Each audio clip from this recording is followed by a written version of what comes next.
It's a stream to two places, so it takes a little bit. And the button has been pushed. Say hi. What the fuck is up, everybody? Welcome back to mlptg, the Bannermanes, episode number 82, in which the party goes on yet another whirlwind adventure. But what are they gonna do today? That's for them to know and me to find out, isn't it? But as for what happened last time, Perry.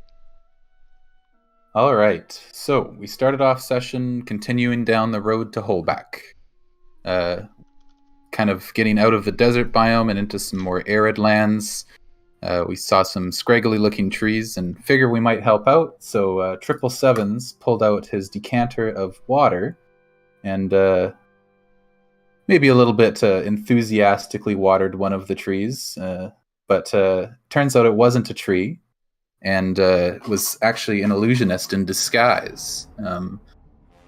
We had a little bit of a chat with him. Turns out he was on his way from Holback, had some trouble down the road. After talking to him, we continued farther down and put up a camp, and we saw another campfire that night. So the next day, we continued down and ran into some bandits. We were able to dispatch them without issue too much, but turns out one of them was in fact like a living mirror kind of person. And after reviving the other bandits, we were able to interrogate them, and it turns out that they are in fact the ones that were working for what was his name, the Godfather and he's doing his operation in Holbeck. He's dispersed these mirror people out with the groups to, I'm assuming, look after them. They didn't seem to know a whole lot about him, but from what they did tell us, it sounds like he's bad news. After we were done with them, we moved down and we're going to deal with the other bandits that were giving the trains some issues. Apparently they were stopping these trains somehow. After we moved down, we discovered that they actually had set up something on the tracks that were able to de-energize a portion of the tracks so that they could stop the trains to rob them. We waited for a train to come along and stop, and actually, it turns out it was a bunch of gobos that were stealing oil from the train for the fire boss, I think. They were Flame Boss gobos, yes. Flame Boss, yes. So there was a little bit of a fight there. We got them out of the way without too much issue as well. We got the train back and going.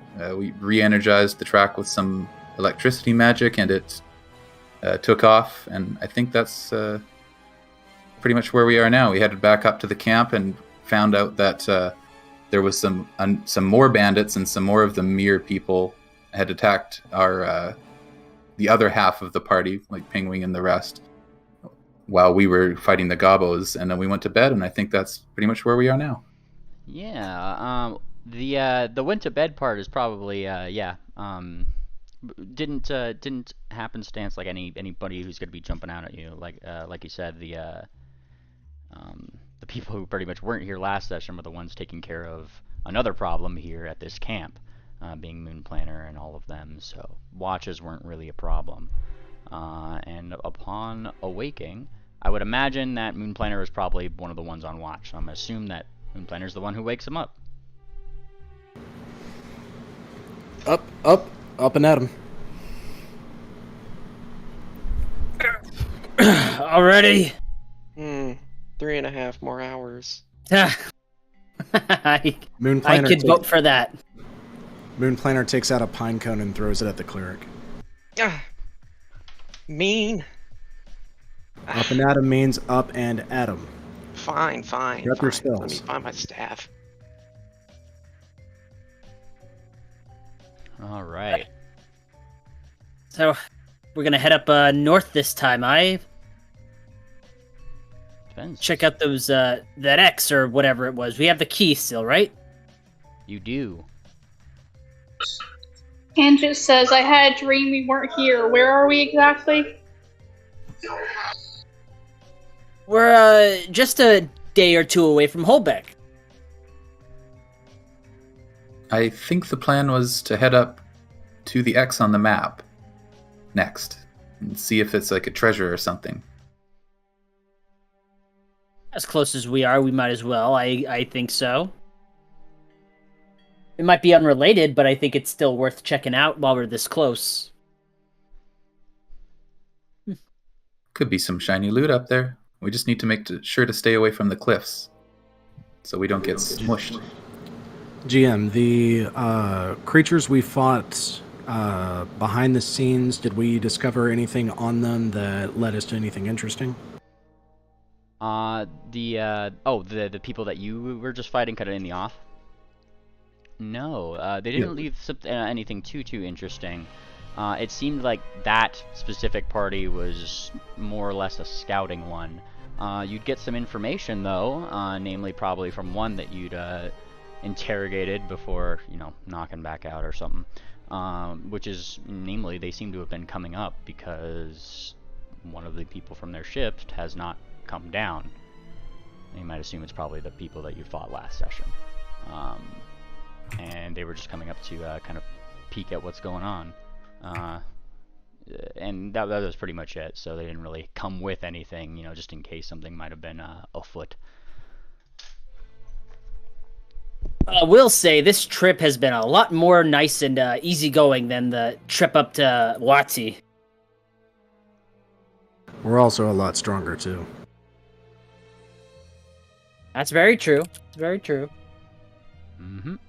Now, if you guys are going to that X, they'll be going to this hex right up here. There is a path that goes up this way if you're taking the path. Otherwise, if you're taking the unpath hex, it'd be up this way, which is a little bit, difficult terrain, so harder to travel. Let's take I'll leave it to the scout. I say we take the path less tread. Took the words right out of my mouth. Alright, if that's your thing, then it will be, you'll be moving at half speed, so it's one action for this day. But you are allowed to go this way. Quick GM question, are you guys providing food and water for each other? Who's providing what? Moonplanter is collecting food for everyone. Nice, I knew that survival roll. Nice.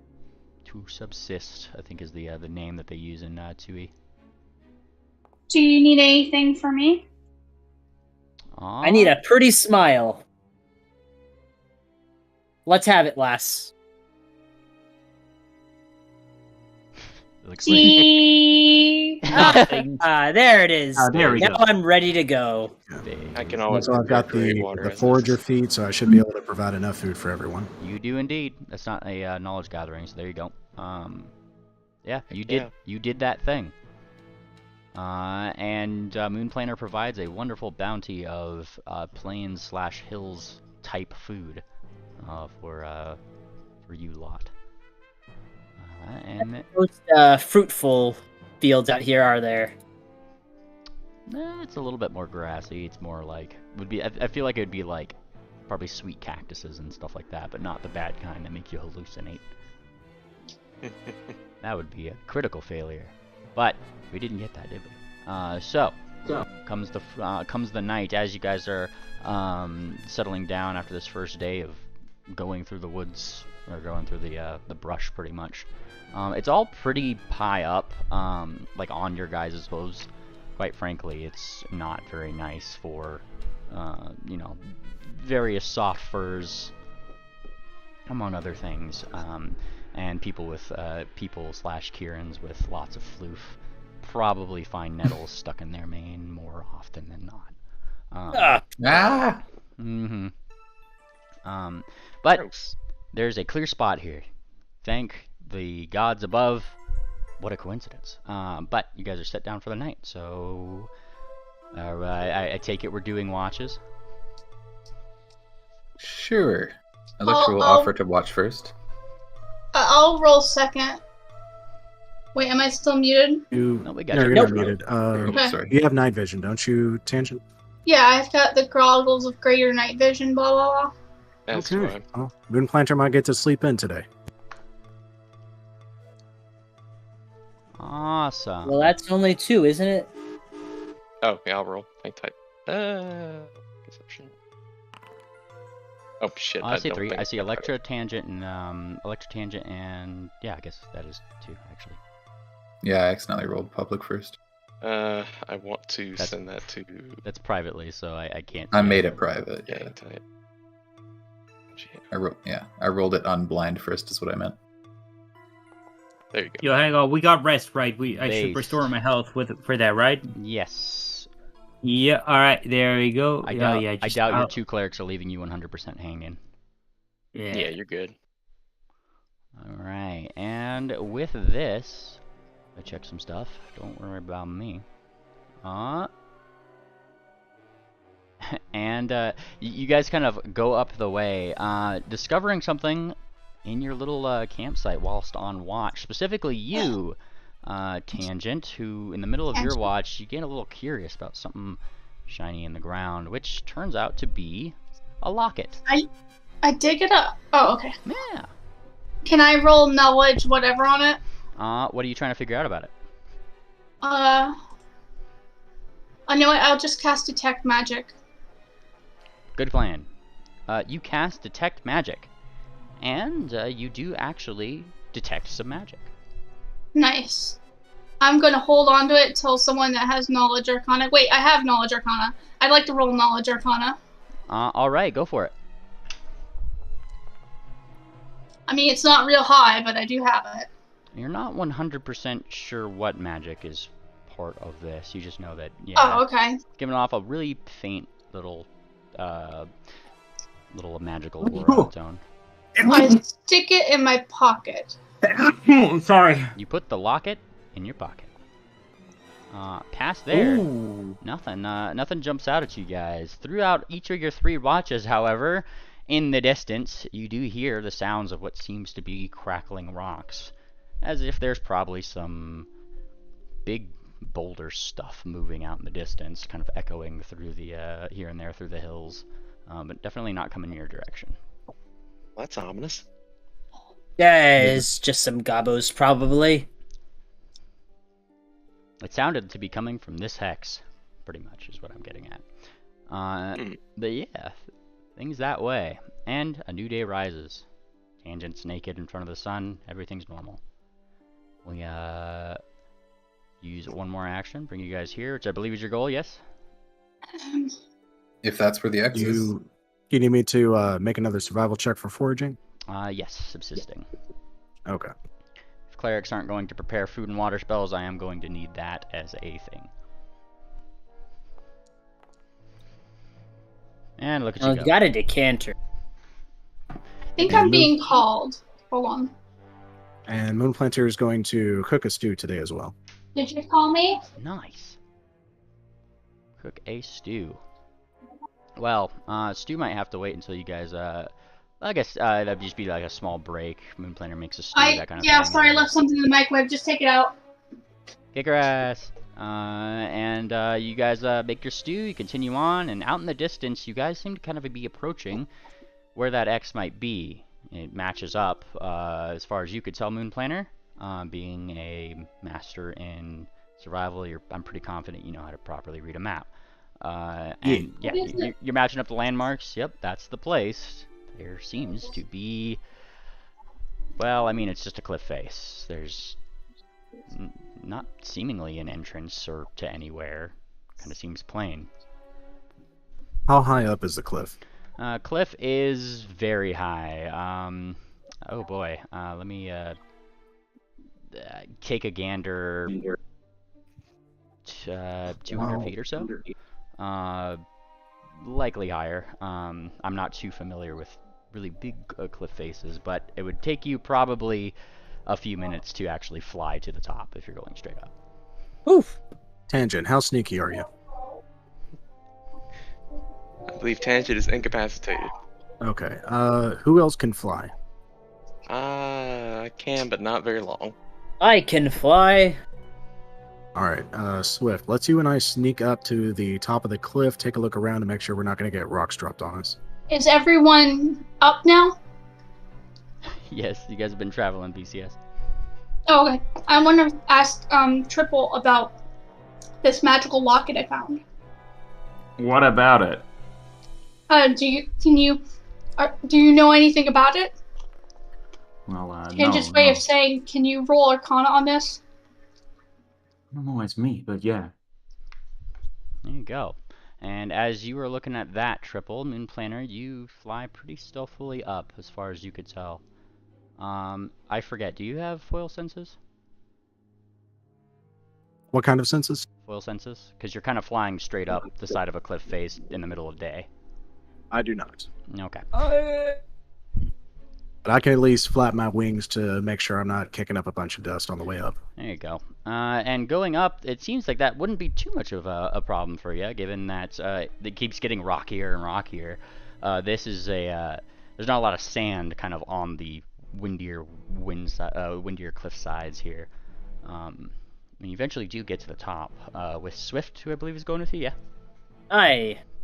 On the top, you guys look left, look right. I imagine Moon Planner's probably hiding somewhere, based on his stealth. And you guys are free to give me a perception roll.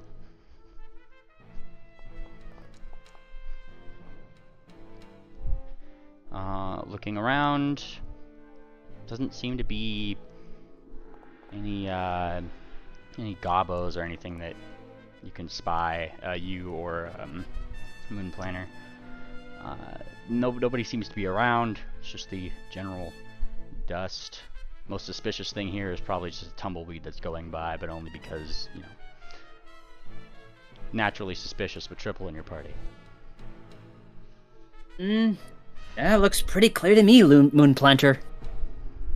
Do we see any piles of rocks or traps while we're up here? Negative.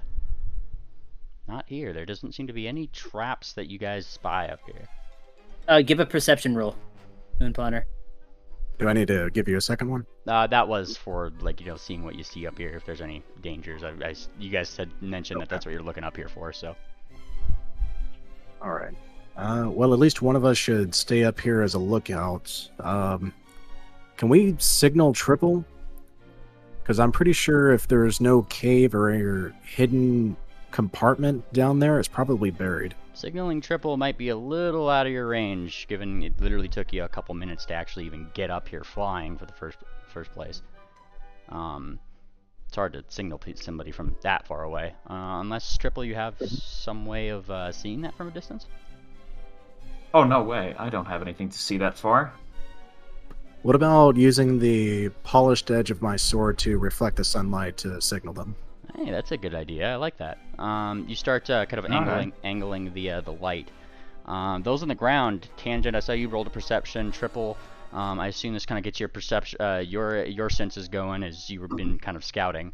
You kind of see this little bright flash on the top of the cliff from where Moon Planner and Swift had gone up.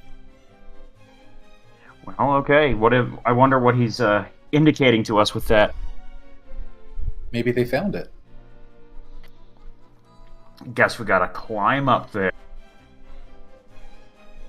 Yeah, I'm Yes. Moon Planner. What are you exactly trying to get their attention from all the way up here for? I'm trying to let them know that it's all clear, but I probably should have let them know what the signal was before we climbed all the way up here. So does chuckle a little bit. Well, it's seeing that it is all clear. Like, well, we can just go down and let them know, aye? Oh, they might sneak up on us while we're down there, though. Someone should stay up here. I don't want to stay up here. It looks boring. Well, I'll tell you what, Swift. You're the fastest flyer we've got. I'll stay up here, and I will do 2 sun flashes from my sword at you if things are bad, to get your attention. Well, that would be boring for you, too. Nonsense. I'm on lookout. Look out for danger. Anything could come our way. Triple. All right. Triple. If we need you, though, because in case things get hairy down here, I'll get your attention, and you'll know when I get your attention. Yeah, shoot a lightning bolt at the cliff face, and I'll fly as fast as I can straight down to catch up to you. Ah, you ruined the surprise. And then I close my wings and let myself start to fall backwards in like a back dive, sort of. Let's see that acrobatics you. Down the mountain. Yeah, maneuver and Oh, flight. that should have been blind. I will stealth while I'm up here, just so I'm out of sight. Go for it. Yes, namely. Triple, I'm going to need a climb check from you. Do you just go like this path that was here as you guys kind of get to this place? It just kind of stops at the cliff face. Do you just start climbing, going up? I've got climb tools. Fair enough. Give me your Gives climb me a check. plus- it gives me, it's like an advanced climbing kit. Let me just double check, make sure it's like the. There should you be a handle something. there should be a skill action for climb if I'm not mistaken.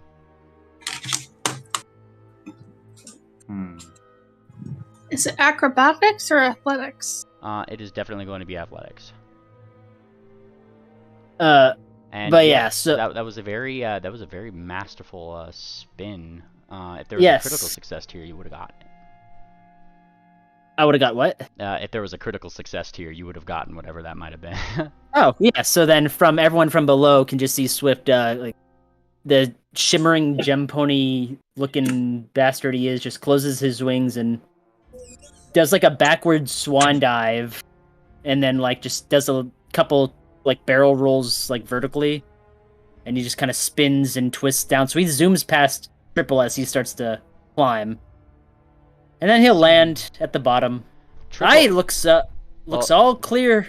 Well, not necessarily past Triple as he climbs, given that Triple, as you started climbing, it seems like you weren't able to put in your pythons into into the rock in a meaningful way. Every time you tried, the rocks would fall away, and given some probably secret rolls, Triple, you have discovered something odd.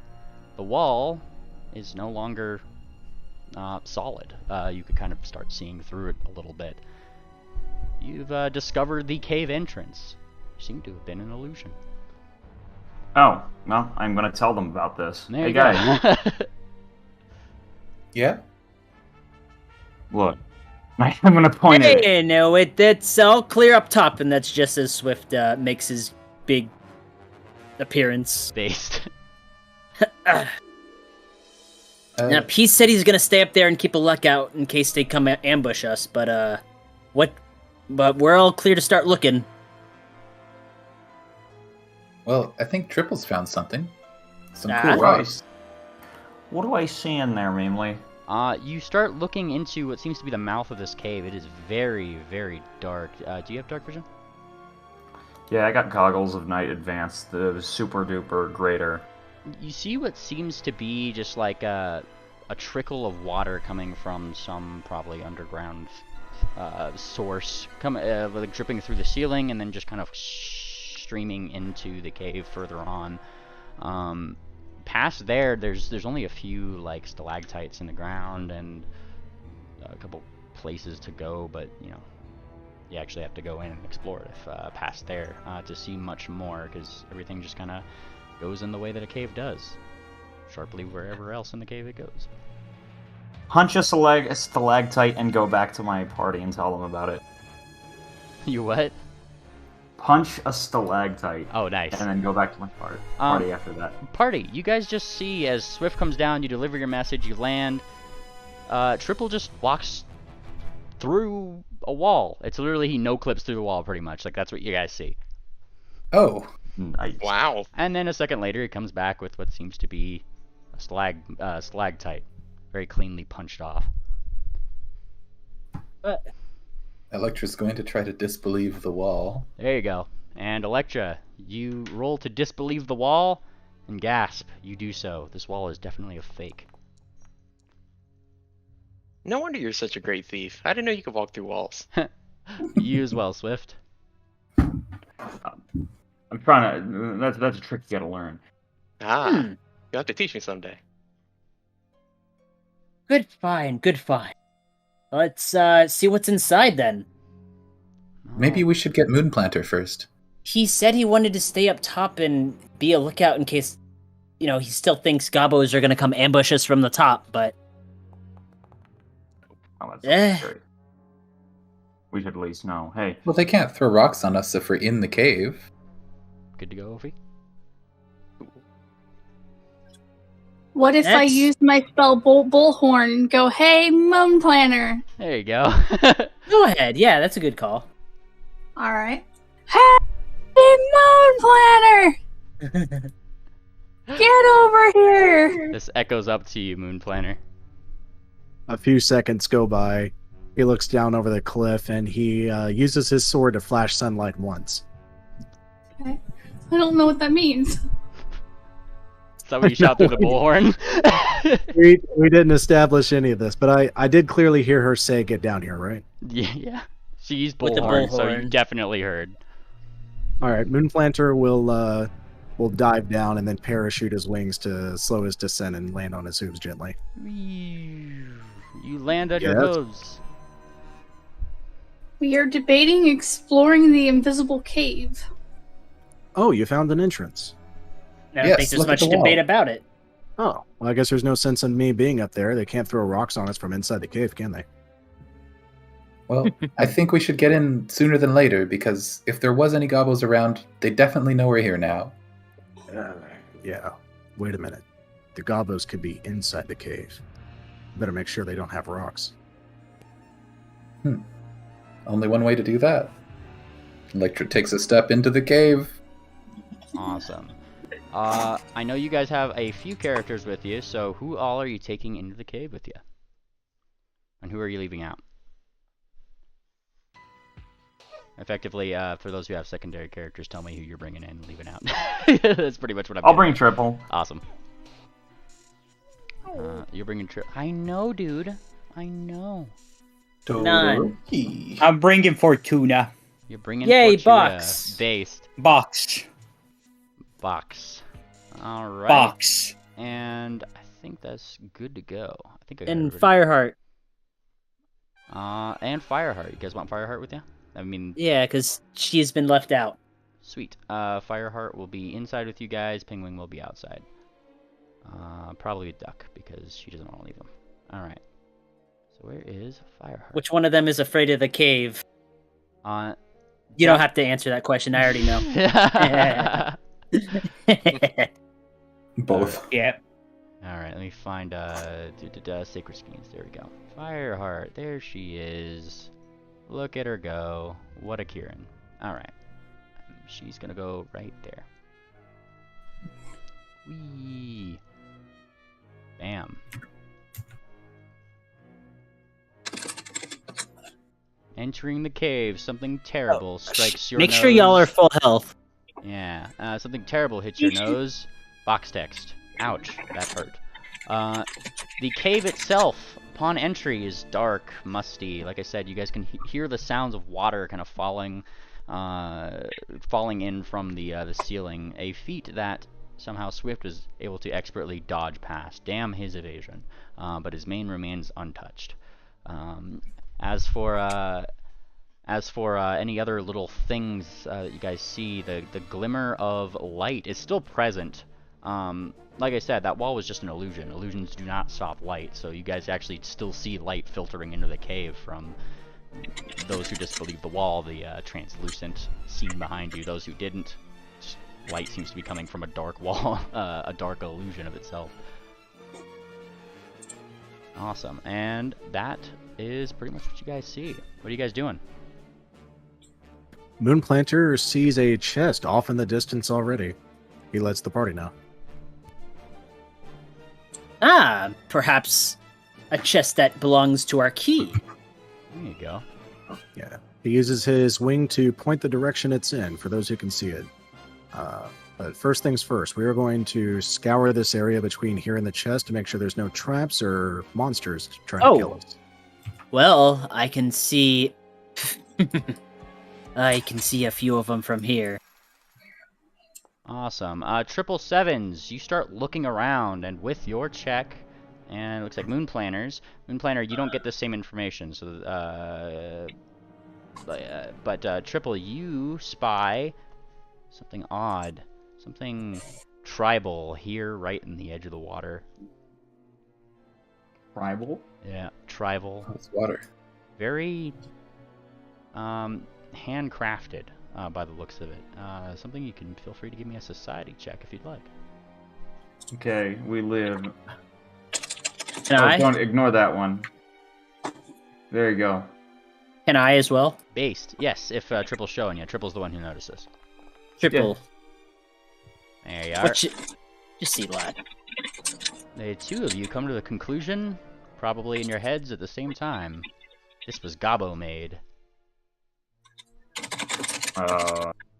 And certainly not any kind of Gobbo you guys have seen yet. I nudge you, or I nudge you, Triple, and then I just silently kind of point to your like northeast. Mhm. Do you have like at the Gabo that we can see over there? Yeah, that guy. Hmm. Going into snake. You know what? Going invisible. Awesome. And you He's start going. gone. Yeah, let me see your. Let me see that check. I want to go Got it. invisible too. All right, I need this. I need the check from you as well. All right, stealth check, right? Yep, blind. Prefer to stay where ponies can see me and appreciate me. Wait, what check are we doing? Invisibility. Tangent and Triple are going invisible. Oh, right. Awesome. However, if you wanted to be tactical, I think we could go north and see if we can loop around from the top. And you guys start going invisible, sneaking around and doing the thing that you guys are doing. Nary a sound to your way. All right, start moving in, guys. It's your adventure. Ophi will cast Truth Sing on herself. Triple, you spy over here what seems to be a couple sleeping gobbos. This is my favorite part. Oh, okay. Yeah, there's like 3 of them. Okay. Go back. Indicate this is the case. Okay, you indicate this is the case. Go back in. Keep scouting. Somebody's typing. Oh, sorry. Between sounds of deep typing, I will go over here and see these. What do I see here mainly? Tanchi, you'll wake the gobos up. What do you see right over here? You see what seem to be some gobbos who are squabbling over some kind of game that they're playing. They seem to have various cards, but they're holding them like they're trying to hold them like a normal pony would if playing a game of cards, right? But there's some that are just like flipped the wrong way, and they're just kind of like holding it up and shouting things. Do you speak Goblin? No. Well, I say shouting. They're kind of just like whisper shouting to each other. So you kind of hear just like, and then they slap one card down. One of them just says, and another one drops their card. They go over and pick up what seems to be probably a game manual for whatever game that they're playing, and then he just picks it up. The other gobbos point at it accusatorily, blah blah blah blah blah. And the other one goes blah blah blah blah, blah and just starts eating it. I will use a thievery check to make this guy look like he is cheating. Okay, go for it. How are you doing so? I am going to make it look like he is stuffed in a bunch of cards into his sleeves. Oh, base. Here you go. Am I close enough with my sensitive ears to pick up on their conversation? You can give me a perception check. And I'll kind of reel back. Hi, Tangent. Yes. Tangent. I think. You could hear squabbling. You can't really make out the nature of it as far as you are, but echoey caves. You get there's some sound down there. With your thievery check, did you roll that triple? Oh, there it is. 28. Yeah. So how are you making him look as if he cheated? Taking some of the cards on the floor and stuffing them into his sleeves to make it look like he is cheating on the next round. You slip those in. The other gobbos don't seem to notice you. And then a few moments later, you get the resolution of that little conflict as one of them starts looking and pointing. He looks down and he sees the other cards. The gobbo of whomst you tried to make look as if they were cheating suddenly gets a smile on his face. He takes those cards from that you'd stuffed there, and he throws them down. Bah, bah, bah, bah. And then whatever weird nuts, bolts, things that they had, like shiny things, that were in the middle of their little gaggle, he just kind of takes all of it, and the other gobbos start gurring at him. Urgh. Excellent. We have a distraction now. I will go inform the party of this. I want to tangent. Yeah. While we're here, could you cast? You prepared comprehend language, right? I did. Could you cast it on us, maybe, so we can all understand Gobbo? Yeah. Let me read the spell description real quick. I mean, what's the spell description? Let me check. Let me concentrate on it in just a moment. I didn't heighten it. It's a second level. So I can understand, but I can already understand Gobbo. Actually, So who I can- here speaks Gobbo? Well, here, I'll cast it. Who doesn't speak Gobbo? I mean, if you have it at 4th level, then you can just cast it on everyone I don't here. have it at 4th level, so choose who you want on. I guess I would take it, but if I thought you had it at Okay. 4th level. No. There is some light now, and I am wanting to use this opportunity really quickly to go and see what this chest is about. There's some Oh. light now. Who is casting a light? I had it on since the beginning. I just took a step up. Oh, that's Yeah. gonna draw attention. That's what, yeah. I was gonna put it out Can you- Yeah, like please right do. away. Remove that effect for you if you can. And Triple, you're moving this way, yeah? Yeah, the reason why I'm moving it was like, okay, I'm probably not going to get a chance to look at this chest until... so that's the reason why I was in such a rush. But yeah, I want to go... Before you left Triple, Moon Planner would have pointed out there's a Gobbo 145 feet to the northeast, close to the chest, Yeah. and just moved away. I saw that little guy. You know, let's go and do this perception hazard check. Alright, you start looking around for hazards. There doesn't seem to be any traps on the ground. Those gobbos up there seem to still be arguing. I mean, really, the only hazardous thing is that you can see, obviously, more clear little gobbo prints here in the softer dirt on the edge of this little place. I want to go see that chest. I'm going to hazard check that chest specifically Alright. while you guys do your stuff. You walk up to what seems to be like a little...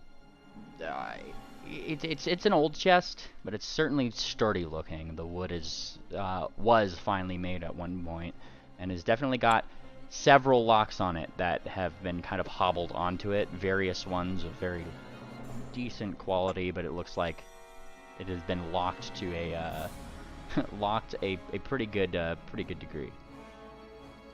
I'm going to start my thievery checks while we have some time. Oh. Alright, you start your thievery check, and one by one, click, click, click, you start... I'm going AFK to feed my cats. I will be right back. The locks start to, okay, BCS, you start to click. However, something catches your ear. You hear what sounds to be the skittering of a rock this way. Triple. Skittering of a rock. Do I see the rock? You saw the rock, like where it was, and then you look up and all you see is the side of the cave. Just more rock. Might have just fallen from the wall. I'm going to attempt another thievery check. Go for it.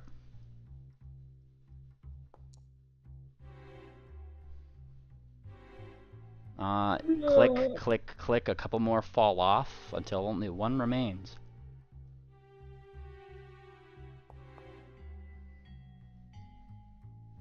Awesome.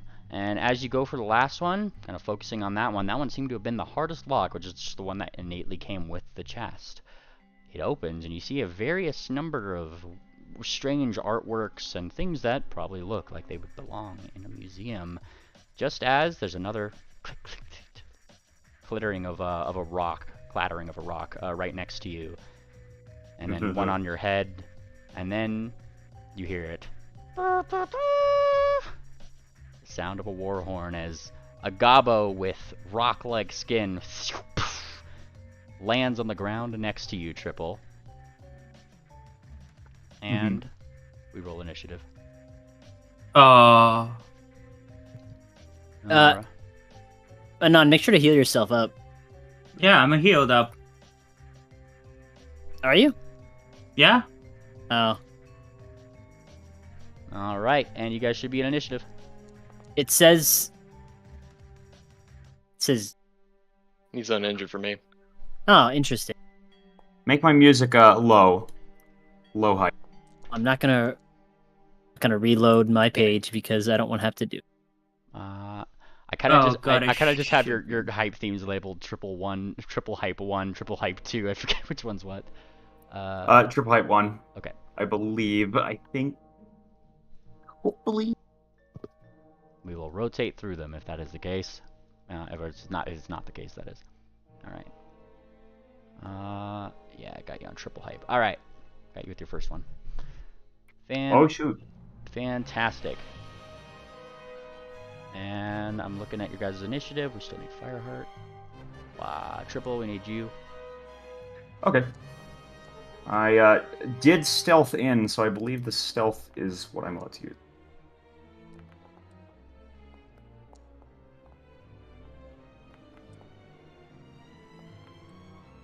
All right. That's a lot of dice. Yep. A bunch of beans. Don't worry about it. Oh my god. All right. And I think we're ready to go. Correct. Everybody good? Okay, I'm back. Aye, roll initiative, Les. Oh yeah, tangent. Well, initial. Hey, just in time. All right, sorry. Oh. There we go. Messed up a roll somewhere. 39. Nice. All right. That'll do just fine. Beginning the encounter. We have this dude up here. Who was one of the ones arguing over the card game, and they kind of and as they stand up, Triple, I think you could see these ones right over here. They look over to where the horn had come from, and you see more pebbles flaking off of them, as if those rocks are in their fur, very similar to that one that you had seen at that crossroads. He kind of has like... I'm invisible. Right, you are invisible, yes. He looks around, looking for where you are, and he's spending an action getting his dog slicer, running this way to see what the matter is. And then this one, which had just hopped down, is pointing to the open chest. He just starts like shouting commands at this one, who uses his second action to move this way. And this is just all them getting into place, as you know that horn had come up. Hearing the commands from this one kind of jumps down here.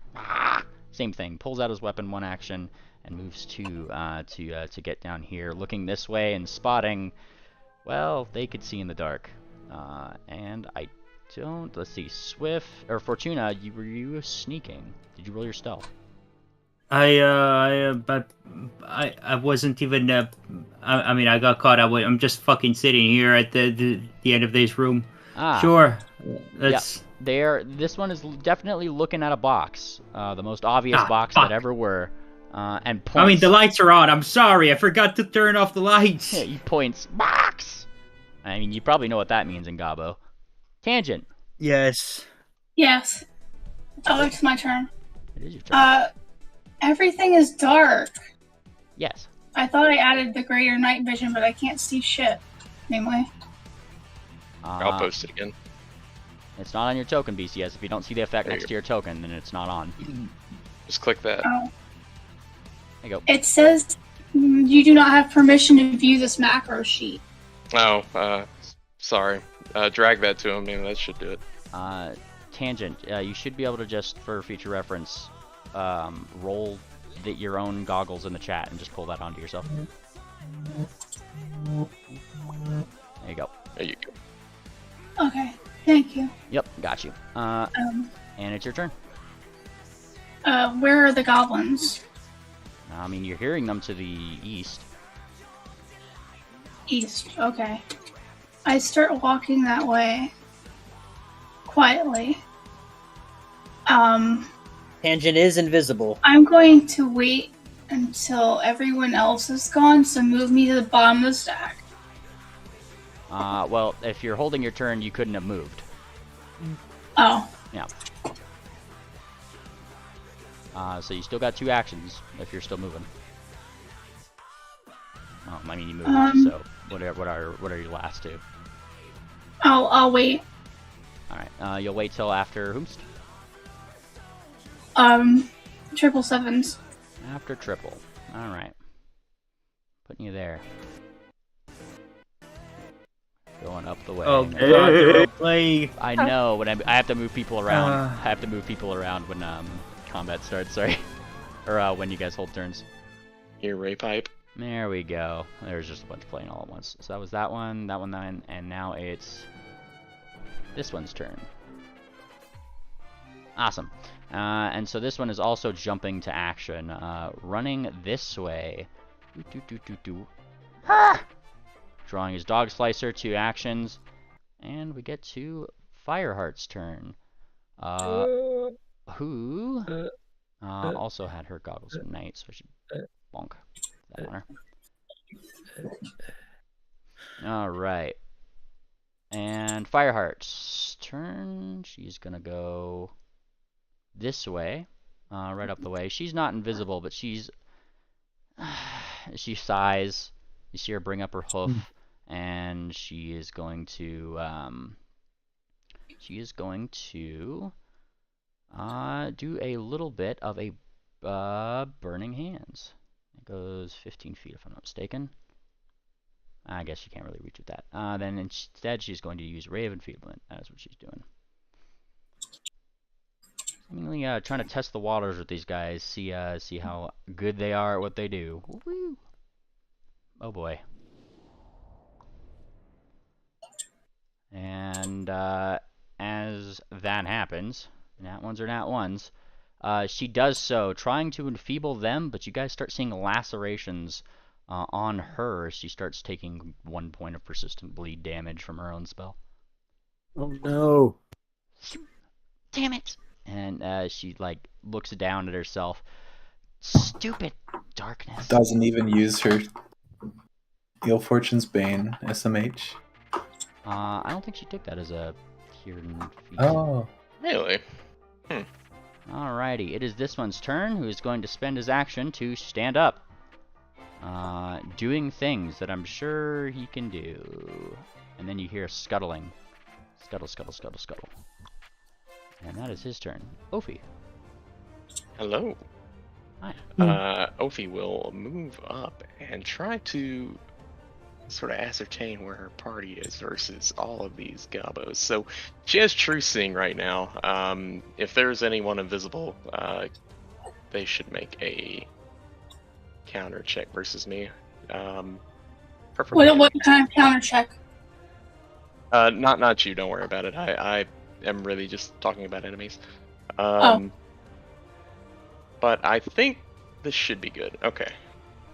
So she is going to reach into her repertoire of spells here and toss down something fun that she hasn't had a chance to yet. That is a range of 60 foot. And okay. Get a little sunburst action going. Oh boy. She may not be able to get into a pretty good range for it, but oh boy. right, not quite there. Let me move forward just so I can see the damn dot. Alright. That will do for her. Oh. And she will throw. I need a reflex save. From these 3. And yeah. Awesome. Hey, Anon, you're crashing around a little bit. Alright, there you go. Wait, did somebody call me? Oh shit, the fucking, sorry about that. No problem. You're good. Awesome, so we got a success, and a critical success, going top to bottom. Fuck. Now, yeah. 8d10 fire damage, half on a save. If they have no, never mind. That's for flame strike. Okay, yeah, they just take half damage. Yep. They take half damage, and the last one doesn't take any. No damage. With the nat 20. Son of a bitch. Okay, that's Yep. my turn. Alrighty. A giant But it burst of looked sunlight. really nice. My bad. Sorry about that. Yeah, sorry, I hit intern. I guess that fucked you. It is this one's turn. He's using actions to do things, and then a few moments later, Swift, you see what seems to be a gobbo over here, pulling out more or less what seems to be a guard's baton, with a few nails in it, and he looks at you. Bah! And he looks at you and points, and that's pretty much his turn because he had to use actions to do other things. Triple. Oh, awesome music's playing, but I guess I'll have to live up to it. First action, I'm going to try and use steel to replace the paintings in there with this. I hear any music. It's going to take you 3 actions to take the stuff out and do that, if you're going to do it. 3 actions to take all of the stuff out? Okay. There is a lot of stuff in this chest. Yeah, sure. I'm still invisible, so I'll just do that. Fantastic. You start using as many actions as you can to scoop up the things before this guy can shut it. Which looks like it might be his point of action to do. But yeah. Oh, sorry, that's the wrong dice. Thievery, right? Yep. And as you start scooping it up, this gobbo is watching like... Hey, does that get me anything? Yeah, this gobbo is he's stumped for a moment. Stumped enough probably not to take any attacks of opportunity he might have gained from this, which is what I'm going to deem as your nat 20. And he's kind of just like watching as items are just going from the chest, slightly up into the air, and then just disappearing. That's pretty much what it looks like to him. And yeah, you pilfer the things in the chest. Go ahead and put it in your inventory. Alright. Do I get to, yeah, let's just loot the whole thing. Oh. Alright. Do I... Alright, I guess perhaps I'll have to use the next turn to place the decanter of endless water there. But, that's fine. You may end my turn. Alright. Yeah, because that's a lot of interact actions there. Yeah. Sheesh. Tangent. Yes. Okay, I'm going to go ahead and... Well, firstly, let's see who's on the map. I'm not... This is my final movement. I'm just looking. Okay, I'm going to cast a spell. Give me a moment while I grab one. Let's get their attention from what Triple's doing and go ahead and get their attention on me. So they need to roll basic reflex. This is 5th level. Awesome. Okay.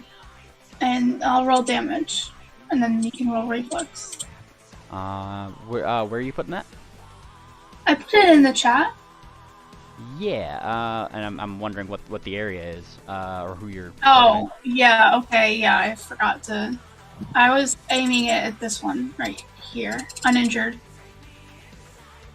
Oh, that one right there. Awesome. And they have to make a reflex save. As fire rains down upon them. They only take half the damage, but take damage nonetheless. Their rocky exterior apparently not stopping much of that damage in itself. Okay, and I think that ends my turn. Awesome.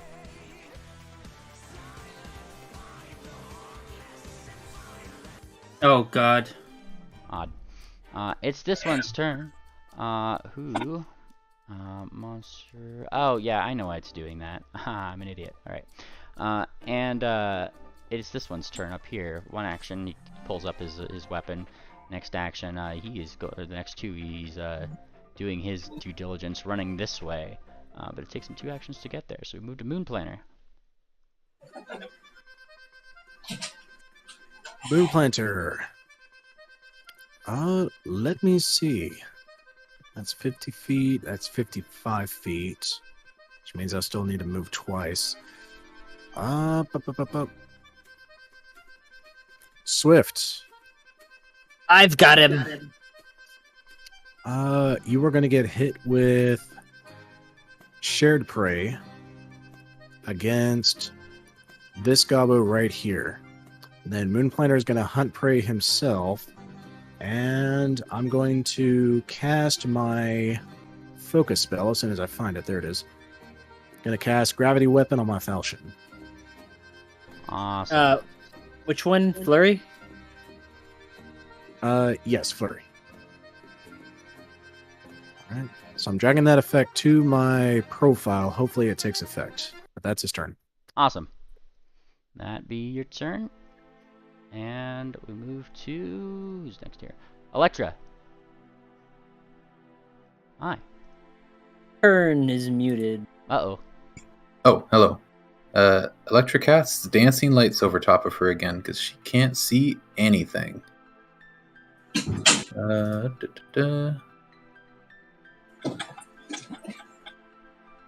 of the daylight. There you go. All right. So I guess I'm technically in this square. I'll move up 5. Ooh. 10. 15. 20. 25. Oh, I guess that's 35 there. And that's her turn. Awesome. Future reference, if you go into your settings before your next turn, you can set drag ruler to create a waypoint by right-clicking, and it pretty much works like Roll20. That's how you move around. It'll help you out. Oh, I was just moving. I was looking to see where I wanted to move every square. But thank you. I just want to say I fucking hate this goblin right here. Oh, that one.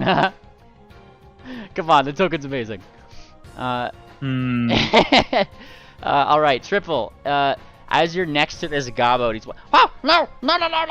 He slams the now empty chest shut as an action. He pulls up like a big cane-looking thing. It has a brain on the top, and you see the carving of one or something. It looks very solid, and it is coming down upon you. Hopefully, anyways. He's going to try to hit. He technically has to roll a flat d20 check first to even see if he does. Which he doesn't. Goes 1, and then the second. Before he can do that, I am going to use Dodge Away. It is still technically a miss. Yep. So there you go. And he does the same thing here, not exactly knowing where you're going, because you're concealed. So that is, yeah. Actually, I think there's an invisible thing that would actually help me out a little bit. Somewhere here. Immobilized, invisible. There it is. All right. So he does that, and then guards. He shouts something into the cave. Those who could understand Gabo pretty much say, "Sneaky thief! Sneaky thief!" He's pretty much just shouting that at the other Gabos, who all are shouting angrily. Oh. Swift. Stinky beef? Phoebe beef! Yes. Well, Swift, because Tangent did cast the Comprehend language on him, so he can hear it. And he can also speak it. That means when he steps up to the Gobbo that had pointed him out with his rapier, we've got great lighting, the stage is set. And then I'm going to cast, where's my feet? Nope. Leading dance there. Awesome. And you start a leading dance. Acrobatic performer. Against Will. Against Will DC. Let's see. Boop, boop, boop, boop, boop. And that would be a success, but not a critical success. Success, huh? Alright, well. 5 feet. That's good lighting. Okay, so that's 2 actions. I'm going to use my third to get into dueling dance stance. As I square up. You square up to this Gobbo, who yells for his friend. Bah! Bah! Bah! Bah! Who you even in Gabo, understand as his friend. His name is Ba, and so he's coming this way. Get all the friends you can get, lad. You're gonna need them. And this one runs over here. As he runs by, you see him with another type of weapon. He licks one look at you, Swift, who I assume you have your rapier out, yeah? Yeah. Which one? The Storm Flash. Storm Flash. As he runs by, he takes one look at your rapier. Bah! And something happens to his own weapon, and now it also becomes, like, it looks almost exactly the same as yours. Ooh. Gimme! Shifting rune. Yeah. And he's using his last action to go and try to strike at you. And not only Critical a miss, miss. that's a critical miss. Ooh. So, where's my reaction? Sting! Awesome. Oh man, that's a critical hit. Nice. Eh. Get him. Which Oh, means you shoot. knock the item out of the target's grasp and it lands in its space. Oh, What? are you striking or are you disarming? Sorry. Sorry, I missed that. I'm striking. All right. Because, I mean, just because he can shift it into a Storm Flash, he can't use the magical property of it. Yeah, pretty much. It's just a rapier, pretty much. So You stab. Ah! correction, you're gonna need better friends than this one. You say this to him in Gabo, and he blinks. No! All friends mine! Gimme, gimme, gimme, gimme! He starts shouting gimme. Fortuna. All right, don't worry, Swift. I got you covered, buddy. Got you covered. Something. Okay. Yeah. Right. So just gonna put this guy right here. I'm just gonna be mean to this guy. Scorching Ray, 7th level. Let's go. All 3 of them to this guy. All right. Let's see it. Oh, well, you have to choose a different target for each one. Remember. It was it? Yep. Oh yeah. Yeah. Oh yeah, it was. Well, Yep. never mind then. It's do it this to the one, other guy. this one, and this one. Hang on. I'm gonna point at them. Fuck. Hang on. This one, and the 2 next to Swift. Yeah. If you go ahead and target him, I think it'll do the thing for you. Can I target multiple at the Yep. same time? Forget. Hold shift. Yep. All right, you're right. Also makes a really cool spell animation. That's part of the reason why I want to see it. It's really cool. All right, let's do it. True. It's so cool. Yeah. It's mad Does cool. this hit? That's one of them. That is All right, let's try another one. That's a second That- one. Ooh. 2 criticals so Come on. far. Can you go for a third? Shit. Come public. And make them public, if you can, please. This would be... Oh, I put them private. What the fuck? I thought I was in public. You're fine. Roll your damage. Click that 46 because I think the damage button only gives you the... Oh man, yeah. So 40. So you've heightened this out the ass. Goddamn, heighten +5. So 10d6 plus 14d6 times 2 for the first 2. So roll 2 14d6s. 14d6. Yeah, yes, you heighten this to a 7th level, so they're getting 7th level spell damage. 14d6 times 2. Yeah, 14d6 times 2, you're gonna do that twice. So the first 2 were criticals. The last one will be just a normal 14d6. Jesus Christ. Okay, let's do it again. Goddamn. God. God bless America. Ooh, goes that one. And you can just push the up arrow and it'll bring back your last roll, Anon. It'll just save you some time. And then the last one is 14d6. Nice. Yep, just a normal 14d6. Shots go out from Mike. Madame Fortuna as you deal all that damage. 3 different gobos. My job here is done. Ooh. It's heating up back there. Ah, yes. Oh god. We got multiple multiple songs go. Yep, sorry about that. I figured out what makes that happen. It's because it was still set to the old hype track thing, and whenever it goes to the, like, whenever I forget to set them, it just plays them all at once, because it's like, I don't know whose hype track to play. Thanks, Maestro. Alright. Now it should be working proper. Hopefully. Yeah. Kind of working proper. There we go. Alright. It is this one's turn. And as it looks out toward you guys, it's gonna go for Ophi. Hi, Ophi. Hi. 2 actions. It moves to here. This one kind of brings up the classic Gobbo Dog Slicer, and brings it down to try to strike at you. Uh-oh. Oh, and I missed by 1. But he tried. He tried his damnedest. And that's what counts. Right? This one, who's just been blasted to smithereens by Mana Fortuna, does not want that to happen again. So he, as a point of order, is going to not try to get in her way again. In fact, he's going to go for Tangent instead. Yep, she seems a little bit nicer. Oh, okay. Timid Cat. This one runs down over here and is going to try to slice at you twice. Once. Twice. Ooh, and the second one's a hit. As you take some damage. I don't know this is the proper one. Slashing. Yeah. Alright. You take this amount of damage, Tangent. 20, Okay. 33 to you.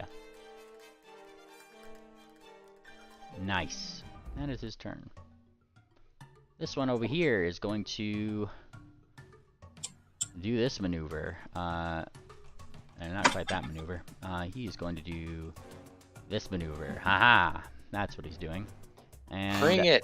yeah! Ophi, you're getting double teamed by Gobbos. How could they? Wah! What jerk. Right? Alrighty, and that would be a normal hit. They only get 1 Darn. though. Yeah. Change this to slashing. Bonk. They weren't slashing. Wah! You take this amount of damage. 17. Ouch! Ah! Give back! Give back! And it is Fireheart's turn, who now sees that there's Gobbos afoot. And Fireheart, much to her own thing, is going to do something about that. Range hype tracks. Sorry, I have my NPC hype tracks also part of here. It's fine. I'll do that. I'll do this next one. But she is going to use a magic missile. Magic missile heightened to 7th. Yeah, that's what she's going to do. I think that's the, yes, heightened +2. So it'd be 1, 2, 3. She's designating these 3 guys as the targets. Rolling the 7th level magic missile, which means that it would be 1, 2, 3, 4. 4 magic missiles per thing, so that would be 3 times 4, 12, d4 plus 12. Or I guess 44 plus 4 per action. 44 plus 4. I'll do that 3 times.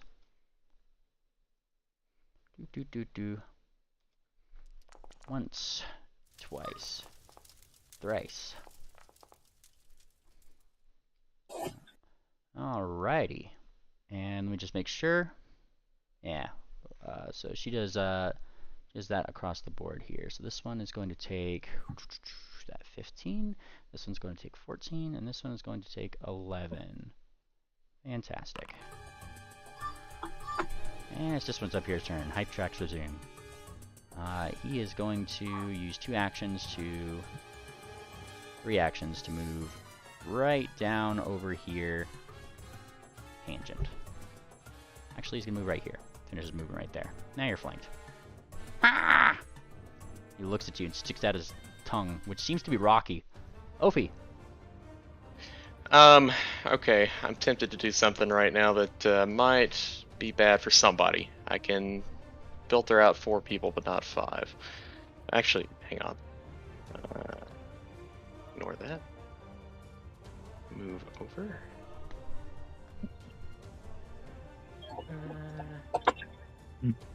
apologies. Just gotta make sure I'm not about to murder the entire party. Okay, so there's Electra, there's Fireheart, there's Moonplanter, and Madame Fortuna. But there's also Tangent. Tangent, how do you feel about taking a level 7 harm? Madame Fortuna isn't in the ring. Harm? Oh, How Madame much isn't- harm? Never mind. If Madame Fortuna isn't in the ring, it doesn't matter. You won't be Okay. taking the damage. Okay. So I will be doing a 2-action, a quickened level 7 harm due to my feet. So let's throw that out. It should be the right damage. Awesome. So are you selective channeling, or do we need to make those This is saves? selective channeling. Yeah, you Okay. guys are fine. I have a 4 charisma mod, so I can exclude you guys. These top 3 all fail. These bottom 2, let me roll their thing. God, what a bad roll. See what they roll. A success and a critical success. Fuck you. Anyway, they're on the other side of the rock. It makes sense. Yeah, that's fair enough. All right. There's one more. All right. And this one. With Thank you. This guy rolls fortitude. Yeah. Fortitude. Bonk. What's this guy do? A success. And all right. Ophi is going to use her last action to 1 second. back the hell up. Let me apply the damage. Okay, you're just backing up. Okay. Yep. Get the right thing. Had to be 35. Yeah. Okay. It's good. My turn. Awesome. It is this one's turn. Who likes his police baton? Honestly, so he is going to keep that, and he's focused on you, Swift. You're the one here. I'm the one here. So 2 strikes to you are coming your way. Not 20 and a critical miss. Look at that. But Okay. what will the extra thing do? This is bludgeoning or piercing damage because of the nails. Nice. So he stabs you right in the side with the bat, and it sticks in a way that, oh boy, he severed something. What? Yeah. Per his nat 20, you become clumsy 3 and enfeebled 3 until you're healed. Holy shit. What? Yes. I hate this deck. I've never liked this deck ever. Hang on. I got you covered. Don't stress. Whatever. All right, clumsy 1, 2, 3, enfeebled 1, 2, 3. If you want to do something else with your round, I can get him too. King enfeebled 3 and that's ridiculous. All right, and let's see. This one was going to be. I'm just gonna leave it there. Just the crit damage because he just hit you once. 44 points to you. And he's using his third one to Hold on.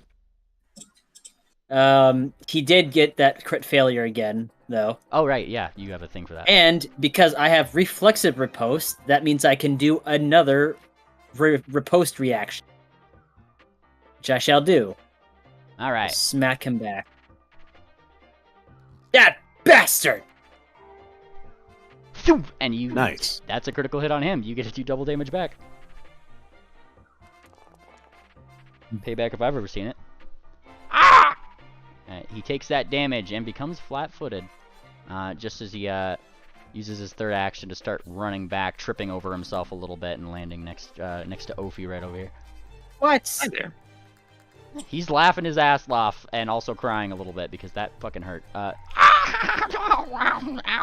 Just kind of like the disposition of this gobbo. And that is their third action, so that's all they can do. So, triple, you're invisible. Full speed sneak over here. Target this guy. Alright. What the heck is this? This is a very fancy music for the very mundane turn. Oh, true. Oh. Sorry, Okay. like, I'm trying to figure out which one was the one. Don't worry. Okay, I'm going to strike this guy. What the heck is this? There we go. Look, now it's better. Interesting music. Alright. We're getting some... I'm gonna move over to him. I'm going to invisibly strike him. But... what does that do? That critically strikes him. And he is very flat-footed, so... Yeah. He's going to stay flat-footed from that. With precise debilitations. Alright, now mind, this is a strike, yeah? Yes, so he becomes uninvisible now. There you go. Alright, and he stays flat-footed, you said, yeah? Yes. Nice. What kind of damage was this? This was, piercing. Okay, because that would actually have a thing. Alright, so he is flat-footed, and this is triple, when you'd probably figure out those rocks in their pelt do have a little bit of a benefit, as in he takes a little bit less damage than you might have expected. I'd actually like to make this a skirmish strike, if that's okay. Let's see it. To move here. Yeah, go for it. Skirmish strike. And as my last action, I happen to have this feat. I am in a natural terrain. I am going to disguise myself as a rock here. Let me find the feat. No, it's not Ancestry. It's Architect feat. Here you go, Camouflage. I am able to blend in natural terrain. You can sneak even when you're observed. Now, does this apply for hiding? You can sneak even when you're observed. So you just got observed because you undid the thing, but you're in natural terrain. So yes, you roll sneak. Okay, I will try to sneak again. I will try to disguise myself as a rock. And versus perception DC. Yeah, and like you stab him, he stumbles for a moment, and then he looks around, and then looks very confused because all he sees here is a stalagmite that he's never seen before. Rest of the party, you just kind of see Triple. You explain it. Like, how do you do that? Stalagmite disguise. Poof. That's my turn. Based. All right. Tangent. Yes. Your turn, Gal. I'm going to punch this guy in the face with Spirit Force. 8. Yeah, Spirit Blast, sorry. Whatever. Which guy? Oh, that guy. The guy that I still have targeted. So have him roll basic fortitude, and I'll roll damage. He fails. He fails, hooray! Here comes the damage. You punch the gobbo right out of him, and by the gobbo I mean briefly he goes from green to pale, and then dies. How do you want to do this? His spirit goes soaring off into the ether, and he just crumbles into a pile of bones. Well, it doesn't do any physical damage to its thing. It says the blast does not harm. But you do punch his spirit way out into the ether. Those in the area, Electra, you probably see like a little poof just in the side of the wall. Likely, probably in the direction of the ghost hotel, I'm sure. All right, and yeah, that one is looks unharmed, just a lot less green, and he is very dead. He went to the Hotel California. Oh boy, yeah, you did. All right, you have one more action, Tangent. Okay, I cast shield on myself. Wait, does that gobbo have grabby hands? Yeah, and he's shouting, "Gimme, gimme, gimme!" All the ones with the grabby hands are shouting, "Gimme, gimme, gimme!" It's a gimme gobbo. Yeah, one might call them gobbo gimmies. Okay, so here's my shield. Well, who would do that? I would. All right. Spell effect shield. There you go. There you go. Okay, and turn. Yeah. Yeah. All right. It's this one's turn. Who just got stabbed and then he stood up. There's nothing around except for in that direction, Tangent, who just punched the spirit out of somebody. Yo! And he runs right past you, Triple. He doesn't even like acknowledge you. He just runs straight toward Tangent. Ah! I don't stop him. Yeah. He just completely thinks that Tangent did this by the looks of it, and brings up his dog slicer to go strike at her twice. We got flat-footed at least. All right, a miss and a miss. Slice, slice. Ah, boss! This one hurt. Huh? Bring the cane! You hear in Gabo. Alright. And, Moonplanter, it's your turn. Moonplanter, he is going to move here and then to this square as part of his first action. So that's 25, 35 feet. And then he's going to skirmish strike that one. Yeah. Okay. Click that. Where is skirmish strike? There it is.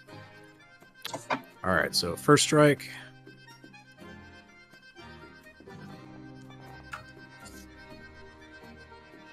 All right.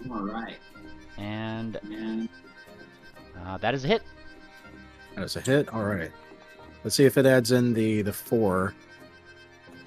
It does not. Okay, so I cast a gravity weapon, which does an additional 4 points of force damage. So he takes a total of 31.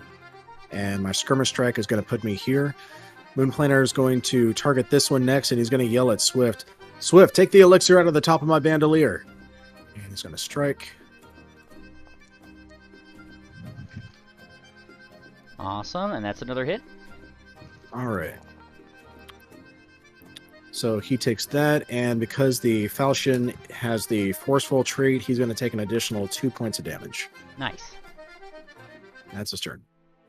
Does your gravity weapon only apply to the first weapon strike the round? Unfortunately, yes. That's probably what the checkbox in your actions is for, is to give you that extra 4, I'd imagine. Just a thing to note for next time. It's probably what's going to give you that extra +4 on the dice roll, so you don't have to roll it manually. Electra. Oh, okay. Let me, if you don't mind, I just want to test this real quick. Yeah, go for it. Did that do anything? It did not add it, even though I've got it selected. Okay. Yeah. I'll have to take a look at that. See if there's a. Yeah. All right, Electra. Hello. Electra is going to cast True Strike. Oh. And a heightened disintegrate on this guy right in front of her. All right, True Strike and heightened disintegrate. Go for it. All right, there's the DC. All right, you have to still roll to attack him. Oh, yes, that's true. It's a both spell because it is such a fucked thing. Like, pretty much is what it is. That is a hit, and he's going to take double damage because he critically failed on his save. Very nice. All right, here comes the damage. That's a lot of damage. And this Gabo takes double that. Parts of him literally disappearing. Namely, he kind of looks like a changeling right now, more or less, as parts of him like literally disintegrate off. And so like one of the other goblins like looks over in probably terror, as he looks over, and comments. I think you can understand Gabo, if I'm not mistaken. I cannot. Yeah. You looking like rock skin. And he blinks in astonishment. And that's what he does. Electra, I think you still got one more action left. I do not. Oh, okay. I cast 2 spells. Oh, right. I didn't want to interrupt Electra GM, but I have the wounding rune on my weapon, so both of these gobos take bleeding d6. Right. Bleeding d6. Remember that for next time, please. 1d6. I appreciate you not interrupting. Bleeding 1d6. 1d6. Fantastic. It is this one's turn. They told him to bring the cane. And he holds the cane up and starts charging. And he's using 3 actions to move right. Right move. Where's the third? I got them mixed up. There it goes. Like, he can't move that far. He just starts sprinting. And that's what he's doing for his 3 actions, getting across the battlefield. Swift. Okay. Swift watches Moonplanter's timely approach and the very conveniently placed bandolier and elixir sticking out. But beyond that, he sees the Gimme Gobbo the Gimme Gobbo that had walked right past him and over towards Ophi. And between the two of them, I'll be fine. And then he decides to instead tumble through this Gobbo here. Go for it. Where's the action? Actions. Tumble through. There we go. Yep. Push that button. And it's a critical success. Damn. So he tumbles through. He slides right. He continues to slide right on over, and he tips his hat towards Ophi as he engages with this Gobbo here. No, you fight me! I speak in Gobbo as I take him into a leading dance. Okay. Not Not much convincing needed. leading dance. Right on cue. Okay. Acrobatic performer against his will DC. You're beating 29. I'll just give you the DC. Oof. It'll be a normal failure. I'm gonna hero point it. Okay. Yes. Base. Nice. Ah! Nice. And now he gets to move 10. Like, Yes. We go 10 up, oh, nice. Oh, and we know what's coming next. yeah.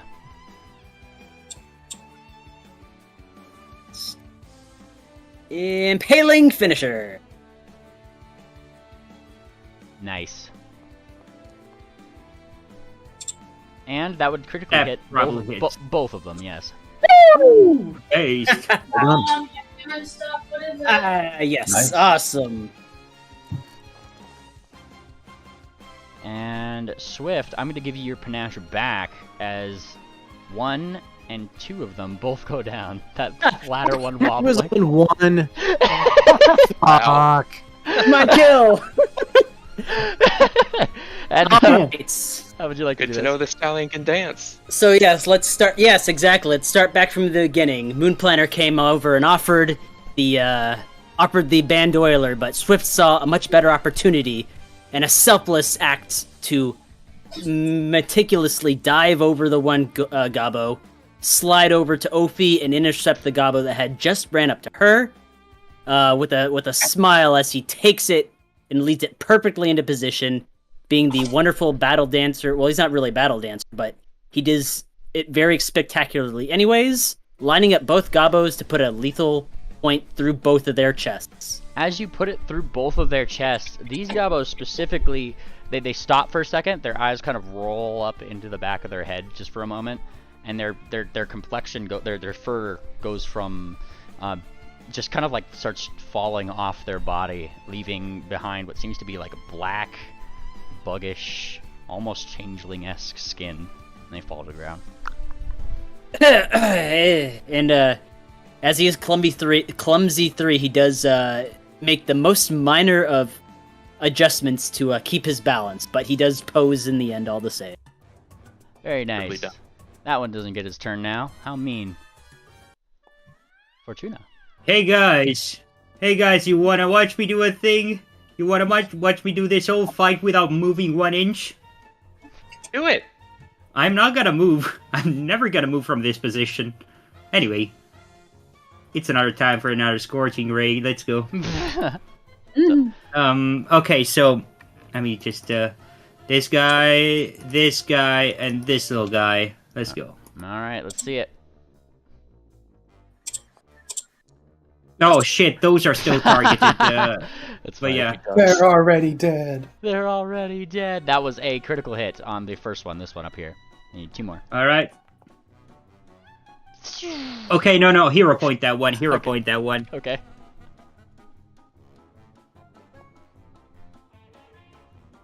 Let's see Okay, it. give me a good one. Okay, good. And Last that one. is a normal hit for this one. Or yeah. And then the last one back over here. Also a normal hit. So give me your damage. Spell 7, right? 14d6. Yeah, it's same. Yeah. Just, Okay, I'm gonna go for the first one. 14d6 times 2 for the first one. Yep. There we go. You that one starts burning. You see the rock pebbles in its actual fur start to turn into like magma, like red hot, and just start trickling down its fur. This one over here takes 51 and falls over, and this one over here takes another 40. Looks like they just had like a oh shit moment because they ran over here, thinking that Tangent was probably the one that pokes them, and then suddenly gets a face full of fire. I'm gonna go back to sleep. Call me when you're needed. Low power mode. When I'm needed. Does Madame Fortuna's eyes just click off? That box has a lot of tricks up her sleeve. Wake me when you need me. This one sees an opportunity as Swift pulls their friend away. Okay. Runs down here. Squeals. Come on. And goes to strike at you twice. Once. Twice. A hit and a miss. So the first one hits you with slashing damage because they're chaotic for some reason, but it's slashing. Sure. Based. And he sticks his tongue out at you, Swift. Ow, ow, ow, ow, ow. Help! Oh, you'll be getting yours next. And this one snickers as he runs by you too. Goblins being goblins. He starts swinging.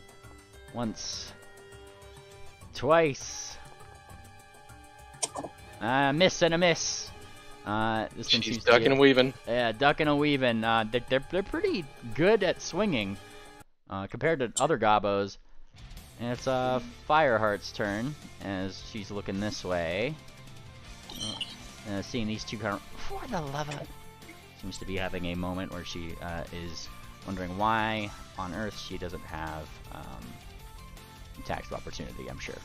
So she is going to target this one down here, this the more healthy looking one that's just injured, and conjures one of her specialties, a signature spell of hers, Impaling Spike at a 7th level. So Nice. This one needs to give a reflex save. It succeeds, so it's still going to take half damage. Killing these saves. All right, bunch of low dice on that one, but you know, when in cave, rock, you know, the whole 9 yards.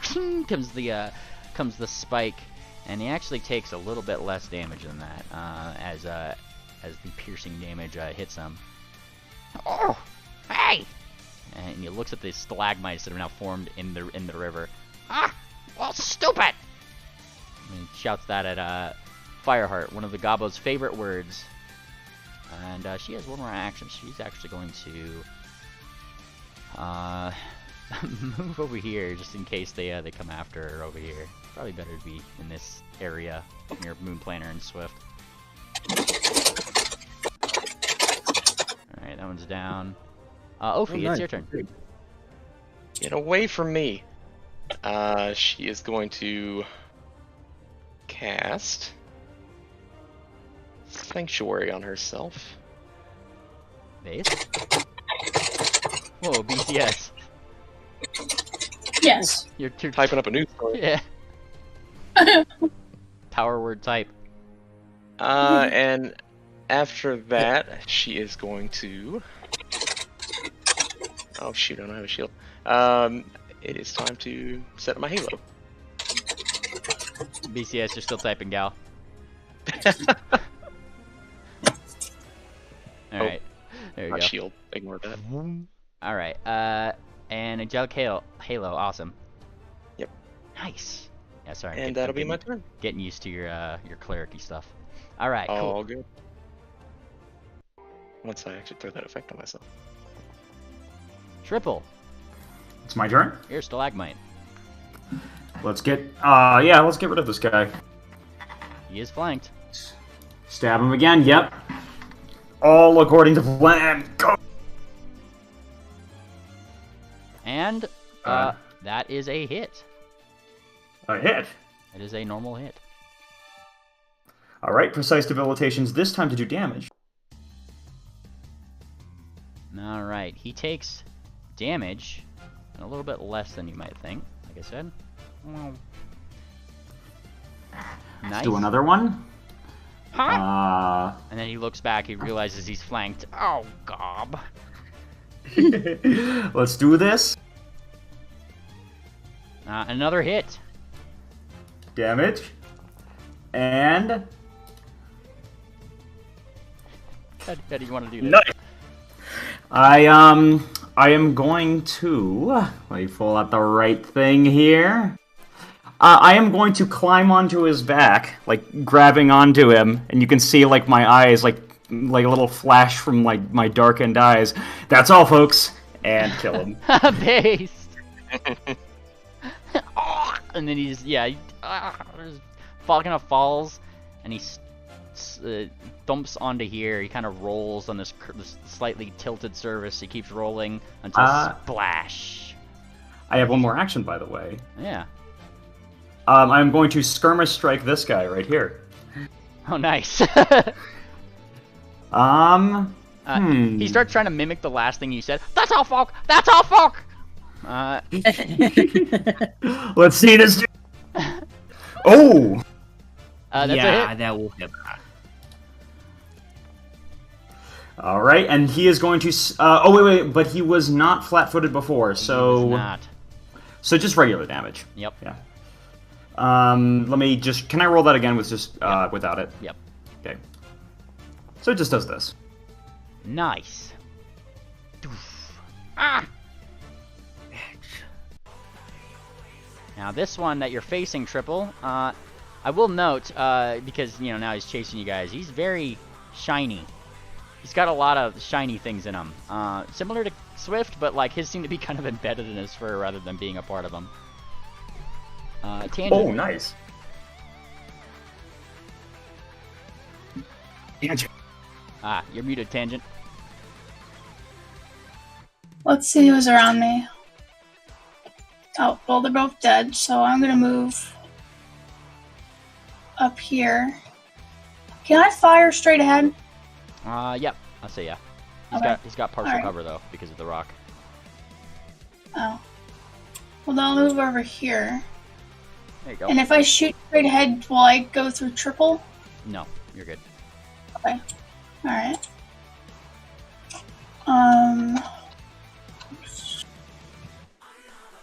Okay, I'm gonna cast another Spirit Blast. You pull your paws back, ready to blast out his spirit. Can he resist it? Let's find out. Yes. Almost critically. Oh. Okay, well. But he still takes damage as you knock some of the gob out, clean out of him. He does like a little... That's all, folk. Says it again.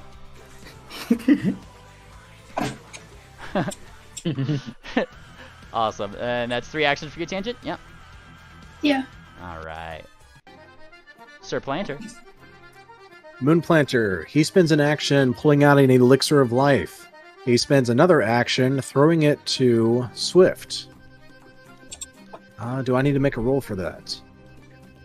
It's with you take it out. That's an interact action. Throw is another action. 2 actions. You don't really need to. I don't think you need to use an action for that. You're not really trying to harm him with anything. Or like a roll for that. Sorry.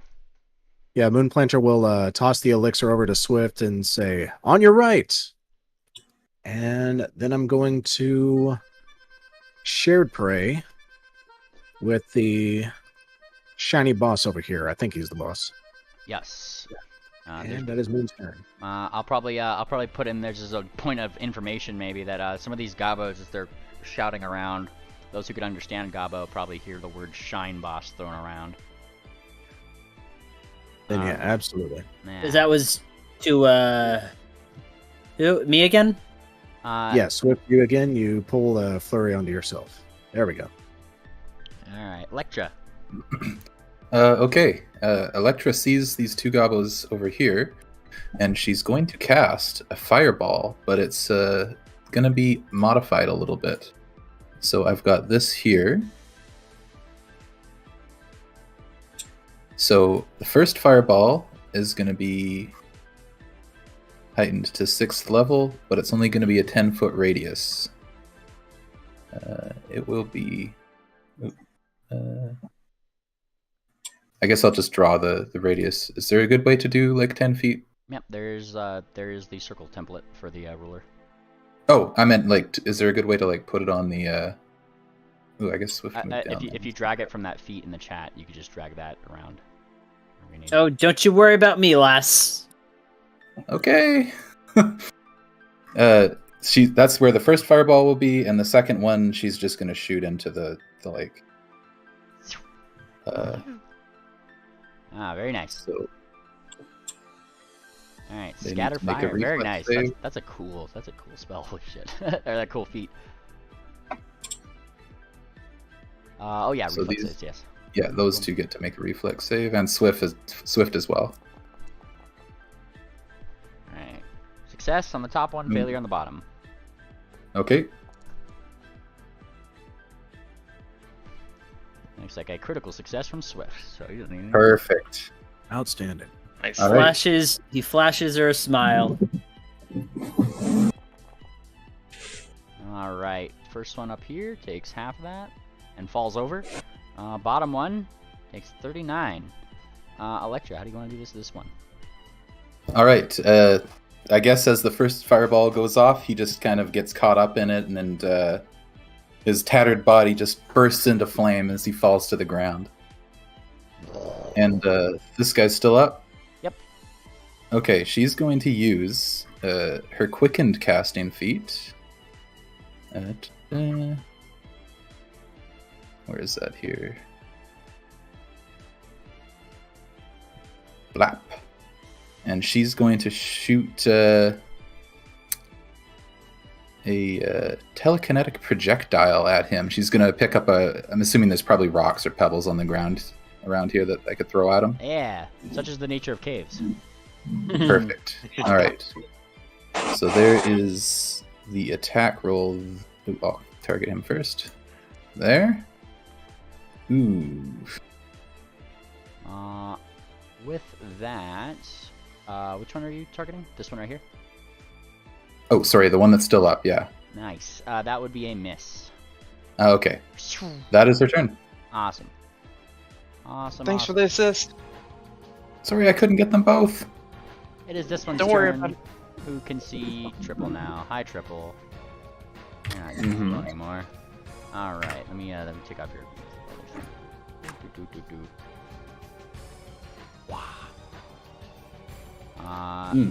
Yeah, he can see it now. And let's see. Boink.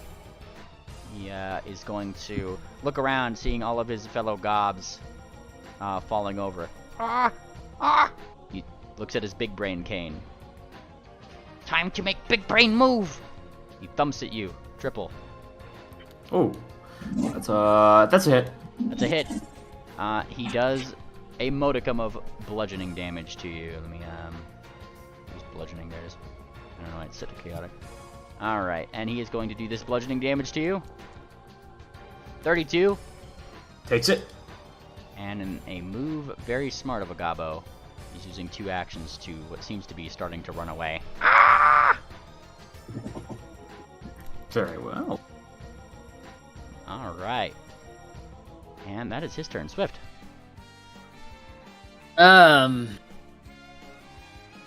See here.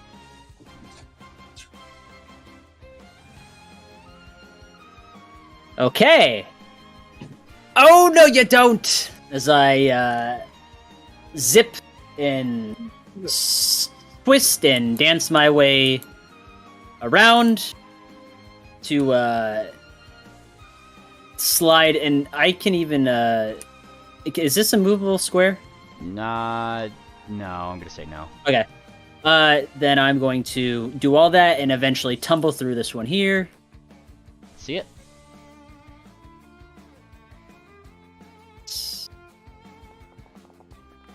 Oh shoot! Wait a minute. Hold on. I forgot. Moon Planner tossed the thing at I me. was not going to bring it up until after your turn, but thank you for remembering. Okay. So catching it and drinking it was 1 action, because you already have it in your hoof. one action. Total. Okay.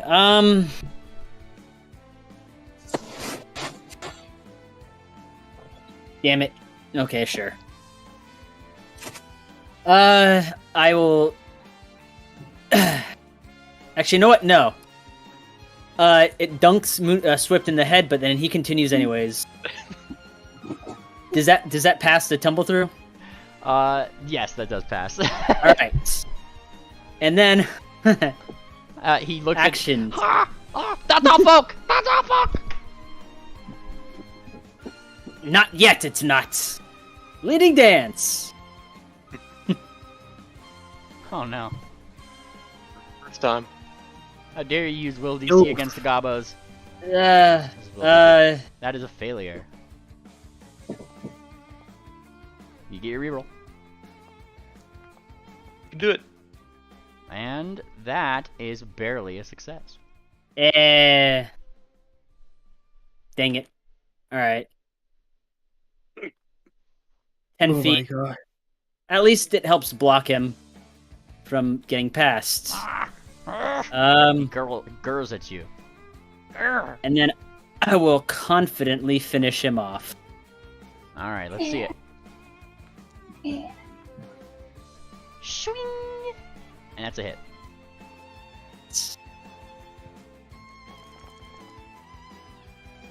$31 points of damage to him.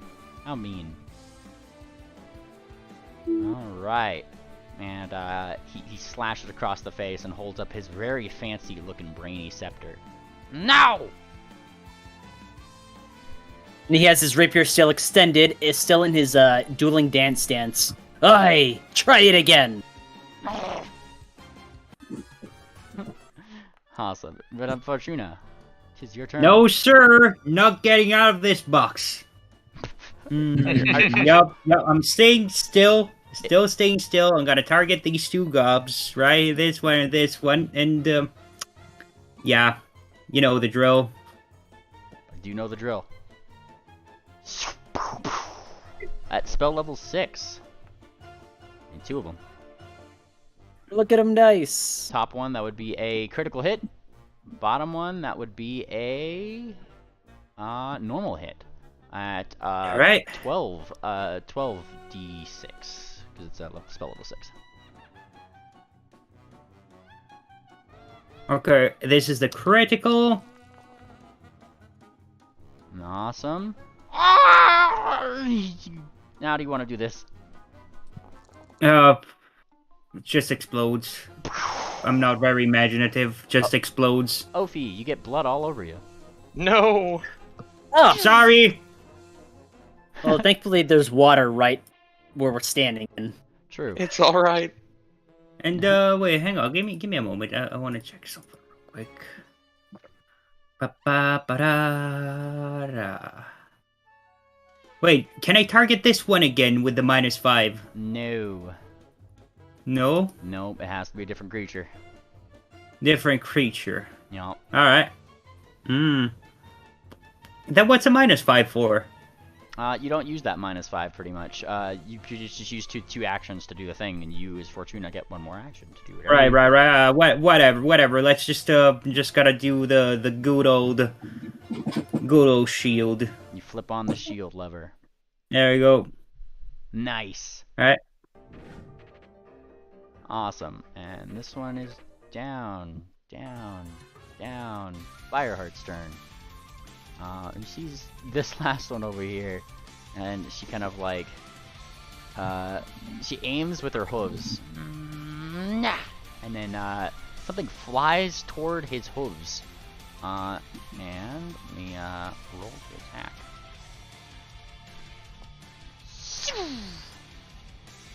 And it flies by his hooves, but then bounces off the ground and misses as whatever she was trying to do missed. Dang it! And then she uses another action to stay within range if she can. So she's gonna move right down here. Oops, right here. Awesome. That is Fireheart's turn. One's down. Ophi. Oh, well, I'm covered in Goblin Viscera, but quick question. Goblins, they are invariably usually evil, correct? I mean, if the red eyes don't give it away, I don't know what does. Right. Yeah, but just for the sake of alignment with yeah, she'll flash a grin to the side at Madame Fortuna, and she'll say, "Don't worry about it." Kind of revel in it, to be honest with you. And Also, Mimli, you're racist. I have red eyes too. Oh no. Well, I mean, she will turn to the side and go ahead and Divine Lance this fella here. uh-oh, all the targeting. Yep. My friend had tuned into the thing and said, "My God, I heard Final Fantasy XIV music. I'm already There interested." you go. And once again, this one flies past the Gobbo and right past Swift and impacts the cave behind him. Oh, damn it! Sorry. Like a strong one, lass. And she will. Okay, that ends Sanctuary on her. She was just going ahead and shield. Nice. And that'll end the turn. The shield comes up. Hey, Triple. Okay. This is an action. Guess I'm gonna just have to use...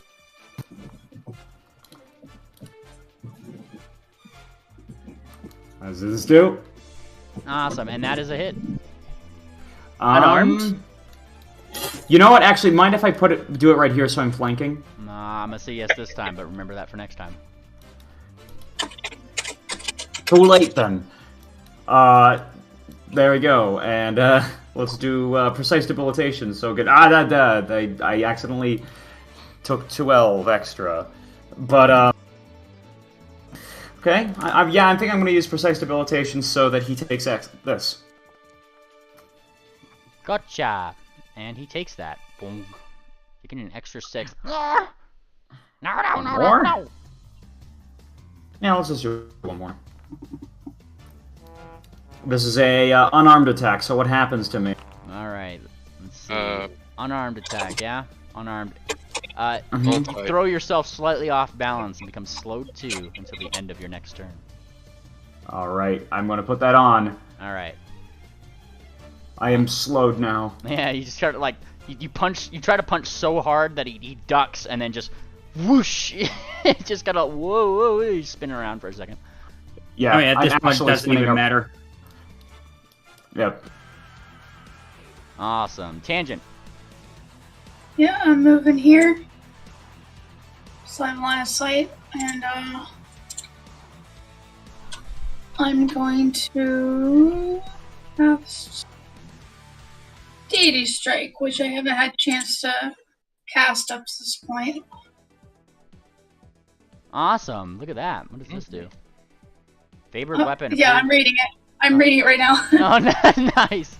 BCS, you gotta know these spells ahead of time, gal.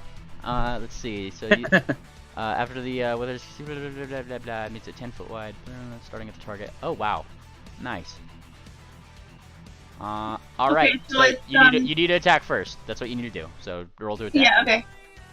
And I'm going to do lawful. Very nice. And that would be a miss. Oh. Well, shit. Okay. All right then. It kind of a short spear flies out toward this guy, sticking into the wall. And whether it succeeds or fails, divine energy bursts from the weapon in a shockwave. It emits from a 10-foot wide, 30-foot long line, starting from the target and continuing in the direction you choose. So, it may not have hit this Gobbo, but it struck the wall behind him. So you're in this square. Where do you want the? I'm just saying that was very underwhelming for a 7th level spell. Oh, it's doing more, BCS. Oh. Yeah, you didn't read the whole spell. Whether it succeeds or fails, you need to tell me. Oh. Where do you want the 10-foot wide, 30-foot long line to go? It's going to go this way. Nice. Okay, we'll do that way. And it's 10-foot wide, so it may it's going this way, but Fireheart gets. Yeah, I'm gonna give you the choice, north or south. Where do you want the second part of that line to be? Because South. It's either going to be right here or right here. Yeah, put it right there. Up the other one. You'll get less people. Okay. Okay. And that means that this is lawful, so you'll need to do a reflex save, triple. Okay. And he will need to do one as well. Ooh, lawful. Nice. And Yeah. that was a 35, which would be a normal success, I believe, for tangent. Critical success. And a critical success for triple. For triple, yeah. So he still takes half of 5d6 damage. So roll 5d6 from your spell BCS. No, not that. Oh, never mind. D6. No, 5d6. Yeah. You can just click that dice as well. Yeah, there you go. You got it. Awesome. And he takes half of that. Lawful damage. Very nice.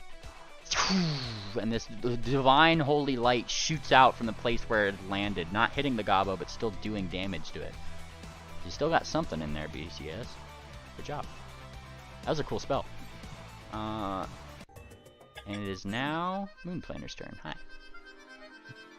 Moonplanter sees Swift expertly catch his elixir and expects good things to happen, but then he also watches Swift drop it to the ground and it shatters as he charges over to the final target. Well, there's water there. It's floating along the river.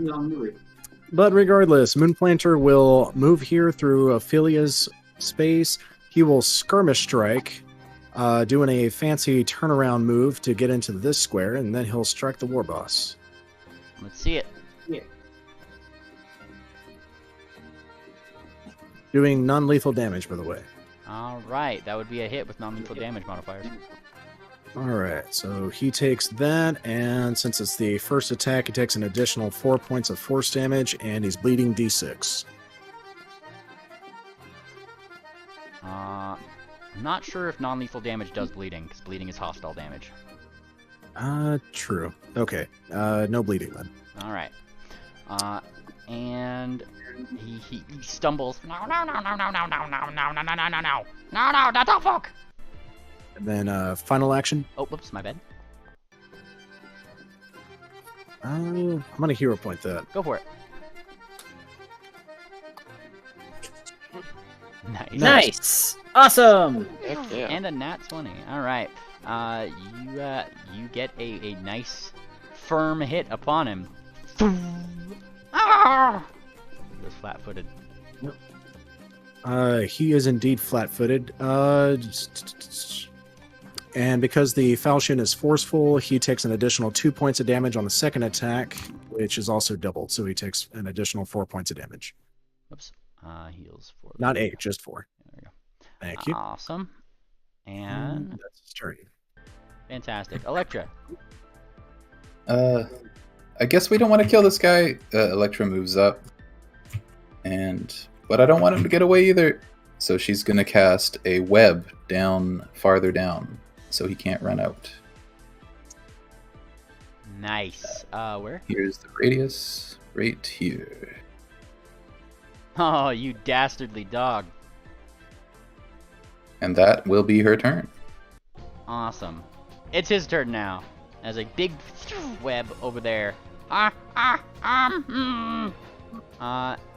He's gonna try to go diagonal into a Mad Fortuna space. And he has to technically roll to tumble through that. So this will be acrobatics, right? That will, Well, hold on. Is where diagonal like here or? He's trying to tumble Oh, through I guess. Fortuna square. Oh, that does highlight her square. that will incur an attack of opportunity. So I get my disrupt prey reaction. So I'm gonna strike. Oh yeah, or move action. There you go. Shit. Uh, Point. hang on. No, don't worry. Oh, yeah, Kieran's. I'm a Kieran. I'm Go gonna for it. throw my Ill Fortune's Bane on you. Thank you. So Like- do I Yeah, you get your reroll. Just reroll. reroll? Awesome. Thank you. Oh, Fuck. Ugh. And it's barely a miss as tries to stumble through, but he also has to technically beat Madame Fortuna's reflex DC, which is... Great. If I burn a hero point, does that count as a reroll of a reroll? Probably not on the. I'm not gonna say on the thing. Plus, I've already started rolling on Fortuna. You pretty much got your reroll for that one. This one over here, 30 is your DC, Madame Fortuna. He does manage to tumble through you. Hey! It's bad luck to touch the box. You say this. You say it in Gabo. Yes, I do. He looks for a moment like he has half a mind to hit your box, but then looks at his cane. Big brain cane. He's got to make big brain decisions. So, you know, that's what he do. And, jump! He tries to jump this way. like through, like go into the web. Where's your, reflex thing? There he is. 33, right? Correct. Nice. He fails. It's a failure due in web. Normal failure. Welcome to my parlor. 10-foot status penalty to its speeds until its next turn. So he gets one more action, and he has a movement speed of this, which means that he can move another 15 feet. He's pushing. That's pretty much where, that's where he ends his turn. Pretty much. Big brain, small feet. Swift. All right. Well. Wait, hold. How was he able to move? It was a normal He failure, failed? not a critical failure. 10-foot status penalty to its speed till the start of its next turn. Each time a creature in the web begins to use a move action or enters the web during a move action, it must attempt an athletics or reflex save against your spell DC to avoid taking the circumstance penalty to its speeds or becoming immobilized. Look at the success tiers. Which he did. Failure. Yeah, but he would make Did he- another. He would make Did another. he roll for the check, though. initial entering of it, Yeah, that was what that was. But he and then makes a moving second. the second time? Enters the web during... during a... Anytime it begins a move action. You're right. Alright, there we go. I shall roll that again. Can he do it? Cannot. Nope. All right. So it's still just the slow, right? Yeah, that he only went in... Yeah, slowed and then slowed here. 2-2. Okay. Yeah. All right. Well, Swift's turn, and he's not gonna get away that easily. I'm going to... Three actions. It's all webby. All right. Gonna go in your main. I believe in you. It says you could make an acrobatics check, right? It is an athletics or Okay. reflex. Or Wait, reflex. can you save, fly? Yeah, Can you fly on top reflex of it? She said she filled the cave so we could stop her from exiting. I'm just assuming. All it was right. Like, web. Oh, like- Oh, it's thick. Yeah. I'm gonna point at the shine boss, and I'm gonna bon mot him by insulting the shine, the way he shines. Oh no. He looks like a scratchy, dimly lit Christmas or traveler's tree or Odyssey tree. Damn it. Yeah, based. Okay. All right, bon mot. Right. And you say this in Gabo, I take it. Yeah, Yeah. I'm gonna bon mot. All right, hero point Yeah, go for it. because I need this. Hey. Oh, there you nice. go. You say this, and he looks around, and you've never seen a Gabo cry before until today. Okay, so that he is very much crying. No, I don't trouble a tree. and then damn it! All right, I am going to use mobile finisher here. A risky maneuver. Okay. All right, you stride then strike. And if you're going into this area, still need that reflex save. I'm just seeing what the cat's trying It's to tell me. reflex. Yes. 33 is the number to beat. Nice. Yeah. A critical success. You are unaffected With as you ease. zip through the web, finding your target, and you are able to strike. The mobile finisher. Bah. And that is a miss. So close. Very close. Damn it. Last action. Can I? PCS. Mute your mic when you're moving things around last. Oh, sorry. If I were to leading dance with him, would he also have to roll, like the thing again? He's not the one making the move action. Okay. And the creature I'm going. uses their move action. Yeah. I'm going to. I'm gonna try to trip him. Oh, nice. My last action. Mean.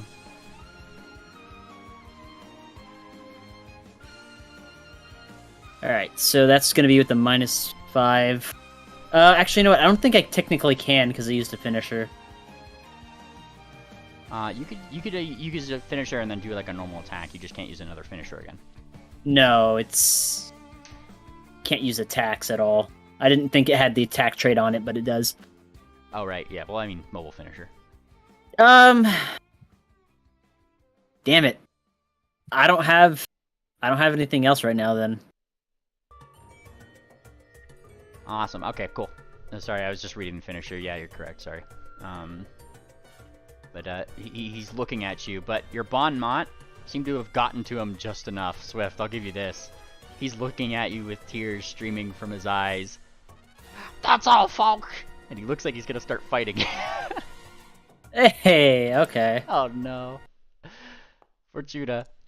Okay. I got him distracted! Okay, my spells, can I put them on non-lethal, right? Or... No. No. Well, we're fucked then. There is a thing for that, specifically called non-lethal spell, which I think is a wizard. Huh. Well, shit. Okay, I'm gonna try something. I gotta try to approach this guy. God damn it, I wanted to stay in this old spot this whole time. God damn it. God bless America. Well, okay, so... I guess I'm gonna enter the thing. I don't know what that entails exactly. I need to give a reflex save, is it? Yeah, if you're going through there, you need a reflex save against DC 33. Okay, you know what? I'm gonna start by actually getting that. Why am I not snapping to the grid? What the hell? Okay, reflex save. Let's do a reflex save first. Fortitude reflex. Let's go. Nice. Nice. Nice. That's a success. Alright. I'm gonna move, how much can I move? On a success, you're unaffected during its actions. Okay, so 25 feet, I guess. Yep. Well, I'm moving here. It's not snapping, hang on. There. Try pushing, I don't know why it's not. Try pushing shift a couple times. It only does that when you have shift held somehow. If it does.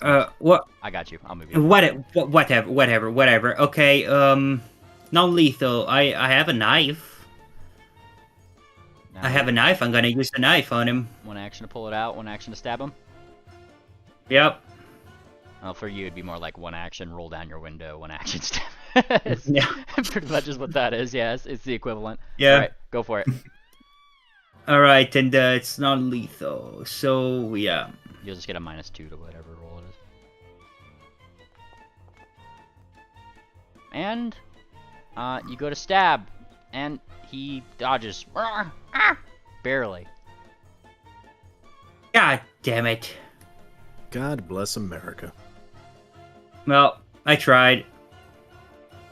Now, see, he does seem to be quite nimble of foot. It is Fireheart's turn, who is looking at this guy right over here. Okay. And then, once again, someone's up a bunch of magic missiles, specifically 12. They all fly in that direction. 12d4 plus 12. That's the one. He takes 53 points of damage. Whoa! Look at all those Yeah. scores. Oh wow, that was a good magic missile. Wow. Wow. But is it not lethal? No. No. Well, he's dead, I guess. It's not even down. He's We near tried. dead. He's wobbling. He's wobbling all right.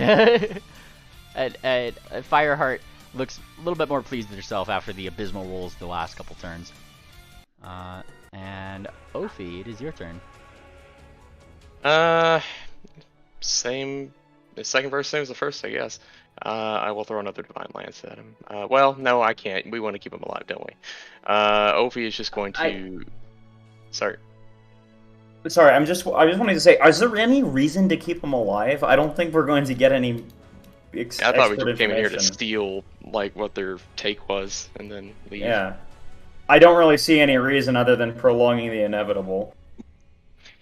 Yeah, and Ophi's chaotic good, so evil creature. She wants it dead. We already killed his crew as well. Yeah, I don't think we really have anything to get out of him. Divine Lance. Nice. Does it hit? Oh yes, it does critically. 41. All right. Ah.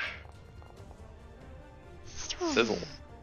You fling it that way. Lawful energy, I take it. Chaotic. Chaotic. Yeah. Chaotic good. This kind of like the zappy sort of darker energy flies toward him, and as it hits him, how do you want to do this? It's just gonna grab him right as Swift trips him over into the webbing, and Fortuna's approaching. It's just right through him, and it's over. Hits the wall in the back. Awesome. And look. And as the chaotic energy poofs around and attacks this thing, sapping away its whatever it is, very briefly you guys do see the visage of a weird, cool-looking S amongst the chaos. And that would end initiative. Electra dismisses her web immediately. And with the web dismissed, Swift looks further down the cave, and his eyes light up. Ah! He makes a quick run down here, and a leap into right here, to where he picks up the elixir that had been floating down the river inside the cave that Moon and Planter had thrown him, kicks it up, and he takes a drink out of it. There you go. You know, if we get very much more Kirans in this party, I might just be an actual god.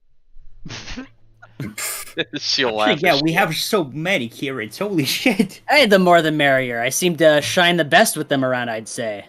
As you She take laughs. the healing, you lose all that clumsy 3, feeble 3. It just goes away immediately. You take 27 healing. And that his- muscle repairs itself. Are you alright, lass? I saw you get nicked a time or two. Ignore that roll. Sorry. I'm quite all right. In fact, she is going to queue up her burst heal right now and try to take care of that. All right, that'll be 33 plus 14 to anyone in the aura. Oh, yeah.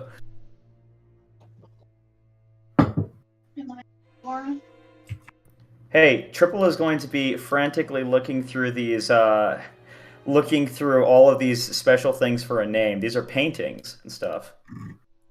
It's a long shot. Yeah. You start looking through the various paintings that were part of there. He is. Which ones are you looking at specifically? He is looking for a name. He is trying to look for the name Pastel. You look through and eventually do find it. Let me see which one specifically it was.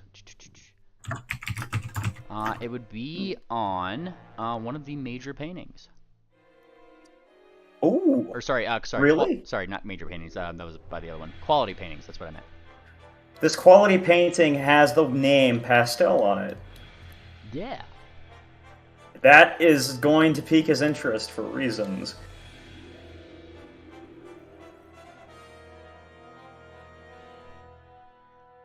Awesome. And you So kinda- these goblins were stealing museum paintings? Looks like it. looking at these gobos, one thing is weird about them, which is as they kind of like lay there dying or whatever, in the same fashion as the one that Swift had killed, they all start like losing their fur very slowly, and beneath they just start kind of looking like weird changeling buggish husks, pretty much is what they start slowly turning into. Is that normal?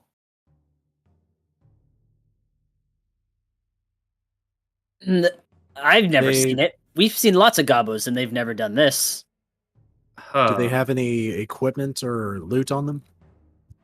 You start looking through them, they don't really have anything that's not mundane. A lot of these One of them had a shifting weapon. well, you go pick up that weapon, and I mean, now it's not on their person, it's just a stick. I'm gonna go to Madame Fortuna and show her the locket. What locket? I said triple, but I meant to say tangent. Sorry. No worries. Tangent found a locket. I'll take Gobble Lord if any of you guys have that. Interesting skill. Can Madame Fortuna roll Arcana on this? You doing with the locket to determine the magic that's in it? I'm gonna shake it. You shake the locket, and you hear the faintest thing inside, as if like somebody's like yelling in surprise. Wait, are you what, sir? You kind of hear this fancy bougie voice, ah, like as you shake the locket. And then it hits you, Fortuna. No way. And the locket flips open. And yes, your assumption was correct. This is a locket with a picture inside that is enchanted, so that way the picture moves. Much akin to Harry Potter, if you're familiar with the franchise. What was that for? Says the little picture inside, which is apparently what looks to be a dude and a very familiar looking gobbo. A shiny one. What? Oh, that was, I like shaking things. Got my hat all in a tizzy. The picture like looks to the other gobbo in there, who's like doing that, like, wiggle, like that swirly eye thing, as they, like, come to terms themselves. And those who can understand gobbo kind of hear from the picture, Why do? I don't know, old chap. Why would you do that? Well, Tangent, here you go. You might have some entertainment with this for a few days, I guess. Oh, sure. Pass me around. Yeah? Okay. Enjoy your new pets. Hello there. Are you gonna shake me around too? No. Oh, jolly good then. Hello. Then I wonder how much it knows. Do you know what month it is right now? He looks. Of course I do. And he looks back at the. he looks at his own watch. It's the 14th of Lashy. Yes. Is it the 14th of Lashy? Oh God, no! It's months past that. Oh, okay. Tangent's gonna wear it for now. And back in the locket I go, and you kind of hear it muffled as the locket comes to a close. Wait a second. Month? Why the fuck was that party again? Next month. Then is it next month? Not quite. Didn't Mainly it it- sometime pass? I Mainly it I changed. keep. Next month. You guys are about mid-month. We kind of changed that a little bit further out, just because it would just make a lot more sense with the Christmas special as to why you guys weren't in Bleak, and why Grob wasn't invited to a bougie party. Can you reiterate if we have ability to know like what kind of like party or gala or like the more of the nature of it? Society or relevant lore skill? Yes, I will definitely do that. Real quick, do you guys want me to put all the items into our party loot or keep it on me? I'd just say put it in the party loot. Yeah. Got it. Though I would Party like to. Okay. If it's okay, this is just 10 gold pieces. I want to hold on to that quality painting. Just for presenting purposes. You guys can still get it if you want. No, that's fine. Is it important to your character? Yes. Cool. All right, with that I don't society think check. anyone would. I don't think anyone would fight you on that. What was the wording of your question again, Swift? Basically, like the fanciness that can be expected of this party. Like, is it like a complete black tie, like gala, or is it just like a more formal or semi-formal, party? From what you know about Kalidai and what you've picked up from probably even in the articles in that magazine that you were in, this party is meant to be one to show off. People come to this party with their best outfits, whatever it is, to show off. It's not like everybody matches in black tie. It's everybody comes with something to present. Kind of Extravagant. It is a big bougie party, and above all, what you know more than anything, it's to impress the host, effectively. Is it like a dancing kind of event, or it's gonna have all sorts. There's dancing, there's runway competitions, networking. It's like a mansion party. Like there's a lot of people in one space. You're talking to a lot of people. It's a party. Less so than like I mean, it's kind of like one of those click your glass champagne ones. Kind of imagine it like the Grammys, and you're like the star actor there at the Grammys. That's who's invited to this party. Okay. You guys want to look? Ophi, no. What? What? Well, at least someone got that. Oh, but she said that out of character. I know. Yeah. No. What? Eyes wide shut. It's a. The joke was it's a sex party. Ah. It's an Illuminati. It's an Illuminati ritual sex party with sacrifices and nasty stuff. Oh no. Yeah, the masked kind of everyone is Yeah, not gonna lie, I'm getting vibes from that here too. New World Order. We won't know what kind of party it is until we show up. All right. Yeah, there's a bunch of dead gobbles around you. I hate Kalidai. Do you guys want to explore the rest of this cave?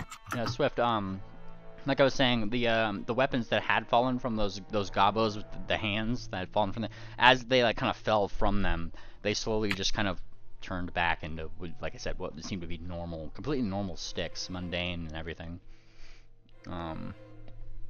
They don't seem to have any special runes or anything on them. That is weird. But Strip doesn't. He just kind of shrugs it off and nudges a stick as it floats past in the water. But doesn't really fight it that much. Check the cave. This is it, guys. We can get going. Triple, that fancy looking painting you found, would that happen to be a what was his name? The fancy bard Bannermane back in the day. Semitone. Nah. Are you talking about the one that he's really interested in? Yeah. Major painting by legend. Go check the inventory. This wouldn't be the one. This quality one is the one that Triple's obsessed with. But the one that might have that is those ones in the inventory that say they're made by a legend. Who's Pastel then? Yeah. Pastel is, again, that's somebody important to Triple. Aye, who's this pastel painter? Well, it would be a family member of somebody who's important to me. Well, I believe Semitone used to put his signature on the back of his paintings. Can we verify the artist? Let's go ahead and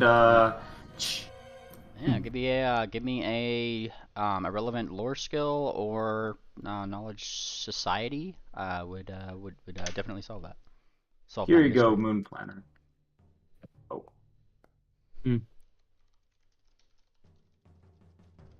Probably should. There's like a lot of stuff here. Awesome. And Moon Planner, yeah, you're pretty familiar with where Semitone usually signs his stuff. It looks legit. On the back there is a very fancy trademark signature of a certain semitone. Ooh, if we could get this verified, we may have found another one of Semitone's paintings. We're finding so many treasures, it's hard to keep track of them. It seems like we're just picking up things from the museum all over the place now. How many did he make anyway? I have no idea, but I imagine he spent many years creating arts.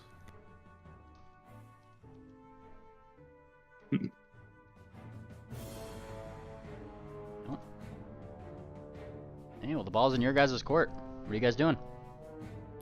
Well, people have checked the cave and found nothing else, right? Yeah, Nothing. Looking through the cave, the only thing that you saw was that oddly placed chest that was right over there, seemingly being guarded by gobos.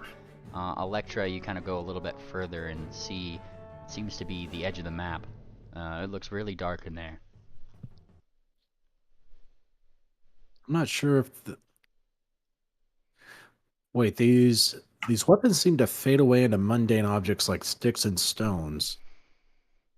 I don't think this is any kind of gobbo magic. Is someone employing the gobos? That's actually a good question. Well, Yeah, the ones by the train tracks had the same Ankh that the goons we met on the road did, but I didn't see the Ankh on this one. I saw some weird other symbol. I don't really know how to describe it. It looked like an S of sorts. Just seems very strange that a single treasure chest with this tier of treasure would be guarded by these gobos. Either they would have their hoard or they would have destroyed what was in there. Madame Fortuna and Electra, as you guys are kind of like looking around the area, you do notice something about this gobbo that had fallen into the water. With the water kind of going over it, splashing over its face, it kind of slowly seems to be doing something to that gobbo that it isn't doing to the others. And upon its forehead, you actually start seeing another symbol. Huh. A crudely drawn skull. A crudely drawn skull. Did you find something, Madame Fortuna? This gobble got something. There's look at this symbol right here.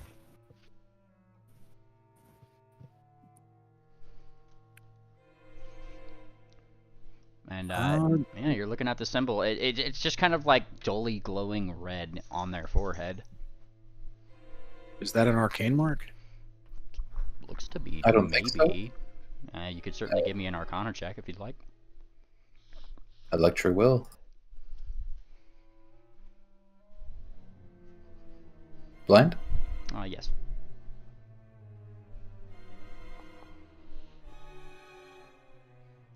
It does seem to be some kind of arcane mark. The more you kind of squint and look at it, you're increasingly more kind of keen that whatever this mark does, the source of all those rocks that were falling from it, seems to be originating from here. It's very reminiscent of a certain spell.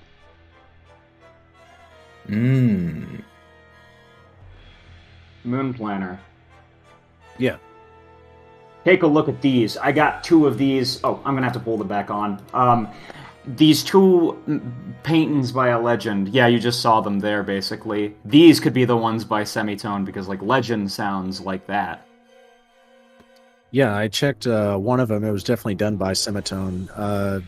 Look for his signature on the back of the painting. Okay. Yeah. And you look.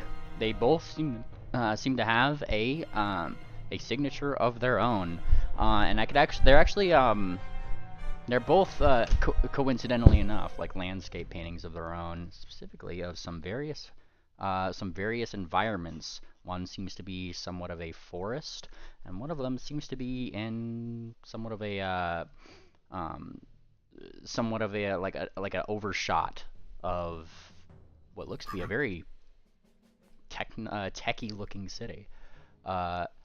Ooh. Moon Planner. I feel like this is completely valid for you.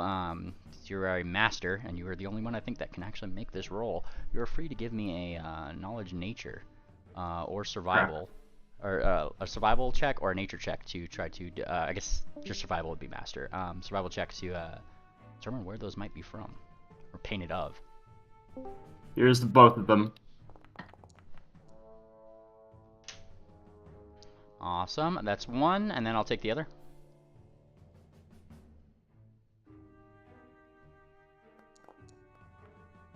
Nice.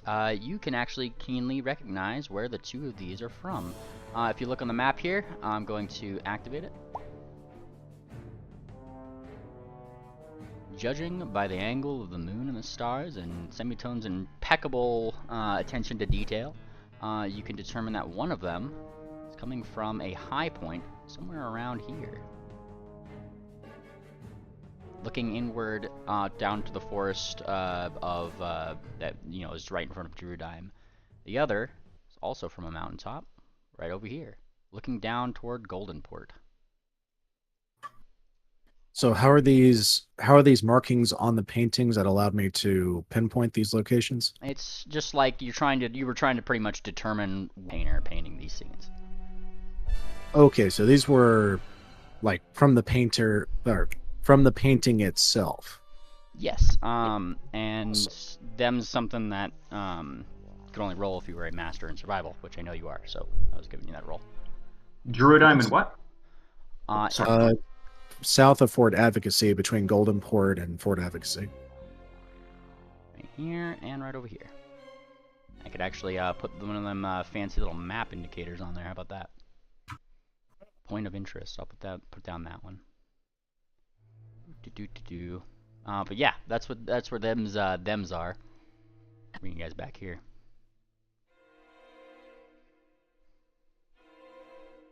There you guys go. So, is there anything else left to do here? Up to you guys. Not by my count. I'm ready to go. Just a quick aside, mainly that edge of the map that looked dark, was that actually a passage, or was that like... No, it's just okay. Imagine that path didn't exist because I didn't make I this gotcha. map, so. Nope, that's understandable. All right. And we get right back out to this map. I guess I could have just left you guys on here. As you guys kind of like exit that cave. Exiting the cave, you do see, of course, Pingwing, Duck, all of them kind of on the outside. They're still looking out. Nothing seems to have attacked anybody. And Duck looks back. Gosh, what was in there? Some more gobos. Oh, and she kind of nods her head. I don't know why they like me so much. Very strange gobos. One of them had an arcane mark of a skull on its head, and the weapons they used seemed to fall apart back into sticks and stones. They appeared magical when they attacked us with them. And she kind of thinks a little bit. Never heard of that one. What do you think? And she looks up toward Pingling. Entrance says, that sounds like the druid Shillelagh.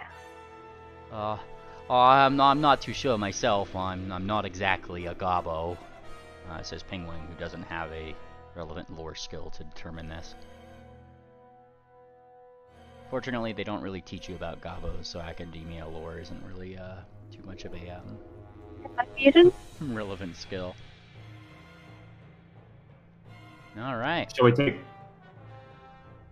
Do you guys want to take this path? Shoot. Yeah. Says it sounds like Shillelagh. You're not wrong, actually, because doesn't Moon Planner just put the stuff on a stick and turn it into a shillelagh? Oh, yeah. True. But it doesn't work on stones, only sticks. and it turns it into a club, that- not shifting There's weapon. another spell for that too. Magic That is spell. true. It did shift into the rapier. There's another spell for the stone thing, and it's druid too. I wonder if they're druids.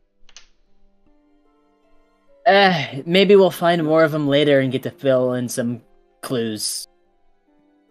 I'm thinking someone or something is employing the local gobos here to protect the treasures or guard over them. Because we've all seen, or most of us have seen gobbo hordes before. They're not all located in a single chest, and they're not of this caliber. If the gobos had gotten this painting, they likely would have destroyed it outright. You're very much correct. I mean, it would line up with the gobos that we found down by the train tracks. I mean, they were intelligent enough to stop the train, and it's with Golden Port technology. They had to, they would not have been able to discover a way to stop the trains on their own, and we already saw the onks on them, so I wouldn't be too far-fetched to think the same of this slot. Who's the bandit turned good guy who's traveling with us? The one that Triple was training a few days ago. Oh yeah. He's not Oh, really yeah. traveling with you guys. He actually wasn't a bad guy. He just was the guy Yeah. in the outhouse that we suspected was a bad guy. Yeah, he was never a bandit. We just sort of took him prisoner. Right. But he's traveling with us back to Holbeck, isn't he? Begrudgingly. We forced him to come with us to Yeah, Holbeck. begrudgingly. You forced him to come to Holbeck with us. Yeah. This was What was his name? Moonplaner starts calling for him. You call for him, huh? And what's up? Do you know the locations of any more jackals on the road to Holbeck? And he kind of blinks. I don't know. And he kind of shakes his head. I've just been sneaking up the road. I don't know what they got going on. I'm not part of their thing, he says, putting up his hooves a little bit, like giving him a little shake. Do you know if there's any connection between the jackals and these Ankh symbols we've been finding? We already, yeah, we do know that. I don't know if there's a connection, but that one over there, he points to Bellhop. He's constantly going on about those things. Might be good to ask her. Bellhop. What's up? All right. Moonplaner's going to go back into the cave, drag the gobbo with the arcane symbol on his forehead, and pull him out into the open. Bellhop, take a look at this one. Ooh. This one's got a magical symbol on its forehead, and it's not falling apart the way the other gobbos were. Wait, hang on. What? Goblet's falling apart? I never know about what? Yeah, I don't know about it either. I know these were the rock skins, so maybe it's something specifically to their tribe I'm not familiar with. I'll ask Grot whenever she decides to come back. Alright, so should I probably get a fucking hang on a second. Should I try and pursue a lead on this one? Be a very see if you applicable thing can- to pursue a lead on. I'm gonna pursue a lead on this one. Lead pursued. I think you have to give me a roll for that, don't you? Yeah, give me a moment. Examining GM. I don't think it needs a roll. Hey, hang on, I just posted the thing. There we go. Whenever you attempt a perception, very nice. So, specify to me what you're pursuing specifically. Like, I need to know the case that you're pursuing. The symbol on its head. Very nice. Okay. Trying to figure out what it is. All right, that's one. And then, what was your other? I know you had another case going on. Unless you're dropping At the that moment, case. no. Ah, Did I? there you go. Wait, did I? You can maintain 2 active investigations at a time. There was one that you had designated, but I don't think you ever dropped it. You're free to drop them at any time, if I'm not mistaken. What was the one that I designated? It was. It was. It was the ghost. The ghost in Triple's house. Right. Yes. I think. Yeah, that's Crescent. I gotta probably keep that one going because I'm still getting paid for it. We close that case, but yeah. So yeah, I'm still pursuing a lead on this one anyway. Awesome. You start pursuing a lead, gathering various evidence of these gobos, taking whatever you need necessary over the course of 10 minutes to properly pursue this lead. Eh? Yeah, what are you naming your case? I'm naming the case of the skull on this on the green horse head. Nice. Very fancy case name. I like it. Mm. All right. So, if you're thinking about things, you do have this as a case, and investigators get a bunch of abilities to, discover things about them. If that's what you're willing to do.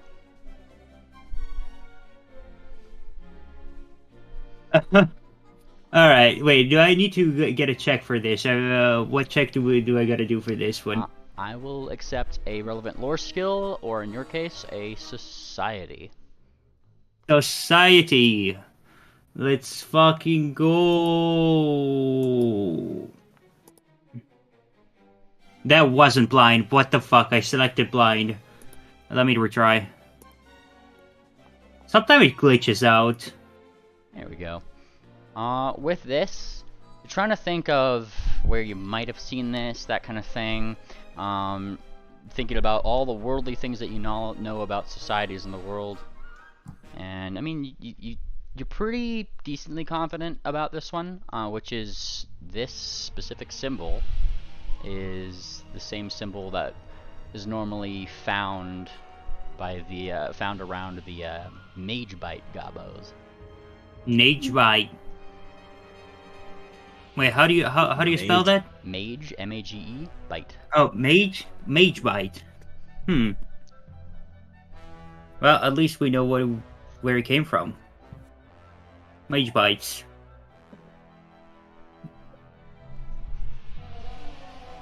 But wait, wouldn't they be competing tribes?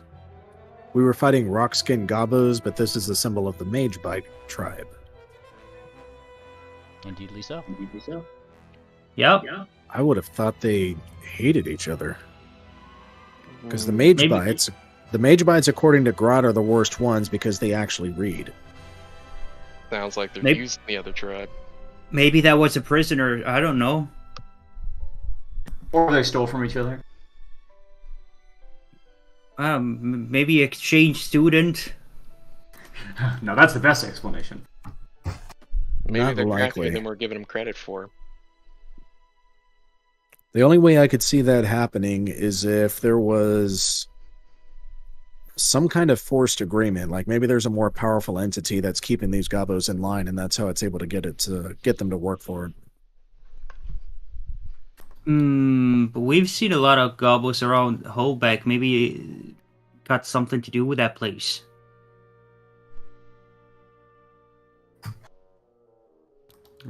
Is there anything else we gotta do? The only thing left to do, I think, is you guys determining what path you're taking from here. If we don't know the locations of any more jackals, we could just head due west, or we could go back to the road to see if we can get another ambush. I'd be surprised to find another, but I think we just head due west and go into town. I'm all for that. It'll take 8 actions to go that way. It'll take you pretty much go 1 action up to the point where you get to the path. So you'll take an extra day to get to that path, unless you guys are going down here or going around. So options available to you. I think I'd like to head straight to Holbeck, but I'll defer to the rest of you. That's my vote. All right, I'm gonna go Straight. with it, unless there's any. Fastest route possible. Awesome. So I move here. Fantastic. As you guys start moving back toward your original camping space, you find that clear spot where you'd found the locket. A day and a half before. Before all that went down, anyways. And there's still not really anybody here, so you're free to give me your watches. Alrighty. I'll take second watch. I'll go third.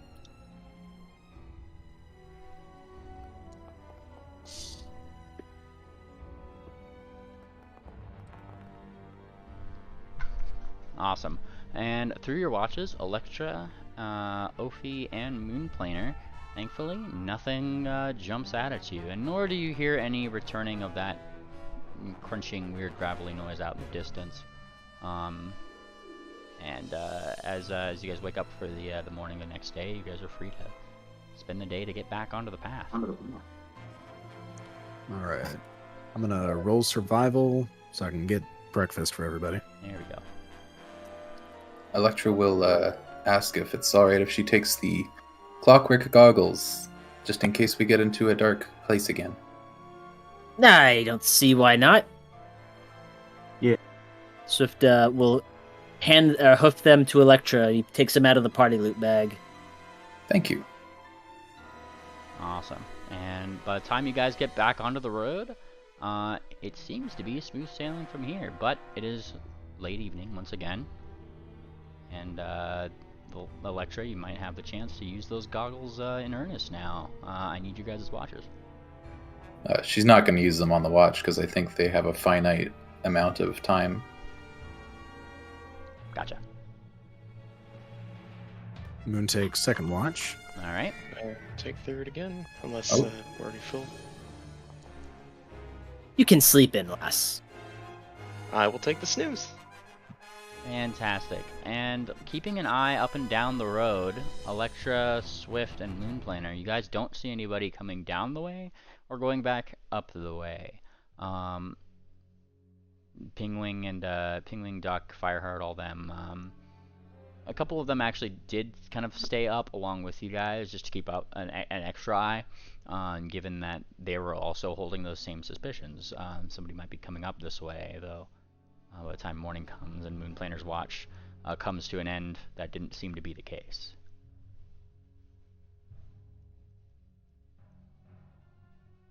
No news is good news.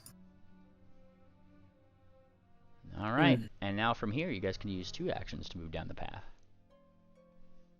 Which would take you right over to Holbeck. Getting food for everybody. The fear aura we experienced the last time we were this close to Holbeck, or we experience, do we feel it now? What was that? The fear effect that we were under when we flew past Holbeck on the shoreline Oh, yes. many months ago? Yes, as you start to get into Holbeck, that was actually what I was pulling up here. I was just getting the DC for that. I'm going to need a will save for y'all. Uh-oh.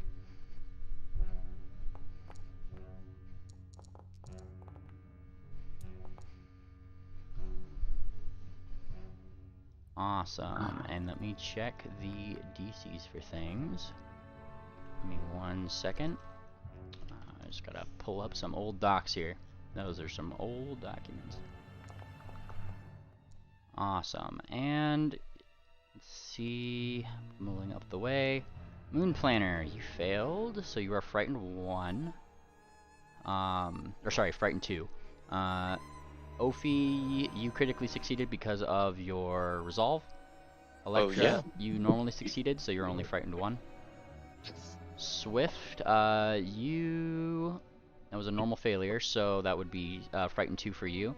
Triple. That was a critical failure, so you are frightened 3. How often do we roll this? Because I might just burn a hero point. I'm pretty much going to be having you guys roll this at the start of every day, and this is the Okay. blanket effect for that day.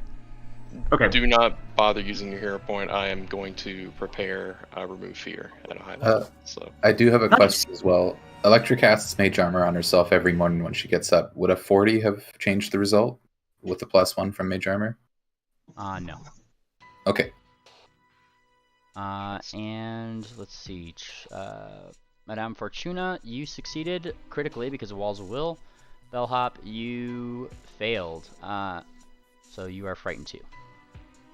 Jesus, fuck, get out of here.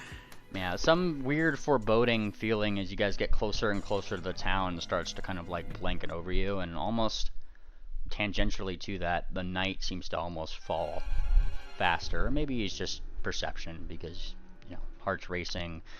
Something is getting that that tiny ant of adrenaline like on edge in the back of your guys' mind as you guys start to get into town. By the time you get to the hex that Holbeck would be in, you kind of like look over and you see the town there with all of its red buildings, or red topped buildings, out of all of our players here, Anon, you might be the most familiar with the style. It's pretty reminiscent of Florence. Oh. Right. Very artistic, very very showy, lots of white buildings as you guys kind of get into there. Though there did seem to be torches there, patrols roaming through the cities. Real quick before we go too far forward, the remove fear, is that automatic or do you need to make a check against that? You'll need to counteract it, so you'll need to roll that counteract check. Ah. And your DC is 32. On a success, that would be counteract if it is 7 or less. So this would not be a level 7 effect. Yeah, so that would actually fail. Wait, but isn't this a spell level 6? I'm just reading counteract here. I think that the being 6th level just makes it affect 10 people. Yep. Oh. So this is definitely not a 7th level effect. I'll give you that from the spells. That actually does fail. Well, damn. Oh, the effect, the thing that made it. Oh, jeez. Yeah, we're against something Well, the DC very, very is strong. DC's over 40, so Well, I said you succeeded, Electra, with your. With oh, your, my bad. Yeah, you're just frightened 1. Critically succeeded is you don't get frightened. Ah. Yeah. Speaking of stocks, I didn't see your save. Oh, you want me to do one for stocks? Okay, I'll do that. Are our champions not immune to fear anymore? No, that is not a thing. I will double check, but I believe not. I think there's feats for it. Yeah, I think it's something you got to take a feat for, like a lot of things. I was blind. And now you're reminding me I have to roll certain people's, certain NPCs as well. So we'll do. You mind on hiding that? Oh yeah, sorry. Really sorry about that. You succeed with Divine Will. That would be a critical success. So you are good, Socks. Oh. Critical success does takes 9. So I got to do this one for these two. You reminded me. There's that one and that one. And Pingwings. Pingwing. Let's see who's the most scared out of everybody. Clearly not Pingwing. What number is this? Fireheart is a little spooked. She's frightened 2. Pingwing is he doesn't have the fancy thing, so he's only frightened 1. But Duck seems to be scared out of her mind.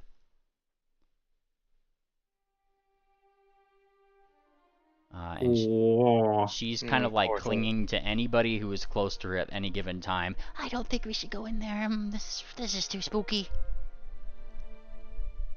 This is what we have to do as Bannermanes, Duck. We have to face our fears no matter how shaken we are. This is a tough challenge for the lass. You need to be very careful here. Pingwing, you're going to have to keep a very close eye on her here. No, don't worry, I am. And he looks serious, and he's looking out toward the those torches that you see kind of roaming through the city. Like I said, these guys seem to be on patrol. And there's definitely people walking around that don't look like they have those guard outfits. Matter of fact, a couple of them that you could see on the edge of town. I would imagine Triple being your scout.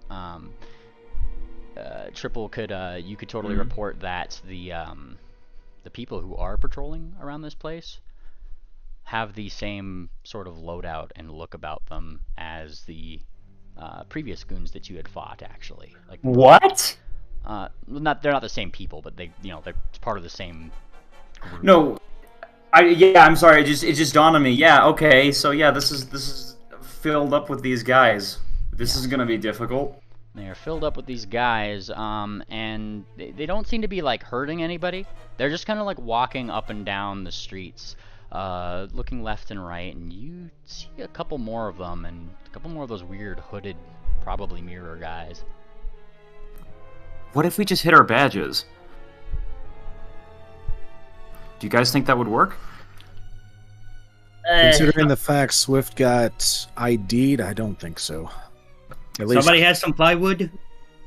Even still, I don't think they're just letting anybody through here.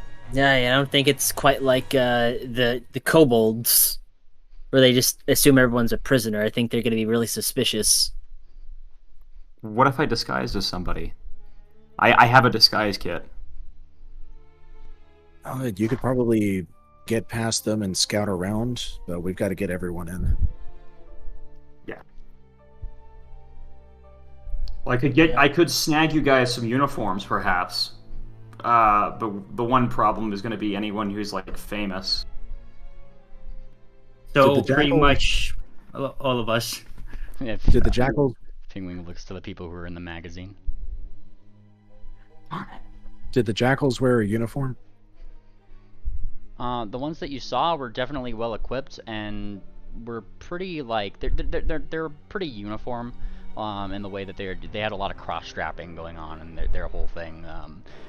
Whatever armors that they had definitely seemed to be custom made for them, and that's what the people on patrol seem to be also wearing. Is like the various things that would just point to, hey, these guys are probably from they're not friendly people. We pocketed their armor, didn't we? I believe so. I don't keep track of your guys' inventory.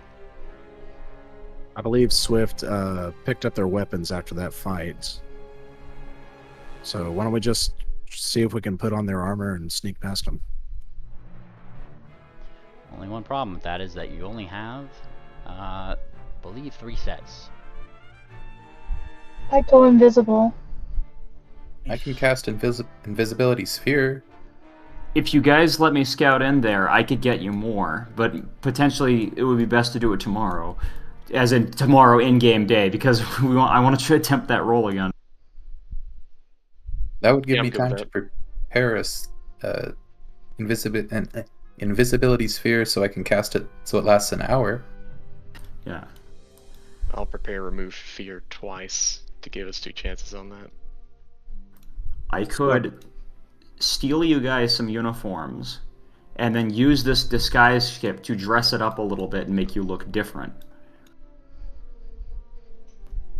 If we do sneak in today, Stockade, do you have a contact inside a hullback that could house us so we don't have to try to hide as hard?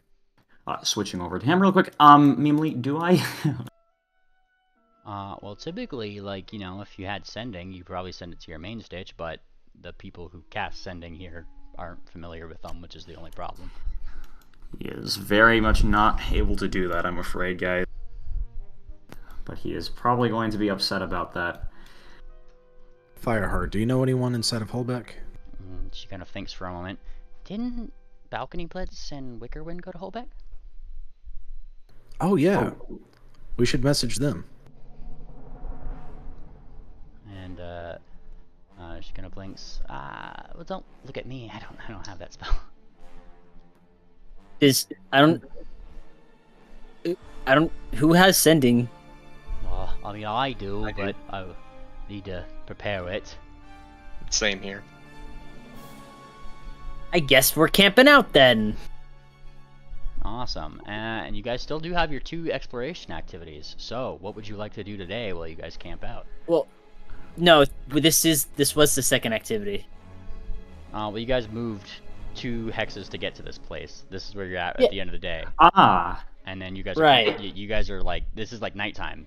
If you guys are camping out, I need your watches first, and then the next day you get your 2 exploration activities. Right. You were making it sound like we had those 2 activities before we made our watches and sleep and stuff. No. It's just yeah. I'll need your watches if you're going to be camping out here, and you guys are keeping watch. All right. If you're a prepared spellcaster, make sure you prepare the things that you need. You gonna take a watch, Moon Planner? I'll take second. Your classic second. I'll take 1 too.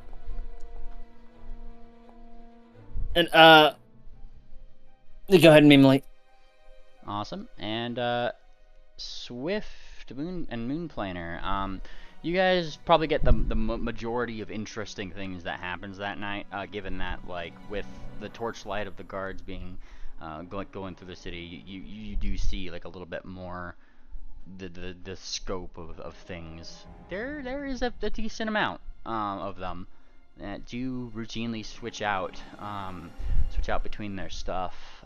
Between the two of you, you guys can actually work out that a lot of them seem to be coming in and out of one building in particular, which from like this high point where you guys are camping above and looking down, by the time you get to Triples, your watch, you could probably recognize as some sort of greenhouse. Greenhouse? A greenhouse? Like the house is green, or you mean like actually with plants and stuff in it? Like, I mean, it's got that like glass top covering, right? It's a greenhouse. You kind of see it from the distance, and a lot of people seem to be going. A lot of these people seem to be kind of going in and out of that specific location. How many are generally on patrols? Are they going out in small squads or like regimented units in formation? They don't seem to be too organized, but they do go out in small groups of adventuring parties, pretty much. Is what they would be. It's kind of a mismatch of various folk, either with hammers, axes, maces. Triple, I'll take your scouting roll if you want to give me a perception check. Okay. This will be using one of your adventuring activities to scout, though. Okay.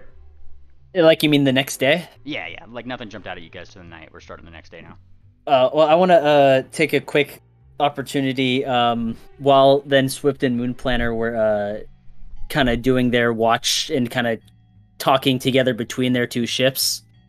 Just mention that, like, yeah, it's interesting. It seems the path to get here was a lot easier than Wati, but I don't know. It looks a mite bit more dangerous than kobolds. But there's more to consider than that, you know. And I kind of look at Moonplanter. Even though we've got this, and he gestures to the city ahead of us, there is that party next month. That should be on your mind too, lad.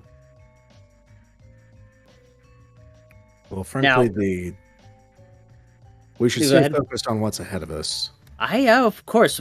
We're gonna rock through this, but I only mention it to you because you should be thinking on a way to make your proposal to your offer to Fireheart special. If it's gonna be quite the gala like this, you might want to prepare maybe a special bouquet. Whoa. And he puts a wing in the middle on of the night, right? What do you mean proposal? No. Jeez. Offer. Date. Like a date proposal. You want to ask her. You don't want to. It's not going to be another +1. This time, you're asking her as your date. It's a different tone than just a +1. You understand? Right. Okay. And and it's a party like Kaladai, you want to make sure that it's a Kaladai affair from the get-go. You don't just want to walk up and ask her, "Hey, Fireheart, will you be my date?" You might want to grow a special bouquet of flowers yourself that might mean a bit more. Or maybe if we find some special treasures or some special jewelry on our adventure, you could offer that to her so she can help pop a little bit more at the party. And Moonplanter scratches his chin a little bit. Well, I don't know if she's too fond of flowers, but I know she really loves dragon artifacts. Hang on, I'm thinking here. Something dragon related. I'll keep an eye out. That's why I tell you, lad, we're more than a month out, but you got to keep an eye out for it going forward. Maybe there's some special kind of dragon flower or something you could come find, and if we meet up with that one deer again, maybe he can help you grow it a little bit faster. But hear me, lad. Any mare will love a bouquet of flowers with a date proposal. All right. Okay. I'm gonna reveal this really quick. If you were a failure on the save here, go ahead and mark yourself as frightened. Frightened 2. If you're a success, frightened 1. Critical success, you're not frightened. And I don't think anybody critically failed, so we're good there. You got me marked as a critical success, GM. Did you roll for us, or did we roll that? I can't remember. No, I rolled that because I'm just gonna roll for us. I have a group. This is the new day. I'm assuming mine is a crit success. Now, well, instead. look at the like if you got special abilities that make it a crit success, then It should be frightened 1 or 2. 2, right? If you're failure, then yes, 2. All right, 2. Madame Fortuna is critical instead, right? So it's nothing. Mm-hmm. All right. Make sure I actually have sending here. GM, while everybody's doing that, I'm gonna roll knowledge nature. Is there a dragon-related flower that might be suitable with the proposal that Swift and I are discussing? Like some sort of corsage. What are you thinking? A You know how flower there- that could be used to make a corsage, like Yeah, a, you know- a species. You know how there's something like dragon fruit, passion fruit, something of that nature. You know, the blossom that grows on the tree, might be considered a dragon flower. Something of that nature. You do know of a specific type of blossom, but it only appears in places like scale tip and very rarely. That'd be a pretty good candidate for that kind of flower that you're looking for. Swift would have also mentioned corsage in that conversation as well as a good suggestion too. In the area, hell no. This is like a pretty arid environment. There's not a lot of just flowers hanging around. All right. Ooh. Nope, not on that one. You pretty much need to roll a 20 for this. The first one was a 16, but let me check something real fast. Focus point back. No, that wouldn't be a saving throw. Alright, I'm gonna blow my other remove fear. May as well. I prepared it. Alright. Damn it. Oof. I will. You can always hero point. Yeah, you can always hero point that. Yeah, Well, I'll go ahead and blow my only hero point. Why not? You get a new one every game. better keep her safe. Oh, wait, 1d4. I have a different. Yeah, let me do that real quick. Or well, that was the reroll. So Yep, you do Doesn't get- use it though. nah, You didn't do do it. get your hero point back, yeah. Alright. Oh, okay. So yeah, between the scouting, you guys have one more adventuring activity today before afternoon hits again. Can I? What did the scouting elf get?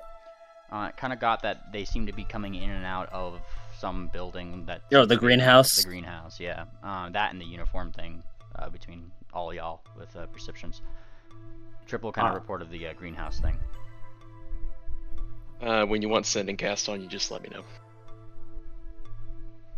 I would like to, if it's possible, guys. I'd like to go get us some more uniforms. If you guys think that's a smart idea. You can try it. My only hesitation is if they find you in there and you're alone, that won't be good. That's the risk. It's quite the risk, in fact. To which Ophi will cast Life Connection on you, and that will pretty much enable me to know whenever you're in trouble. I just don't know of any other things you guys might want to do. But that's that's the only thing I can come up with. Well, I've prepared so I can cast Invisibility Sphere that lasts for an hour. So if we do want to scout in, we can all go. It'll go in together. I suppose perhaps what you guys could do at the very least is be in like a safe location really close to wherever I go in, because we can't all sneak in together unless you all want to make stealth checks.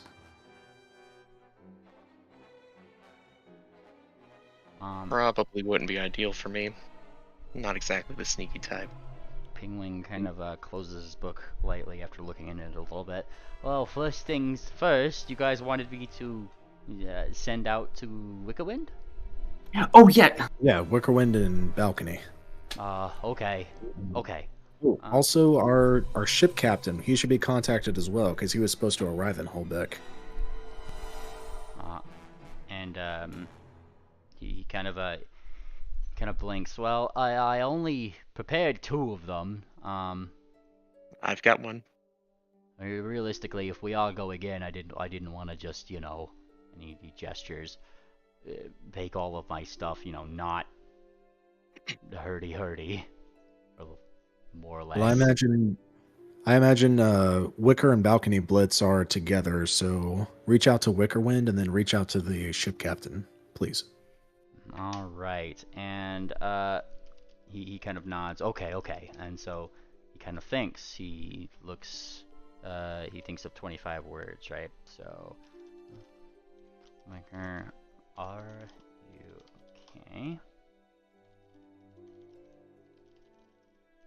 Hold back. And then he kind of starts thinking of his message. So Pingwing is going to be asking, "Are you okay? Are you in Holbeck?" And what else? We're east of the city, trying to get in. And you're just giving your own status. Yeah, we're okay, east of the city, trying to get in. All right, 1, 2, 3, 4, 5, 6, 7, 8, 9, 10, 11, 12, 13, 14, 15, 16, 17 words. Is there anything else anybody wants to say? Going once. Going twice. Bring pancakes. All right. Yeah, short and sweet and to the point. All right, and this message is sent out to Wickerwind.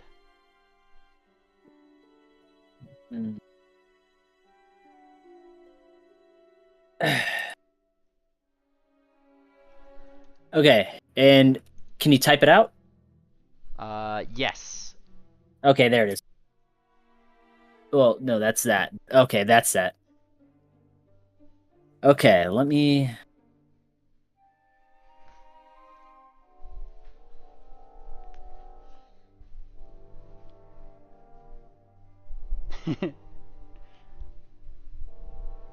Right.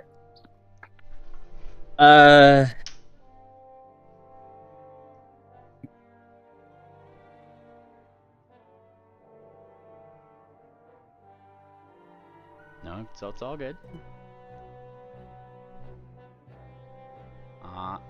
So we're doing ascending there, and then start thinking about what you want to send to the captain in the meantime, guys. I think the same words can be sent to the captain. You know, just addressed to the captain specifically instead of Wicker.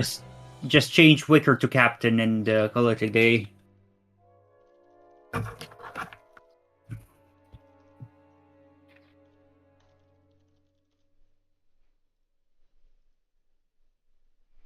Alright, and let me send you shorter languages.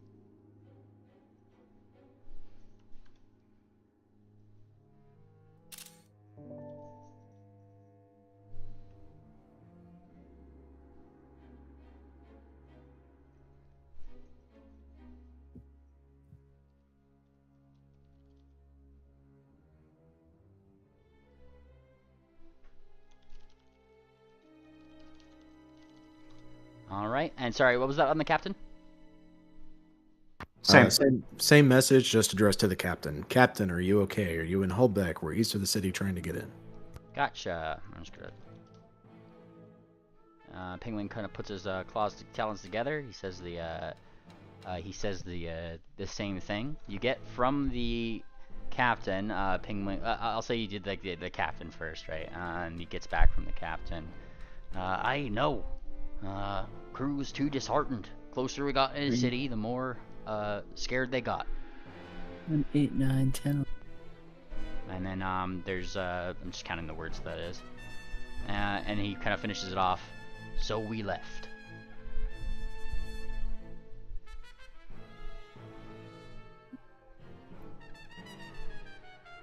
Only so much you could say within a sentence. Okay. So, Pingwing, do I just post it in DM or just in here? You can post it in here, because Penguin's gonna tell the party. Okay. And I mean, you could read it like Wickerwind would read it. Alright.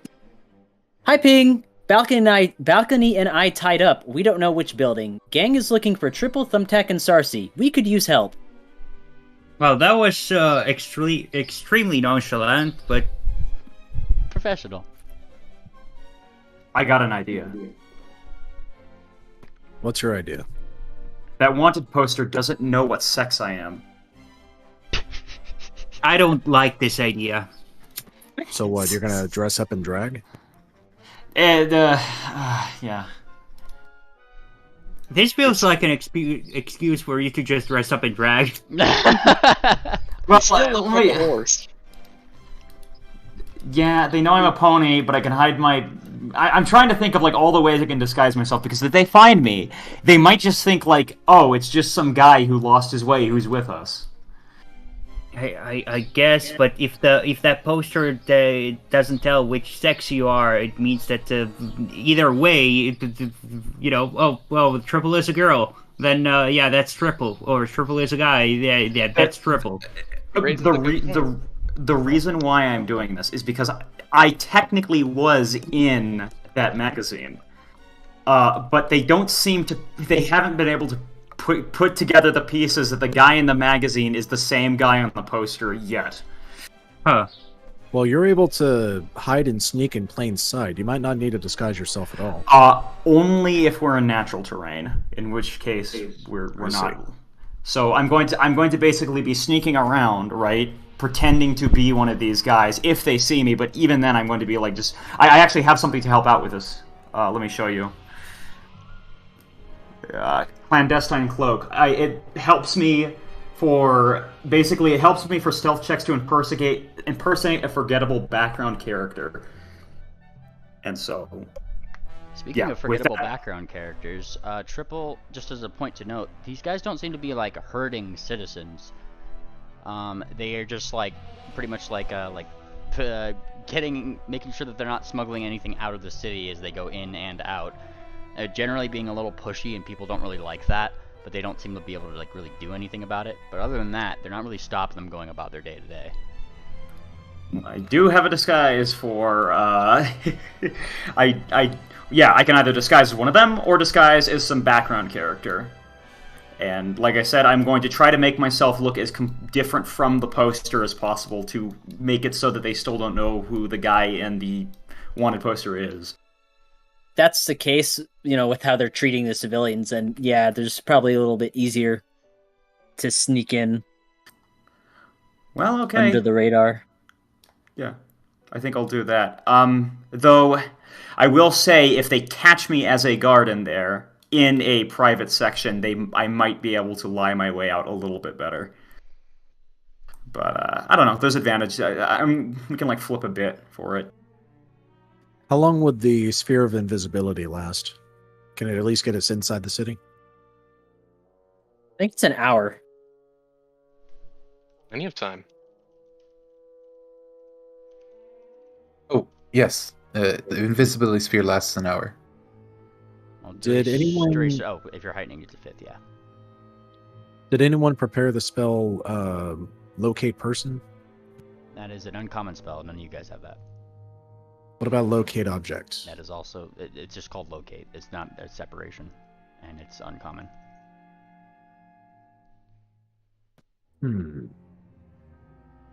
We could really use Sarsaparilla right now. Yeah. I agree. All right. Okay. I have a suggestion. Let's use the invisibility sphere to get within the city past the guards, and then I can form a posse with everyone here, see if we can speak to the local population to find out where the deer are located, and see if we can narrow down to which building they're in. And then once they're identified, we'll spring them loose and then work towards focusing on the jackals. We know that the jackals are headquartered in the History Museum, so that's likely going to be the most heavily guarded area. We should avoid it. If you guys want to do that and spend your second action to gather information, I'll just need some rolls.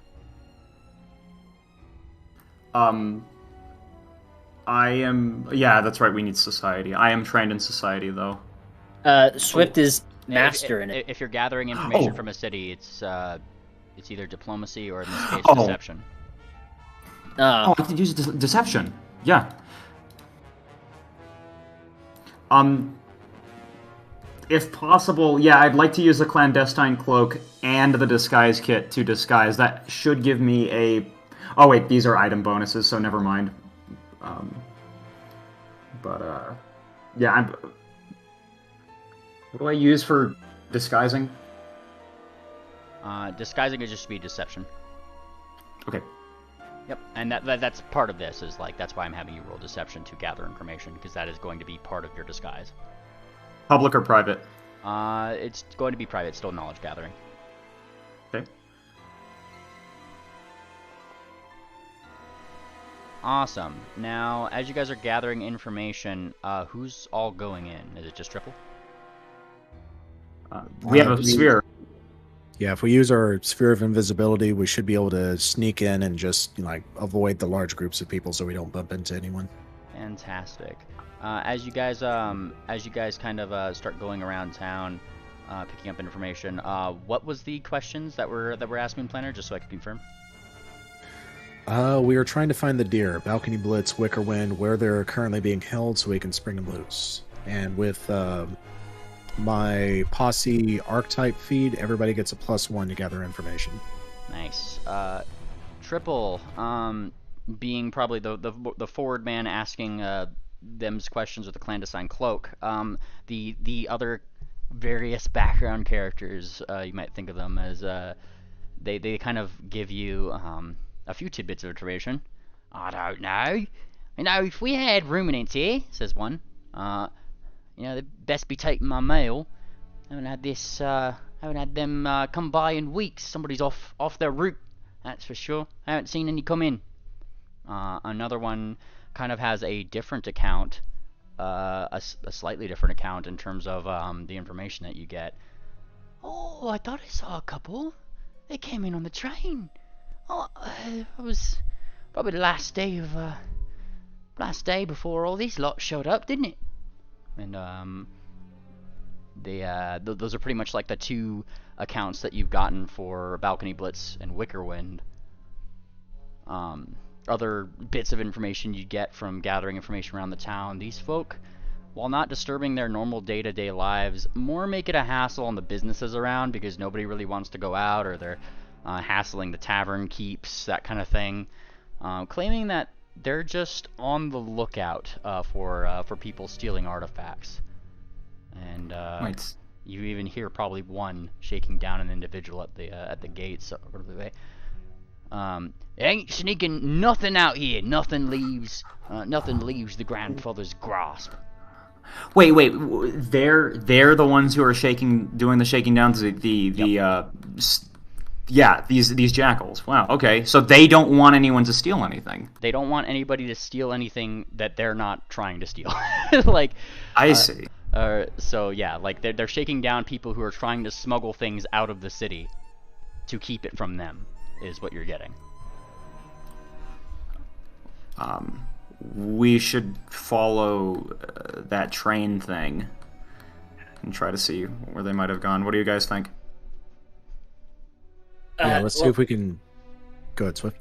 I was going to say, I mean, it sounded like he just said they came in on the train, which we kind of already knew, but from the sending, they said they got captured and they don't know where they are. Right, but we're having to follow up with leads right now because nobody knows English, specifically where they are. But we can probably find someone who saw them get off the train and then follow up from there. Also, if they're simply looking for contraband, stolen items, if we can find a safe point to drop off the artifacts we've collected, we could probably walk around mostly okay. Oh, yeah, that's a good idea. So, Stockade, do you know of a safe house we could go to? Stockade would inform them of one if that is possible, namely. Of which one? Tavern? Of like a safe place that we can drop off our contraband, because we do have items that they stole, basically, and like, yeah, Moonplanter was smart enough to think of this, actually. If you're thinking of places to drop it off, the safest place you know of is the place where you've been camping outside the town. Darn. Let's do it.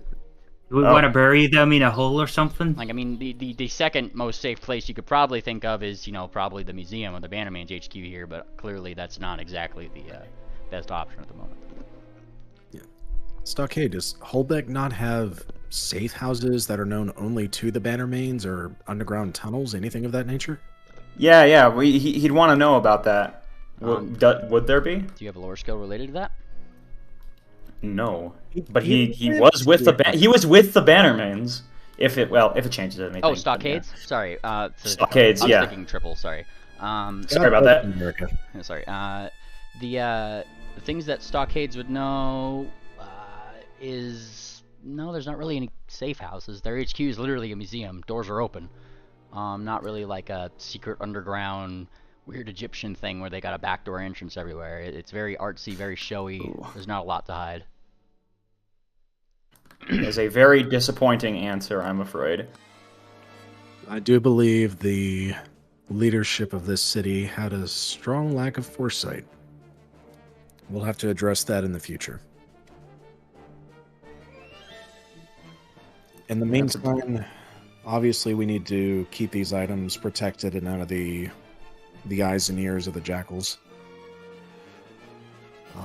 But I recommend we head to the train station and see if we can follow up with any leads there. Yep. Alright, heading down over to the train station. Speaking of pursuing leads, any takers? It's time. Are you taking on a new lead? What are you doing? Yeah, let's take out a new lead and try to figure out where these guys went. Alright, so state the name of your case, sir. The case of, I'm gonna try and be more creative with this one. Based.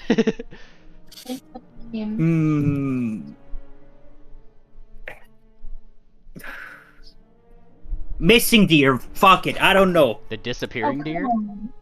Missing deer. Just case 2-4. I'm gonna start naming them by number at this point. Fuck it. I'm not creative with Phase. just case number 4. Case number 4. Fuck it. Case number 4. Missing deer. What about case number 4? The case of the tardy male. Okay, yeah, that I was trying to think stuff like that. Yeah, that works. Case of the tardy male. All right, and you guys get up to the train station. Now, Anon, I know I have to give you something interesting about this train station, don't I? Oh, what is it? You do find what seems to be a letter that seems to have been blown into the very corner of, you know, like it kind of stuck in the wood as if the wind had blown it away, and that's where it just got caught. Very small thing, and it's very. You've actually seen this letter once before. Leaving Belmare. Oh, God. Seems unopened. It never got delivered? Or no, wait, that was the wrong one, sorry. Which, The package, right? I'm trying to remember what, Balcony Blitz and, Wickerwind were delivering to where. I kind of got them mixed up in my head, I think. They had a package that was supposed to go to, like, the main stitch of like Wallowdale or something? Wallowdale. Oh, well, yeah, that was one that the bellhop had. Sorry, take that back. I forgot that letter had been already delivered in Dakalife. Got my locations mixed up. In this train station, then the other interesting thing you'd probably. Oh, are you thinking of the Misty one? Yeah, I was thinking of the wrong one. The interesting thing you'd notice in this train station, rather, would be probably the you find a similar looking talisman to something that your friend Wickerwind has probably whipped up in the past. Just kind of like tossed along the ground as if it was like made but not used, maybe lost in some kind of scuffle or something. You're not entirely sure, but you do see that. Huh. Isn't that if I can I add something that might help Sure. be a recognition is that Wickerwind would always include like a little almost like a signature, like a little snowflake somewhere on his trinkets and doodads. Like a little snowflake. So this was definitely Wickerwind's.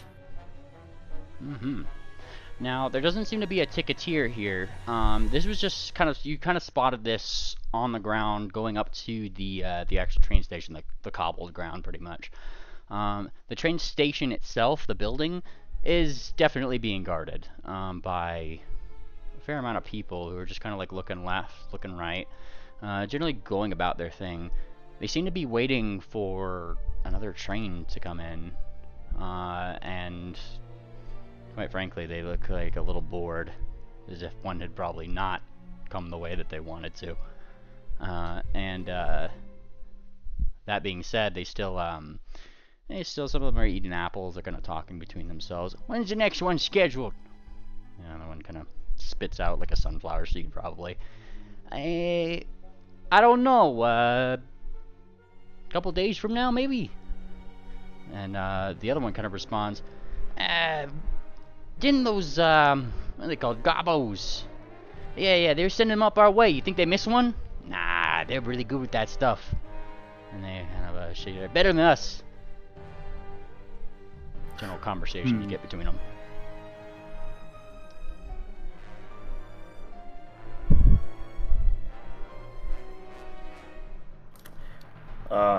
What should we do now?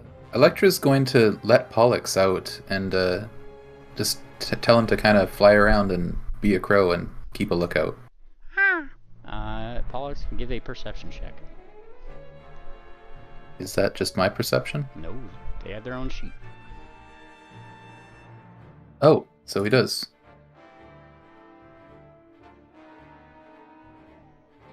I know. Perception. Oh. I know their Raven's looking. Good boy. Here we go.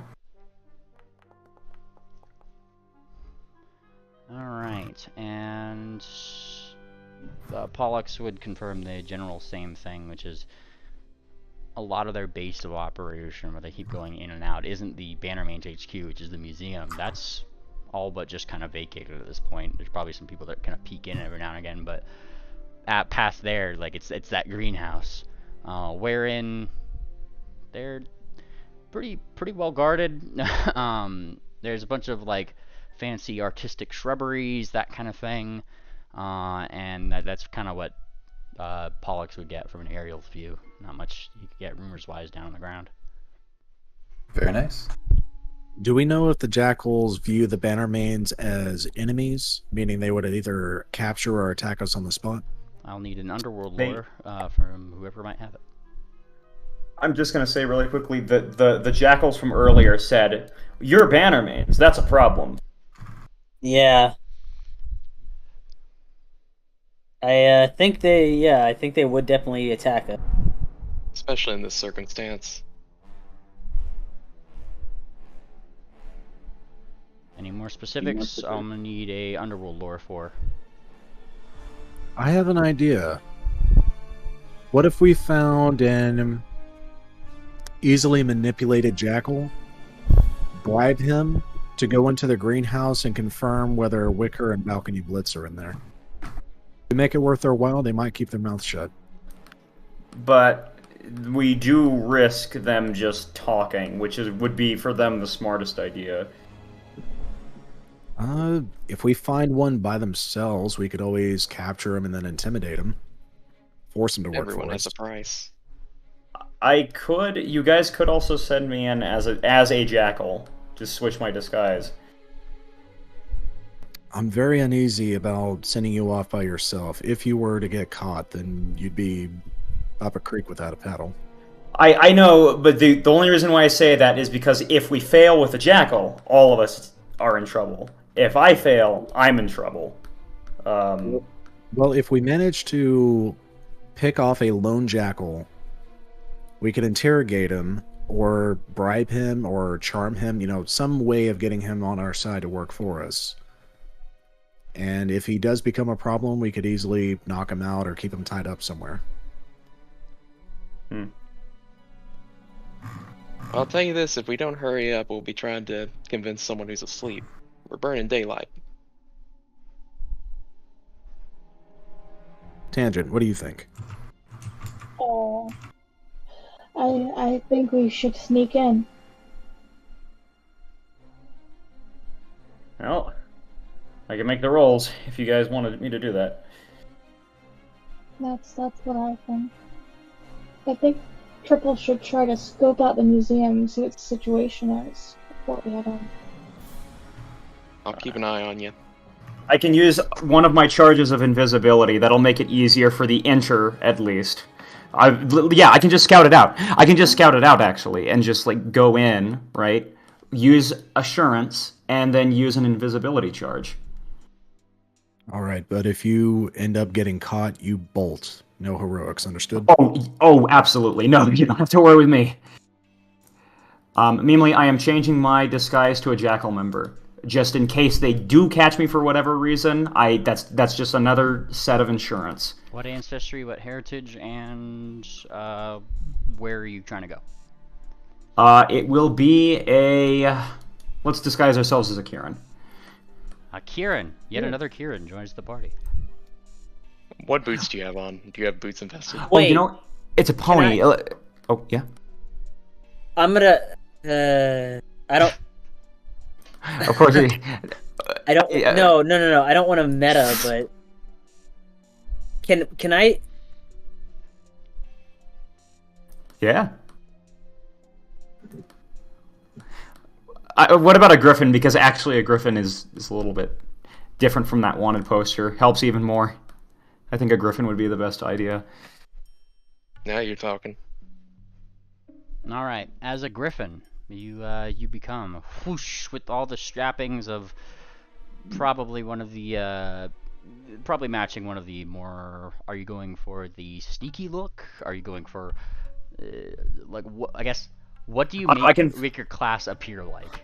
That would be a good question. I would make my class appear like I am a scoundrel. Yeah, like a rogue scoundrel. Gotcha. All right. And you are going to the museum, yeah? Yep. All right. I need either a stealth or deception from you if you're sneaking from behind people, or if you're just trying to blend in, it'd be deception. Let's start with the go invisible, and then sneak behind people.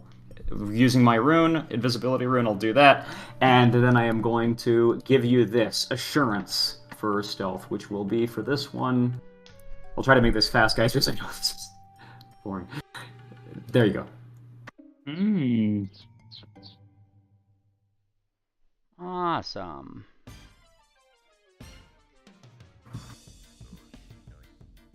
Sweet. And assurance 30. Okay, sorry. This is very silly. Oh, what is this music? Remember when I said at the beginning of session, sorting may be off. This is still score music from One Piece. Yeah, I know. Guys running low key. I'm gonna just play this one. Yeah, this one's a little too high key. There we go. That's the one I want. Yeah. So as you start going toward that museum, yeah. Yep. Nobody really stops you. Nobody really sees you except for a couple. Your assurance didn't seem to beat the majority of the other sneaky folk around, which the more and more you sneak, the more and more you kind of realize all the sneaky folk with daggers are Persians or sphinxes or felines of some nature. Now, they kind of just squint your way, oddly as you kind of pass some of them with that modifier. None of them really stop you. You just kind of think it's a little weird. One of them might call out, even if you ignore them, "What's she doing? Sneaking out in the day?" And that's pretty much yeah, newbies. When did he get in? And then continue on your way, kind of deal, right? Nobody really raises too much of a stink. Getting to the museum, Like I said, it's mostly vacant. There are still some folk outside that are just kind of sitting on the step. One of them is more of like a brutish figure laying on his back. Ah, how much you think we're getting paid from this job, Jolly? And the other guy, kind of on the ground, seems to be another Persian, one of them sneaky folk. He says, Godfather will give us plenty for what we have stolen here. And he kind of he gestures to the museum. Hey, quite frankly, that was easier than I thought it might be. Good thing half of them weren't even present in the city. And he snickers. They are in front of that door, though. Hey, can I just move around and see if they're tracking me? Kind of like... Yeah, give me a perception check. Okay. Blind, obviously. Okay. As far as you're aware, nobody is really tracking you. The sneaky one that's up on the stairs is kind of like looking up at the sky, so he hasn't noticed you himself, really. He's just kind of talking to his bud. The other ones that you might have passed here and there didn't really seem to be following you, as far as you could tell. They didn't really seem to care all too much. You kind of had the regalia for it. They weren't really too concerned with specifics. While the sneaky guy is looking up, I am going to try to bust a move and go through. Like I said, I'm still invisible. I will, if need be, I can recharge that. There's 3 charges on this. And just bust a move while he's looking away. Alright, go for it. Let's see that stealth roll. Alright, so there's 1 sneaky guy, 2 other guys that look more brutish. This, I think, and another assurance is what's called for here.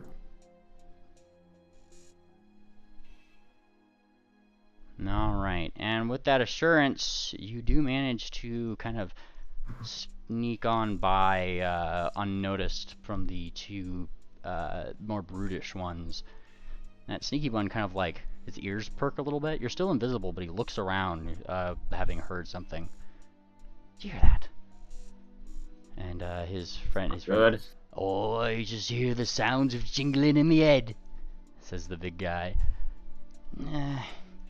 Maybe. And he leans back, as if amused by his friend's thing.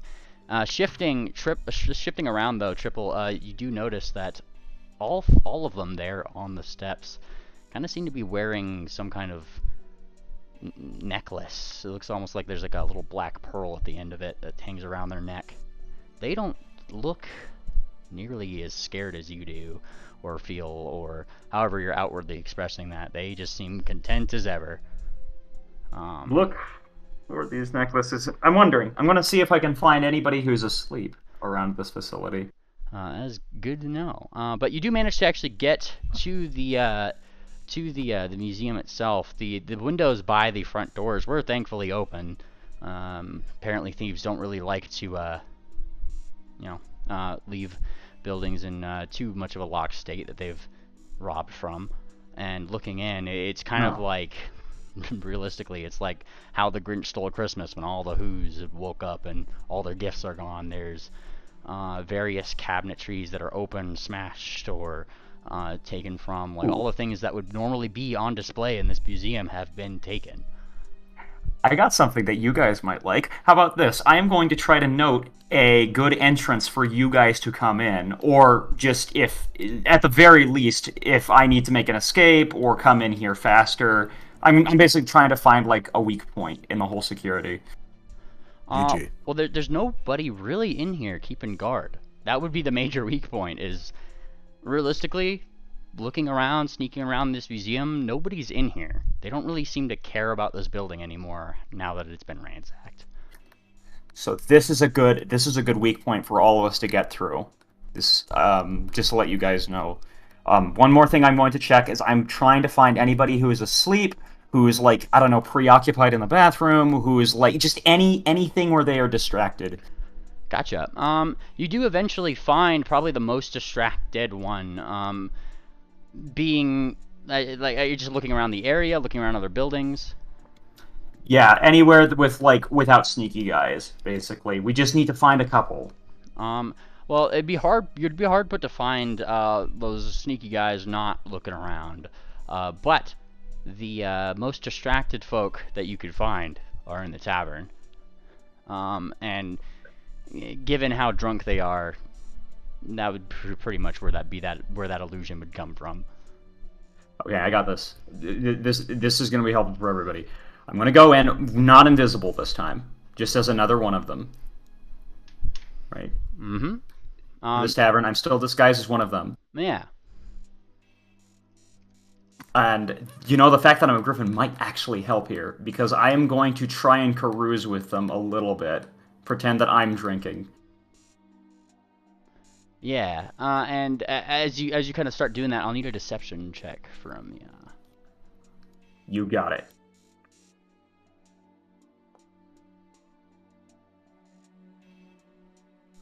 Awesome. And you kind of walk in, looking like you're just another patron, and literally nobody else really pays attention to you, of course, except for the barkeep, who looks a little exhausted. He's got some cups piling up. Or sorry, she. Reading her she right. She is got some cups piling up, and she looks. You're not going to start another bar fight, are you? Just give me a drink. No. Put 2 silver on the counter and don't ask for another silver more. And she like gives you like a little like inner voice to like she kind of points at you as if that's probably a common question they've tried to put toward them.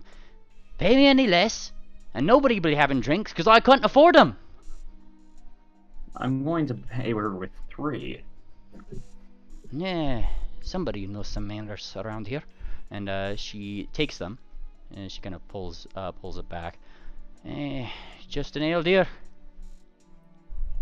Just an ale.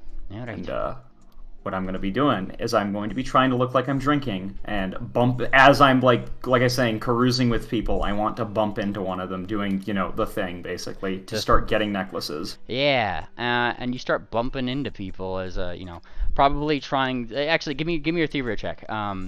Because you're blending into the crowd pretty well. Like some of them had started some drunken songs between each other.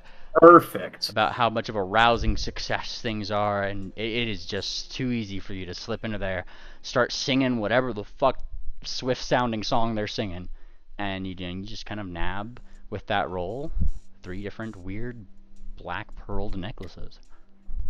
Nice. Okay. Now here's the question. I'm going to. Is there any possible way that I can push the envelope and go for more necklaces? Yeah. Just be another thievery check. Let's go. Base. Oh. Nice. And namely, like you kind of you find some person who is with another group of about 5-6 people.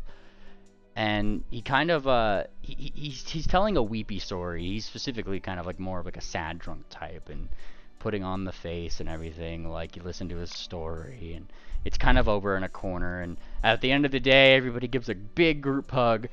And as drunk as everybody is they just kind of like group hugged, and then just started kind of passing out onto the table.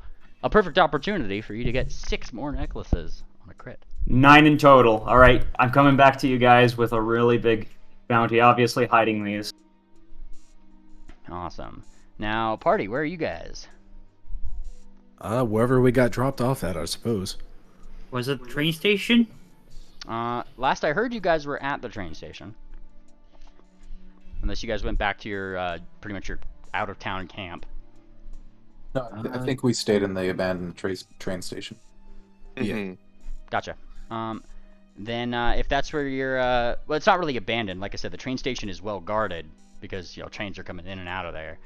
You guys kind of found that thing on the outside of the train station leading up, like the cobble leading up to the train station. I guess it depends on how long we've been invisible, if that's about to wear off. Yeah, it only lasts 1 hour. Fantastic. Where would you guys head after that hour? I would suggest if we're about to run out of time that we go on ahead and press forward to the museum. Well, To at least You guys haven't been meet told by the Switchblade. museum quite yet. That's why I'm asking. Where are you guys meeting Triple? What about a temple? Like, temples are usually good about giving things like sanctuary. There's got to be at least one place we could go. Like Stockade, your god's temple. Exactly. Yes, that temple is in town. We can scout. You guys can scout it out. Sure. Electra I will can send always- Pollux ahead to scout. Fantastic. And you go to scout some temples, and there is the biggest one here. And just verifying, because we didn't actually put your deity on your sheet here. Stockade's Sun Queen, correct? Yes. Yes. So yeah, in a pony society, it's where you're gonna find it, and there's a big building dedicated to the Sun Queen, right there, though. Same deals as before, is they just kind of have some folks posted around, just kind of milling. They don't seem to be disrespecting the temple, but they also don't seem to really be.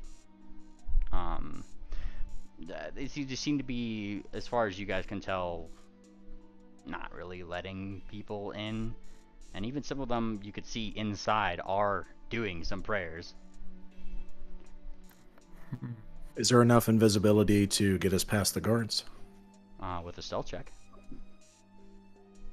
I'm putting it forward that there is always the option for me to sending to Triple and see what his situation is. Yes. Well, we do need to find a place to lay low until the invisibility. If you guys send to me, well, okay, this is kind of metagamey. Well, No, it actually isn't. Your plan is my plan. That's what I'm saying. I'm going to message you. Where should we go? Or what's your situation? And you'll tell us whatever. I will be able to tell you guys about that museum, which we have established is very empty. Exactly. Which, All right. Yep, like I said, I'm going to send a Triple and say, hey, well, 25 words. What's your status? ? Anywhere we can go? ? Typing my response back. Bless sending. There's no way around counting 25 words. Should make a module for that. I won't That's be what I sent back. Got something great. Meet me in the museum. It's empty. This way, fellas.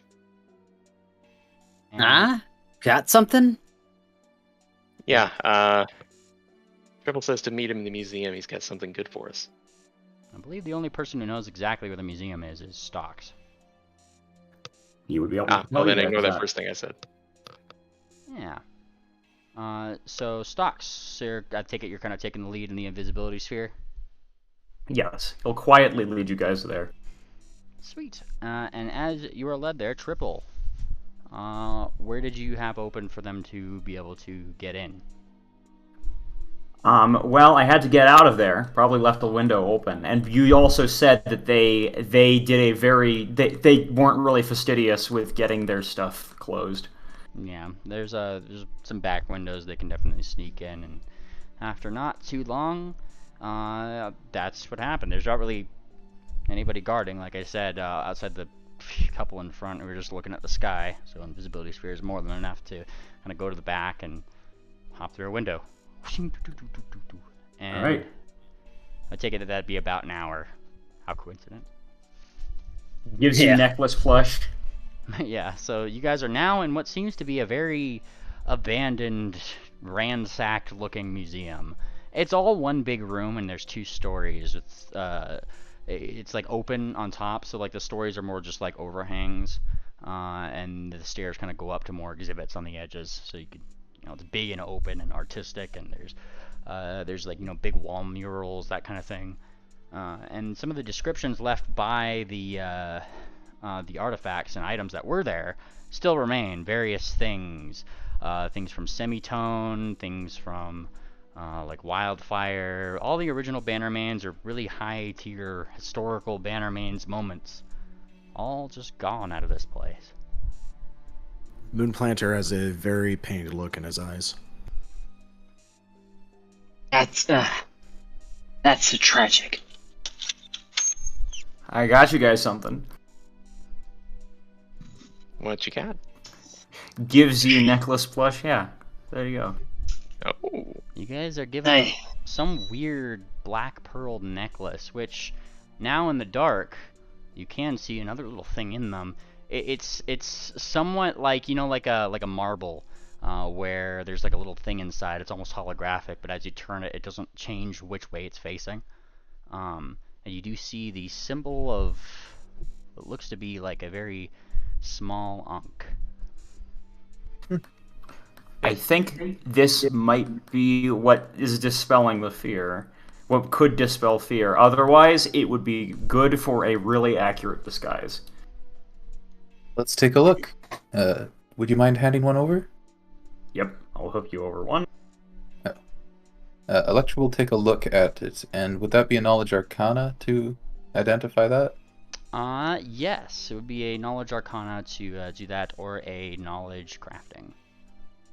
She's going to try an arcana, and she does have that assurance, assured identification, in case it is cursed. Gotcha. I can add that too if you want. You Just to can. read it. You're not sure maybe what this is called. You can ensure that it is definitely not cursed. Well, one way to find out. And Electra dons it. You don it, investing in the equipment. Electra, get rid of all your fear levels. Nice. Yeah, this seems to work. Doing the same. And one by Swift one. is looking. Oh, sorry. I was gonna say Swift is looking very peculiarly at this.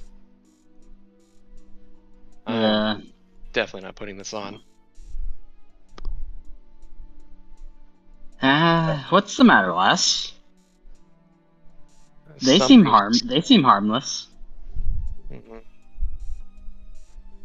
It's just not. It's a black pearl with an ankh in it. Something just doesn't.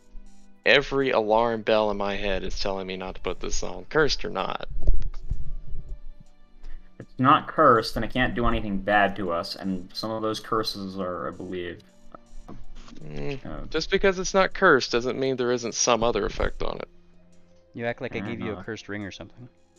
Mm-hmm.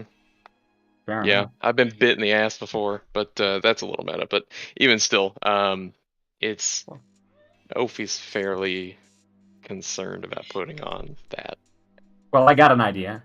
We haven't used our crafting check on it, and I'm expert in that. That's a good idea.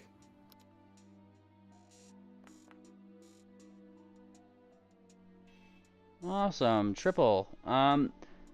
You're also not entirely sure what this is, like in terms of like, you know, like magical item that you could just recall the name of, but you are more sure of its use, which is not just to like, you know, just kind of like looking at this, thinking about its construction, and looking like down the other things, the other beads next to like the central big pearl that's on it. You see small symbols, that kind of thing. This is to repress a certain kind of fear, not just all fear. I see. I will go ahead and add on to that with a religion. I will roll to assist that religion check. Ooh, yeah. Ankh is a very Nice. Plus spiritual 2. symbol. Hang on, I'm gonna assist as well. Fuck it. Double assist on this one. Religion. Mm-hmm. And That was a shit roll.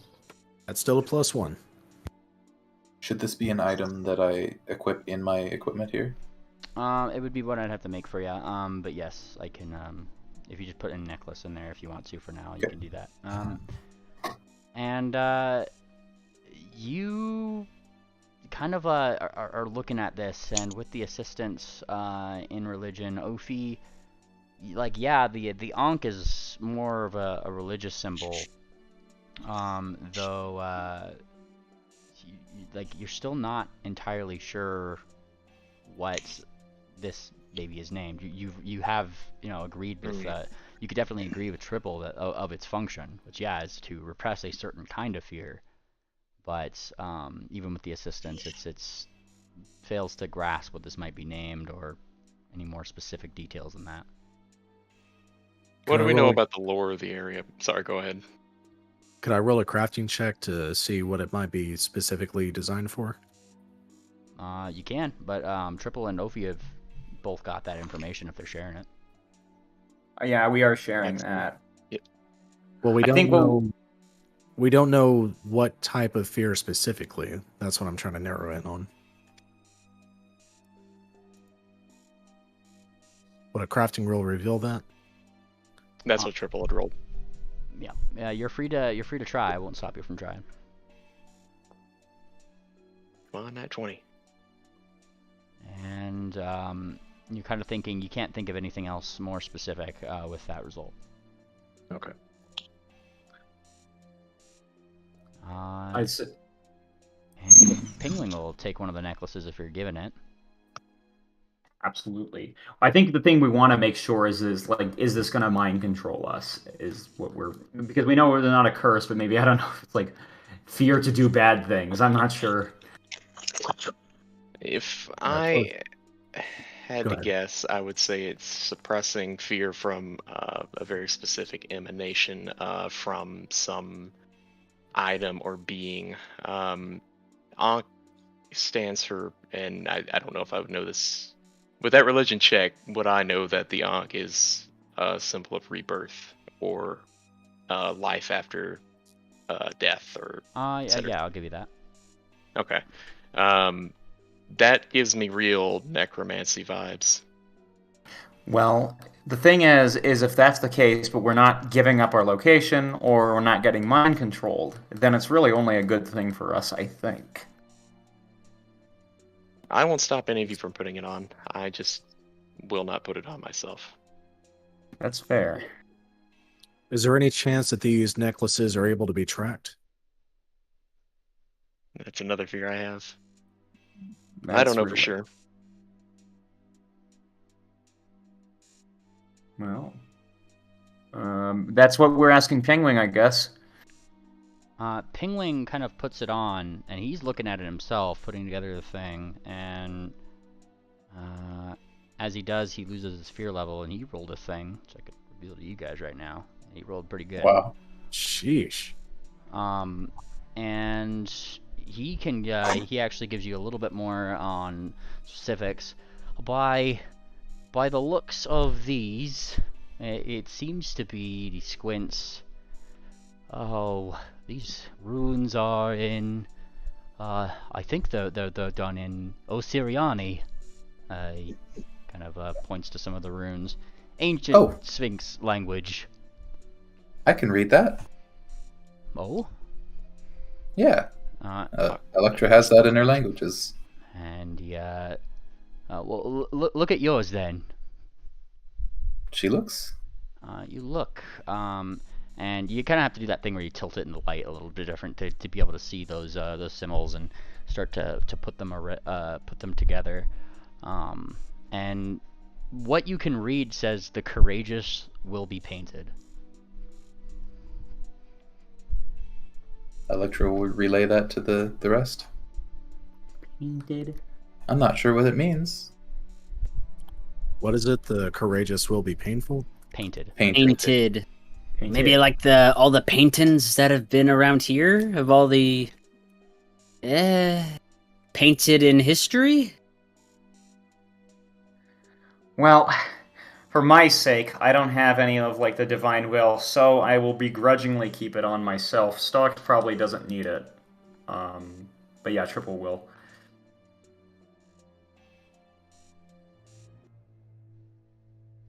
Swift is not currently under the effects of fear, so he will not put it on currently.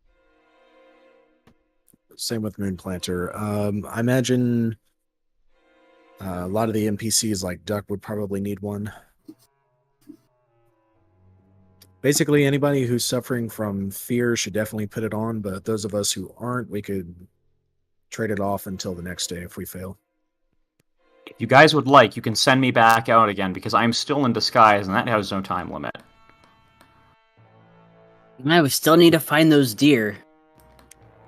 Mainly, I am wanting to try and do that this time as a disguise as not a commoner. This might give us better results for finding them. Alright, by this point it's going to be later in the afternoon, so pretty much at sunset. Perfect. Darkness actually helps me sneak. So, yeah. I'm going to do deception or... yeah, I'm going to do deception because I'm trying to, like, gather where they might be. Awesome, go for it. And this should help because I have this necklace, which really completes that disguise. Yeah, and you go out to try to blend into the crowd, trying to get information on what? Just confirm for me. I'm trying to get the information where they would store guys from, but I'm going to be doing it in a really weird, like, oh man, I forgot my thing. Where were we supposed to go again for that? The greenhouse. That was the So that's where... well, that's, yeah, so, like, pretty much the people who whomst were pretty drunk at the tavern, a couple of them remember your ilk, and around that time, around afternoon, you actually start hearing some bells, manually rung bells, ding, ding, ding, ding, through the city, and some shouting from select people, and one of those drunk I remember you. You think you'd help a buddy out? And he kind of just like stumbles into you. Here you go ring this by the warehouse. Make sure there's sleep. And he kind of like stumbles off somewhere to shirk work. And that's when you hear people like, you know, shouting like, curfew!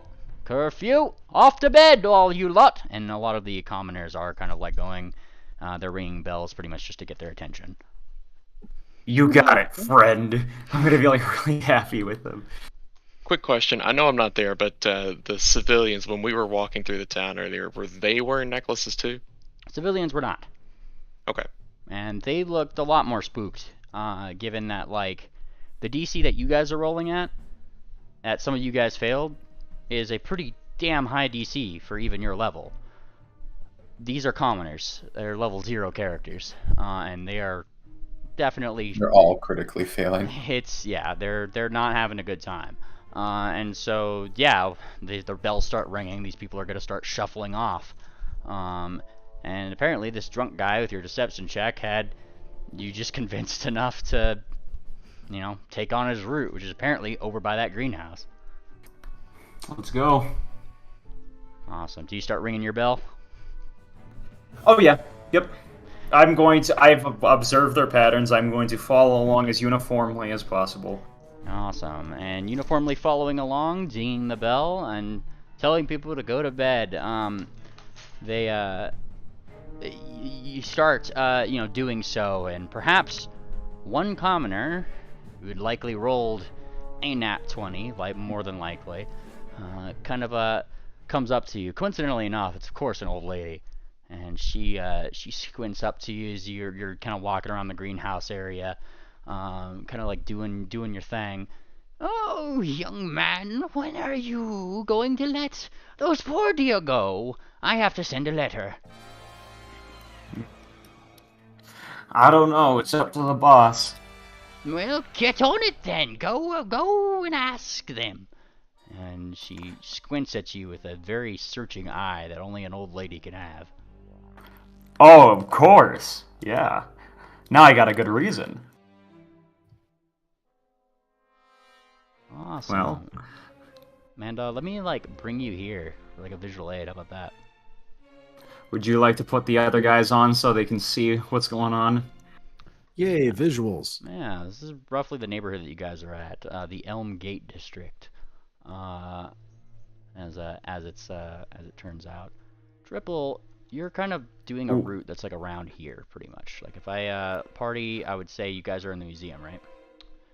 Mm-hmm. You guys are in the museum. You guys are here. Am Is I this on the no map black yet? for anybody? What was that? No sight. Oh, We're right. all black. Hang on one second. Oh, sorry. Lighting. Token vision, fog expiration. There we go. Oh, sorry. Oh. So you guys are in the museum here. Triple Cool. is kind of going around like a greenhouse area up here. It's best represented by that space. So Triple would be kind of like doing a route that's like down the street here, over, up, you know, telling people to go to bed around this area. More or less all the houses and businesses and that kind of thing. You know what I'm going to do really quick? What's that? While I have the chance, I'm going to make myself, while I'm going towards there, just casually make myself look more like a ruffian instead of a scoundrel, because a ruffian griffin is a little bit more believable if it's that racially locked. Yeah. With your various time and just being through the city, I'll give you some information on that. All the sneaks around, they specifically are given the rank Sneak Paw. Hence, you know, they're kind of like, that's why they're giving you like some looks like he doesn't have pose, and then look back behind like, yeah, he does. You know, like they were kind of sussing. Yeah, but yeah, for making yourself look more ruffian, you're certainly welcome to. So yeah, as you're kind of going around here, give me a perception check. Mind if you could. Got it.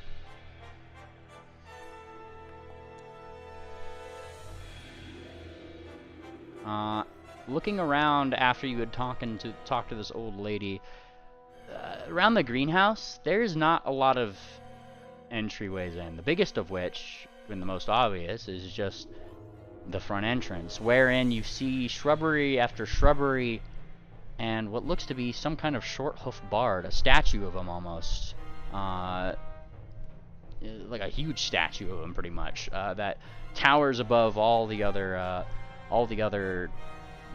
clippings of what you might assume to be probably the original Bannermanes, and the big emblazoned word, "Here lies Semitone," is inscribed on that, on the thing within the greenhouse.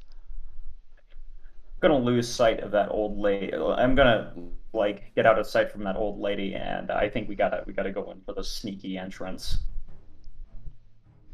It's because I'm basically gonna start scouting out for, if we can't get a decent front entrance, I might need to like go in through a window or something like that. It is a big greenhouse. Yeah, I'll kind of show you the, I'll show you what you kind of see. How about that? Let me properly put the things that are in here first, so you kind of get it. Because it also has guards there, go figure, so. There it is. Awesome. So, got these, and they're not really hiding from you because you're one of them, right? Okay, in that case we can, yeah. Yeah, you kind of, like going by that initial opening, like the big open, like, shrubbery area going into the greenhouse, I will DM you, actually. Thank you, yeah. If there's just an open place we can go through, I might as well just go through the front entrance.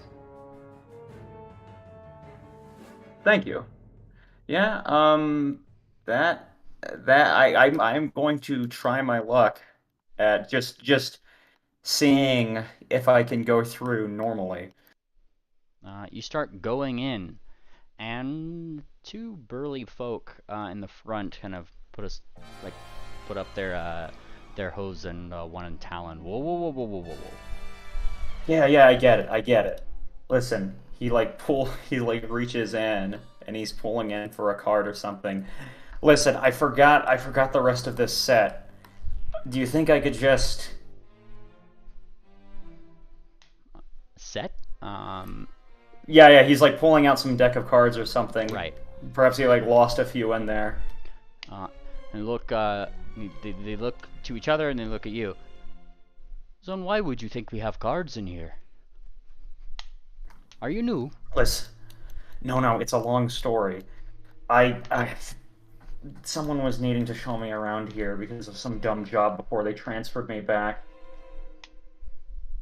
And they look a little suspicious, like they hadn't heard of anything about like this. You're free to give me a deception check. You guys haven't heard of this? Well, you're free to give me a deception check. This is worse than I thought. Yeah, I know, is what I'm saying for my deception check. Oh, gotcha. Please be good. And look back down. We haven't heard any of this. We got our orders directly from the boss. Who's allowed in and who's allowed out? Sorry, then I guess I'm just gonna go have to ask him. Okay, but you're coming with us, okay? Yeah, let's go. Alright. And two of these guys lead you into this greenhouse right in the back. One of them jingles some keys and uses it on a back door.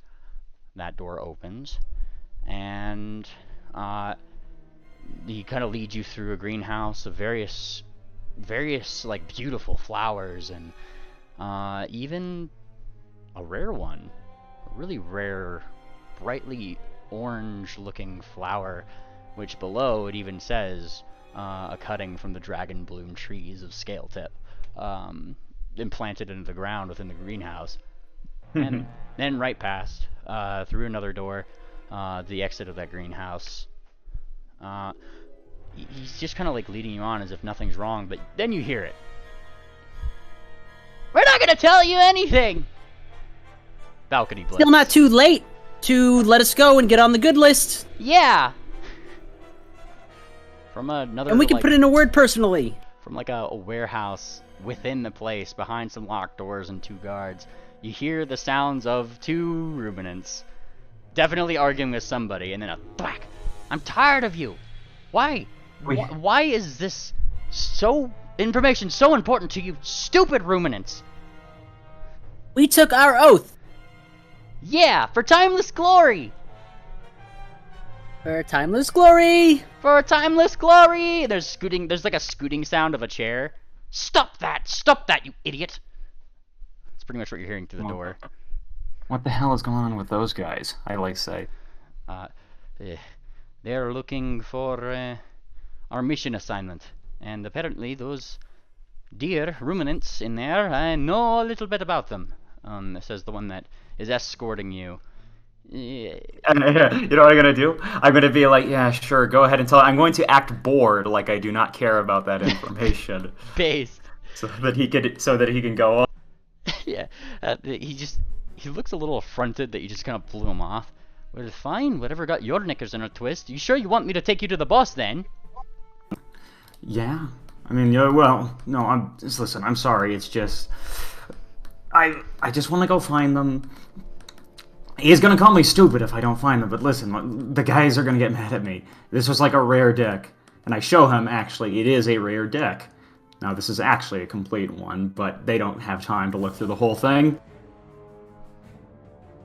Awesome. And, yeah, fine. And, oh, do I get in view inside here, by the way? Did you what? Do I get a view of it inside here? Yes. But sorry, I'm like, you're going into pretty much like a dungeon normally prepared for a little bit, so I gotta like give it to you in. No worries. Give it to you in screenshots more or less. Let me see. Let me put you on the map here. How about that? And then I'll take a screenshot for you. How about that? Okay. That? Because this can lead this will lead to opportunities when it comes to how I'm going to do my next steps. Fantastic. And he is leading you down what seems to be like a really beautiful garden.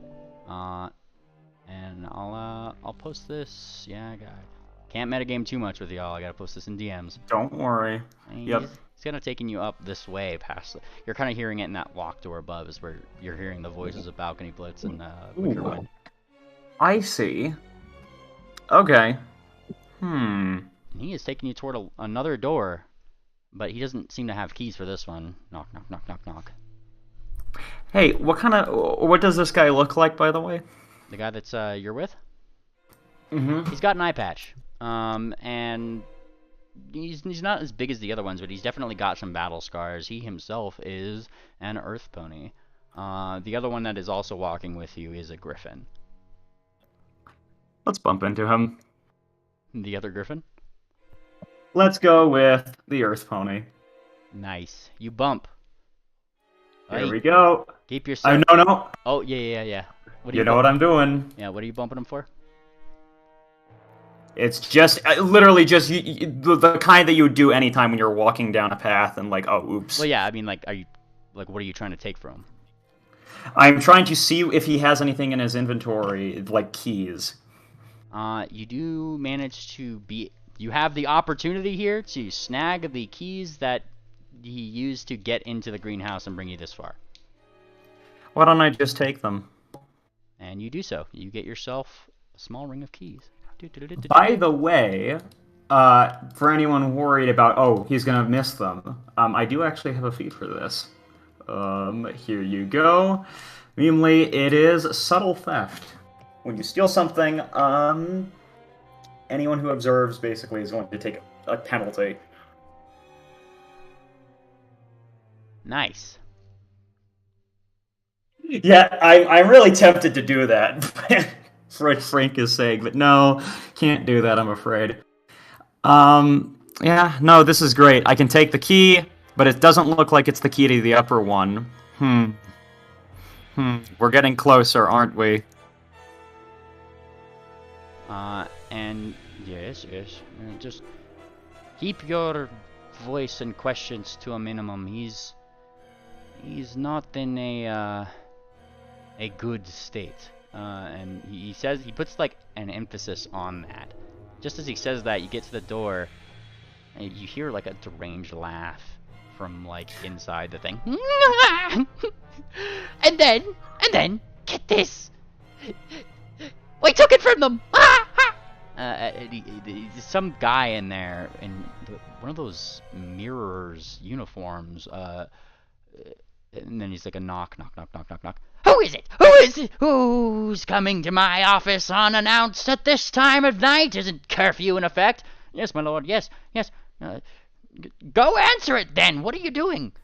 And as the couple in the place run to the door on the other side, you can hear them kind of fiddling with the lock. That's when it unlocks, and the person who's escorting you looks at the looks inward. How's it going, Stitch? Stitch. Describe what is happening. Yeah, go on. Yeah, and the guy, presumably in one of these mirrors robes, also has his hood drawn, but you see from under it that same like weirdly evil one-tooth smile coming from what you might assume to probably be a mirror under the hood. But just enough so you can, it's like that Cheshire grin sort of vibe, right? I like this guy. Yeah, and hi. He looks hi. A new person is here to ask you some kind of question. Just leave this to me. I'm going to try and. So yeah, what is he look? How is he looking at me? He's not looking at you directly, as far as you could tell. His hood is like, he's kind of got that like Assassin's Creed sort of thing, where eyes would normally be would definitely be covered, but there's that Cheshire grin that you could see just at the base of the shadow beneath his cloak, and he's just like looking at you. Otherwise, all the rest of his body is covered up by this cloak. I'm going to be like, I got my cards back, I think. Can you give me? I'm trying to look for my cards, sir. What cards are those? And I'm going to walk up to him, and I'm going to do a magic trick with the cards. All right. Thievery.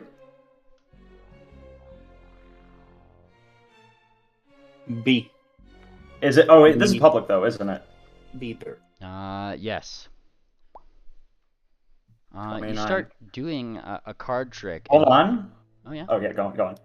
You start doing a card trick, and as he does, he's watching. The grin doesn't fade. He just sits there and watches. And it's a pretty good trick. Whatever you're doing, it seems to be going successfully. He just doesn't really react until the end when he starts to just kind of chuckle. Is this all you wish to show me? Because no. I dearly hope, for your sake, it is not the only thing you wished to show me. I want a change in jobs. Oh? Can't you see that I'm good? I don't want to just be guarding these. I want to be a thief like the other guys. You want to be a snake paw? I don't understand why only cats can do it. No. Oh, feisty this. You know what? Give me a diplomacy roll. Let's do this. Come on, you can do it. Unfortunately, this is private. The grin widens. You know what? I have half a mind to let you. You! And he points to one in the room. Come here. And it's another sneak paw. Yes, a Stitch. And he walks over here. Let me see your dagger. And Stitch? Sir. You know what I'm gonna do? When he walks past me, I'm going to let him bump into me. Please, let this work. He's not walking past you. He's walking from behind the dude, coming up to I wanted to do the thing where I steal it from him and what, this dagger? Okay. You are welcome to certainly try. I won't stop you. I'll try. Public or I guess. Do you want to keep that roll? The private one it'd be public. Okay. Your DC's 30. Yeah, you did it. Yeah. So, he starts searching. Where'd it go? And yeah, Triple, you've nabbed it. You see? I mean, do you mean this? And I'm going to show it to him and do the same smile at him. Oh, goody. He is better than you. Then I don't feel bad at all for this. And the guy whom they labeled Stitch takes out a very nice-looking blade. He draws it back. The previous sneak paw's like pupils go very small for a second, and he just runs it through that sneak paw. Triple, you start seeing like blood coat the sword as he just sticks it into him and leaves it there. He starts just twisting it. Oh, doesn't that feel nice? Doesn't that feel so nice? Oh, this lad is going to make a fine replacement for you. His tricks are much cooler. My lord. And he's like kind of gasping. He starts to fall a little bit, and then he withdraws the sword. As he does, Triple, you kind of see this small amount of some kind of something follow the sword out. It's similar to how Tangent does like the Spirit Punch, right? It's that same sort of very fine wispy something pulls out with the sword, and then he just kind of shakes it off a little bit. The blood doesn't even seem to stick to it, and very briefly you see almost a pattern show up on the sword itself as it's like just along the hilt, as if it's slightly moving along the blade, and then he puts it back under his cloak.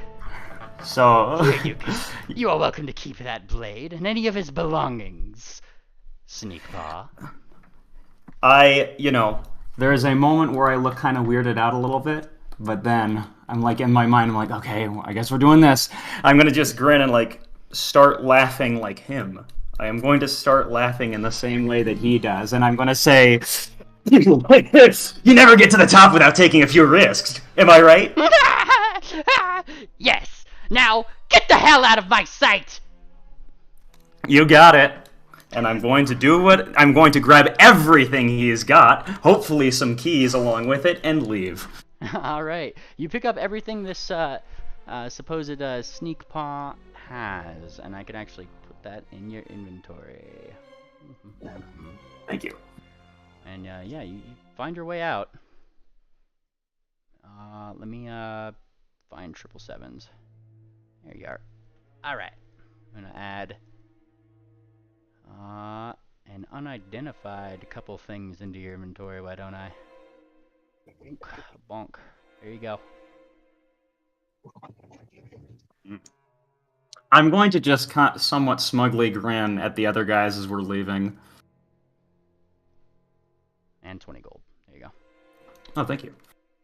Alright, and you grin smugly at the other guys who probably heard some exchanges happening between them. As you kind of leave, you hear the passing remarks of Balcony Blitz and Wickerwind. We're gonna get out of here, you know. We don't even know what you're talking about. Isn't that right? We know we haven't. We don't even. How can you even? Going a little stir crazy. And like as you go like, there's definitely the sound of probably a person in there. What? Cat's got your tongue? He's unseen, but he sticks it out at the thing. Yeah. Where did you put my stuff, by the way? I don't see it in here. There are unidentified objects in your inventory. Oh, did you put it in like my bag or something? Hold on. I just drug it into your inventory. It should be there somewhere. Okay. All right. Well, Triple, you make it back to the museum, I take it, yeah? Yep. All right, your scout has scouted. There you guys go. Tell you guys everything that happened. This guy sounds like a madman. Well, Or got a mad mirror. Got a promotion, though. The sooner we get them out of there, the better.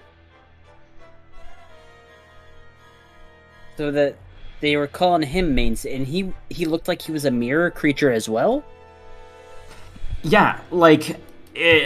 well, I couldn't actually see too much of his face. That's the weird thing. What would Sarsaparilla do here? I'm clutching onto that letter again. My letter, that is. What about the actual main Stitch? That wasn't him, was it? I doubt it. Arcade, what's your main Stitch's name? I will ask Meanly this. Avant-garde. He will tell you avant-garde. I don't know how to spell Chinese, so this is just going to be butchered. It's French! Can't you tell by my outrageous accent? Oh, I think it's Yeah. French. Correct me if I'm wrong. It's either French or Italian. yeah, it's French. It's okay. French.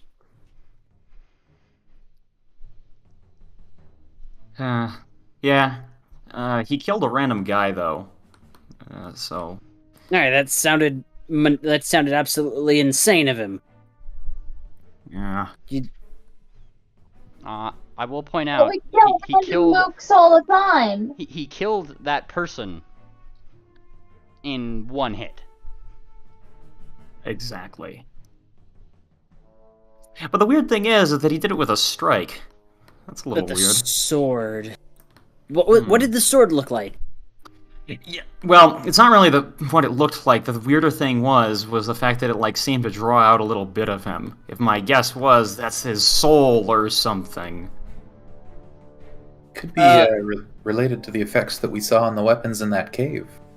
You know, I could try to remember about it and roll a religion check, maybe. You're welcome to try. Can anyone assist me? Swift is going to fish into the bag party loots. I'm sorry, what are we rolling? I am trying to recall, and I would tell you guys a little bit about this. I am trying to recall what the exact nature of that weapon he was holding was. I don't know what the best check would be for that, but I was guessing religion. What should I do, Meanly? Yeah, I'll assist you with that religion check. You will.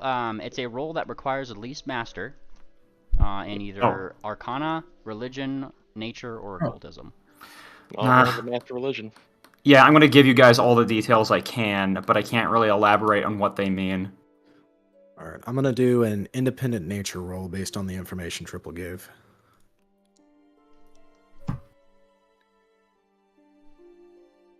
Awesome. And Lore, Also, I see Swiftsail pulled out the Aurora sword. ancestral, Oh yeah, Aurora. ancestral. and you guys are trying to recognize what specifically about this sword and runes. What?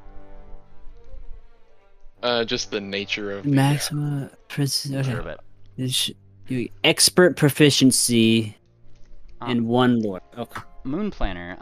The sword itself was, by description, sounds to be pretty accurate along the lines that this is probably some kind of adamantine blade.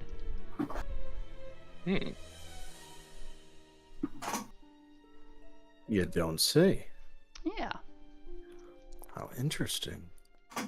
The magical effect, however, what was that about soul retching? Swift tries to recall that as he holds the Aora. You pull out Aora, yeah, from like wherever you have it, yeah. Yeah, it's just been in the party loot bag the whole time. Aora is currently glowing. Huh. Ooh, that's interesting. Does my recall knowledge get me anything? Your recall knowledge on Aora or the sword that Triple was talking about? The sword that Triple was talking about. You with that expert. Because it's expert, you wouldn't really get much from that. The threshold is master on this one. But I mean, kind of sounds like Moon Planner and them can know what they're talking about. My hunch. Go ahead, Swift. Sorry. Well, you know more about it than me. I've just had the suspicion that the sword, that one horror sword, has been in this hotel or museum, and it could be what he used if it was that strong. Hey, would Stockades recognize this? Because he does live in the area. No. Funnily enough, like Stockades has not heard of a blade like this in the city. Doesn't need to check.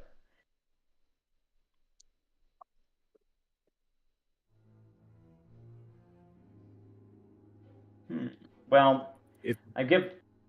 Yeah, go on. If I hold Aurora, would that give me any additional information? You hold Aurora. Now it's an ancestral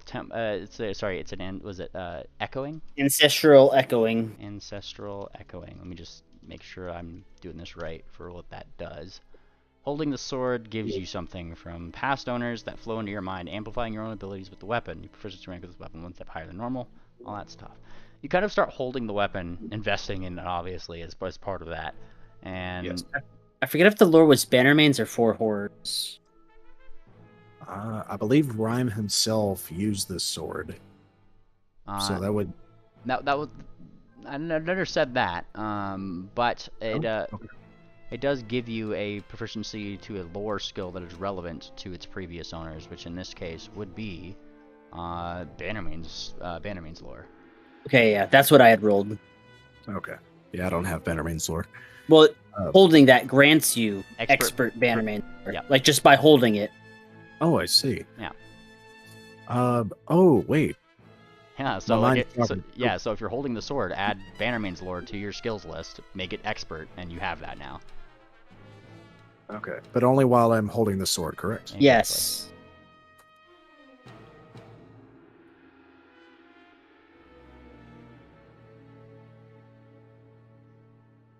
Nice. And you are free to give me that that roll blind if you wish. What are you trying to pull? Pretty much ask the ancestors of this blade. Okay, so we know that one of the four horrors was a weapon that was wielded that caused the wielder to basically lose their minds and just go on hell-bent destruction. According to the description that Triple gave, does the sword the Stitch is currently wielding match the description from history? The sword doesn't exactly. If Triple is giving you, Triple, are you giving them what kind of blade it was? Yeah, actually, was it an actual sword or a dagger? Because I forget. He had taken the dagger from or tried to get the dagger from the, but like he pulled out his own sword from under his hood and then stabbed him. Sword. Okay. And that sword specifically is what you recognize as the falchion. And as far as you know, that doesn't match the description of that sword from history's past. And the ancestors through the sword would agree that like they don't recall a falchion being a big thing, right? Like historically, like a fourth horror or anything.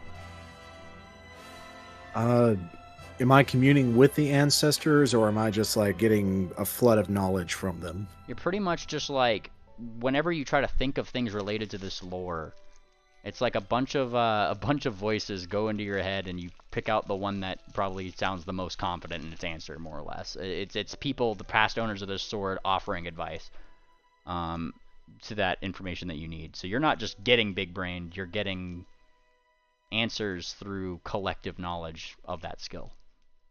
Okay. Pardon me for just a moment. I'm going to the Astalon homepage.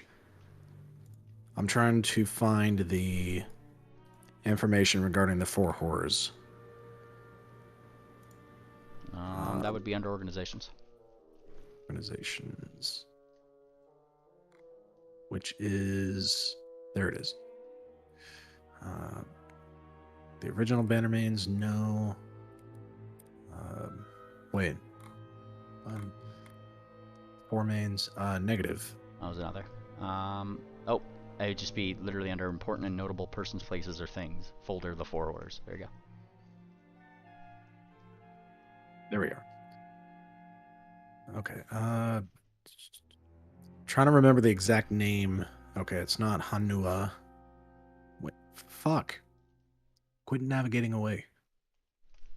The four horrors. Nishu Ahi. There you go. I'll post no. this to you guys too, and navigate to it if you guys wish. The website's taking me back like 2 pages whenever I hit the back button, instead of just back to the previous one. I did just post the. I just posted the link to it in the chat. Okay. All right. Here we go. While wielding the temple sword, Aurora. All right. Mea Pene Ki'i is one of the four horrors of Astalon, documented to be an intelligent greatsword that had once managed to take over even the mind of Rhyme himself and preyed on those who considered themselves brave. Okay. So we are looking for a greatsword, not a falchion. And that other document that I linked in voice is also just more information on that specifically.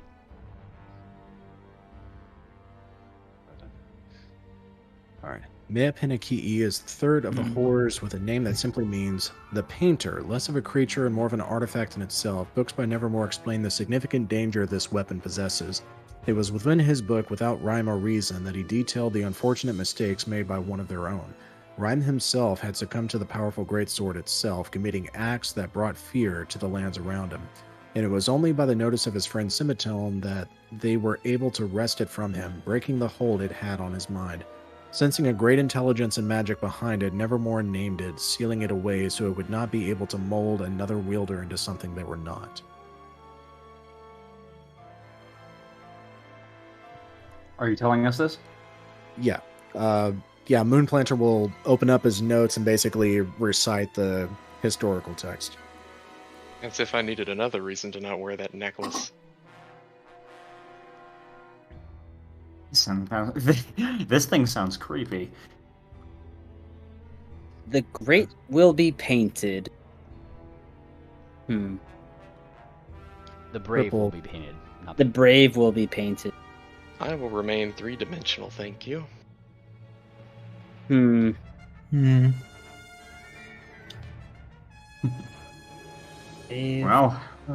Okay, GM, I'm going to roll Bannerlane's lore again. Where is the great sword? Let me read its name off again. Mea Pene Ki'i. Where is that sword located? Where is it sealed away? Nobody knows. It tells you, and I'll just give that to you. Nobody knows. Even in the text that you gave, he sealed it away. Didn't tell anybody where it was, because the last thing he wants is somebody finding that again. I'm convinced it has been found again, though. As am I. Something has it. And it's likely within the city itself. Maybe. Where was the last known location before Nevermore sealed it away? Last known location was in Rhyme's possession. And then, the things happened, and then they took it away. Now, location-wise, that would be Holbeck. It's here within the city. Because this is, it's Semitone who pretty much snapped him out of it, more or less, and this is his home city. In fact, Triple, you saw apparently Semitone's resting place. Wait, really? Yeah, When? yep, that big statue Where as was you that? walked in that I said, here lies Semitone. Oh yeah, you're right. It wasn't. Yeah. The statue was actually made as somewhat of a gravestone. All right. Well, that's great, but big problem is we got to get those guys out of there. And I don't know. What do you guys think? How dangerous is the psycho you were dealing with? He could kill that guy in one hit. I'm not really afraid of a lot of these ruffians. I think we can wrest them out if we really need to. The goons, sure, but that one hit stallion could be a Wait, mess. I got an idea. We get involved with him. Does my new uniform look any different from the usual uniform? Like, not really. Like, everybody kind of got their own little unique things about their uniform, namely just how it's fitted on, but like I said, in generality, all these jackals seem to probably be getting their equipment from the same craftsman, and that's kind of what distinguishes them between them and any other adventurer, really. Well, at least mine is a little bit more convincing. But there goes the Hitman higher level of security clearance plan. When you said that guy could, who were you talking about? Could one shot who? I think I sort of misunderstood what you were saying there. There's this guy with a mirror thing, and he could kill anyone in one shot. I kind of took that guy's job.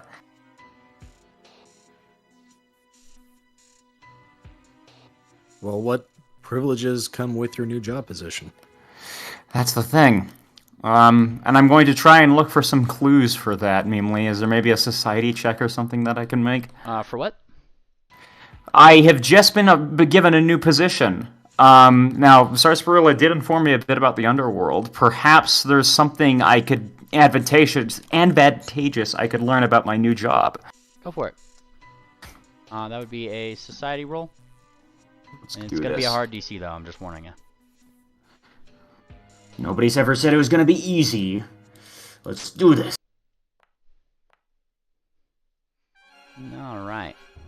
And, upon trying to think of what your job might be as a split paw, based around what you've seen around the place, and kind of like what you've deduced, your job as a sneak paw is to keep a lookout for people like yourself who would be apt to steal things. Thing is Bannermanes are known for having things like rogues and people who are really good at sneaking things in and out of places. Much like you guys are now. This. Yeah. So your job as a sneak paw, like what they're all kind of charged with right now, is being the people who can search all those nooks and crannies, the ones that the brutes don't really ever think to look. I've got good news, though. I did take the position of the guy in that house. So my work should be in there, theoretically. Because now they're down one man manning that one guy manning that house, the greenhouse. Technically, I think I have jurisdiction in there. Hey, if he was hanging out in there and they said you replaced him. Oh yeah. Well, or maybe you can get into a shift. That is what I'm get the deer out. Barring anything else, that is what I am going to try. Oh yeah, you didn't tell about Balcony Blitz and Wickerwind yet, did you? Oh, yes, I should. Well, oh, by the way, guys, yeah, they're in there. We have to go save them. Did you see them? Are they all right? I could hear them. Well, if they're in there with him, they're definitely in danger, so the faster we save them, the better. Okay, but good news, they weren't with that guy, at the very least. Ophi's chaotic good side's really popping out right now. We need to hurry and get them out of there, like, yesterday. What are the odds of us walking in and walking out with them? Me? Yeah, what if we BS our way in there? Well, Do we need to do a prison transfer? fair enough. I mean, yeah, that's what I can do with my new position. Yeah, you got rank now. Fair enough. Time to pull it. Awesome. So what's the plan, guys? What are you guys? Where are you guys going? What are you guys doing? I'm going to start doing my work there, and like pretending to legitimately do my job for a little while. I can pick it up easy enough. Going back to the place, you're met with that other one that was in the room with him, who is hurrying out of the place as you start going in, and he actually, like, he bumps into you, but he does that thing where he's just like using his arm or his hoof to like get a hold of you. Go on this way. Don't look back. Keep going. All right, let's start doing what he does, what he's saying. And he's pretty much like turning you around as you are starting to go back in there. And then as you guys kind of get like a distance away from the place, he stops. He takes a breath. He looks left and right. It's kind of like down an alley. I'm gonna say like down over here or something. Just away from the place. Are you mad? Oh, yeah. You gotta be mad to get to the highest position in this place. No, are you mad? You're going back in. Oh, that's where that's where I'm supposed to do my job, isn't it? No. And he blinks at you. Who told you that? Well, I just replaced that guy's bodyguard, apparently. Yes, and do you know why he was replaced? You saw it yourself. Oh, he sucked. Yes, and you would be next. Hence, he gestures to himself, I'm not going back in there until he's calmed himself down. Those mirror freaks get to me more and more every single day. I don't care if that guy is a self-proclaimed, and he quotes with his paws, main stage. Besides, I'm onto you. He squints. You may have paws, but you're not like the rest of us. Fine. You got me, and I'm going to say, I want his position at some point. With that blade that he's got, nobody's getting that position. Are you crazy? He kind of It takes time. Kind of like rolls his eyes. Must have cost him a fortune. Got some shiny toys. It can be taken away. But I'm not going to do it that way, of course. I'm going to do it by actually proving myself. I do hope you're not planning on doing anything stupid. He squints at you, like steal from him. He squints even harder. Oh, believe me. Well, let me tell you this. Who would you rather prefer as your boss, me or him? I'm going to try to diplomacy roll him. Give me a diplomacy roll.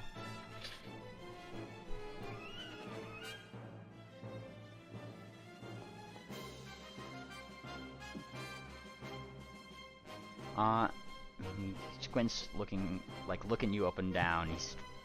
Are you joking? I'm Crazy Eights, the greatest thief of all time. I'm specifically saying Crazy Eights instead.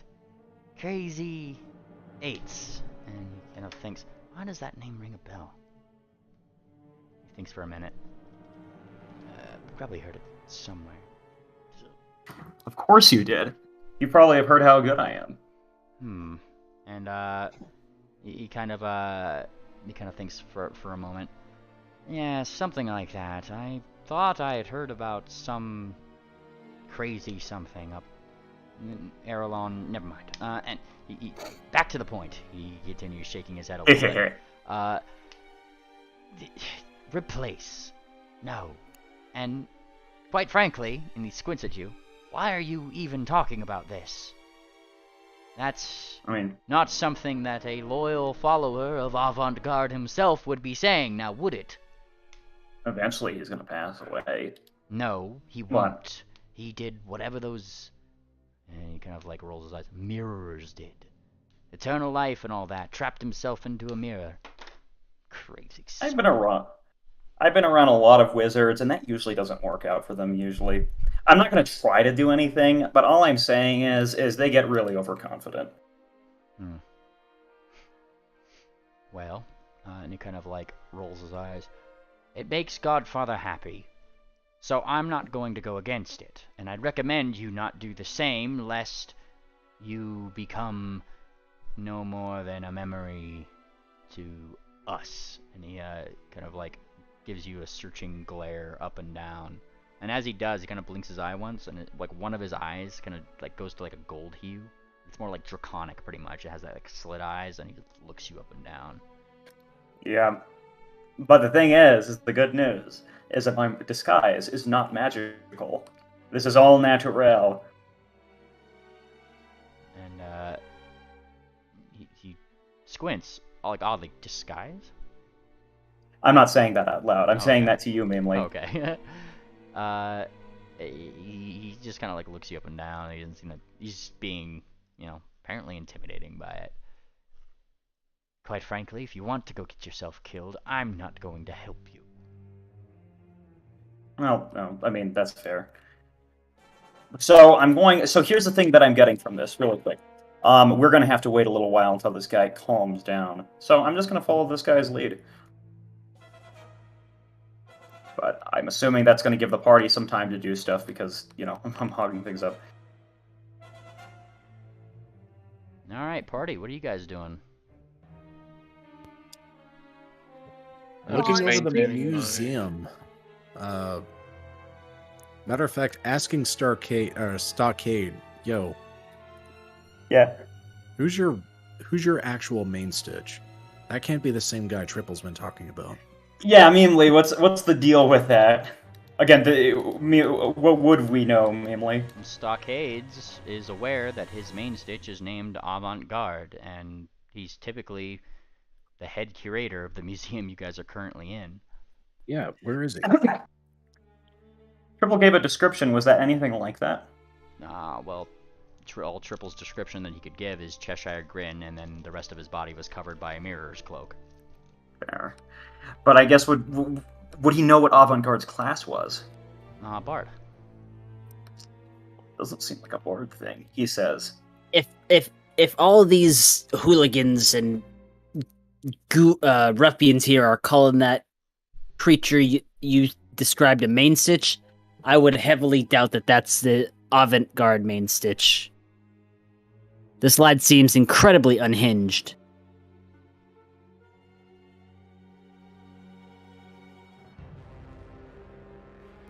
Falling asleep. Well, what do you guys think? I think we go in there and we save them by force. And she's quite upset at this point. It's just that that conviction of freeing these people who are bound against their will is really just not making her happy. Yeah. This post made by Sela gang. Yeah. Yep.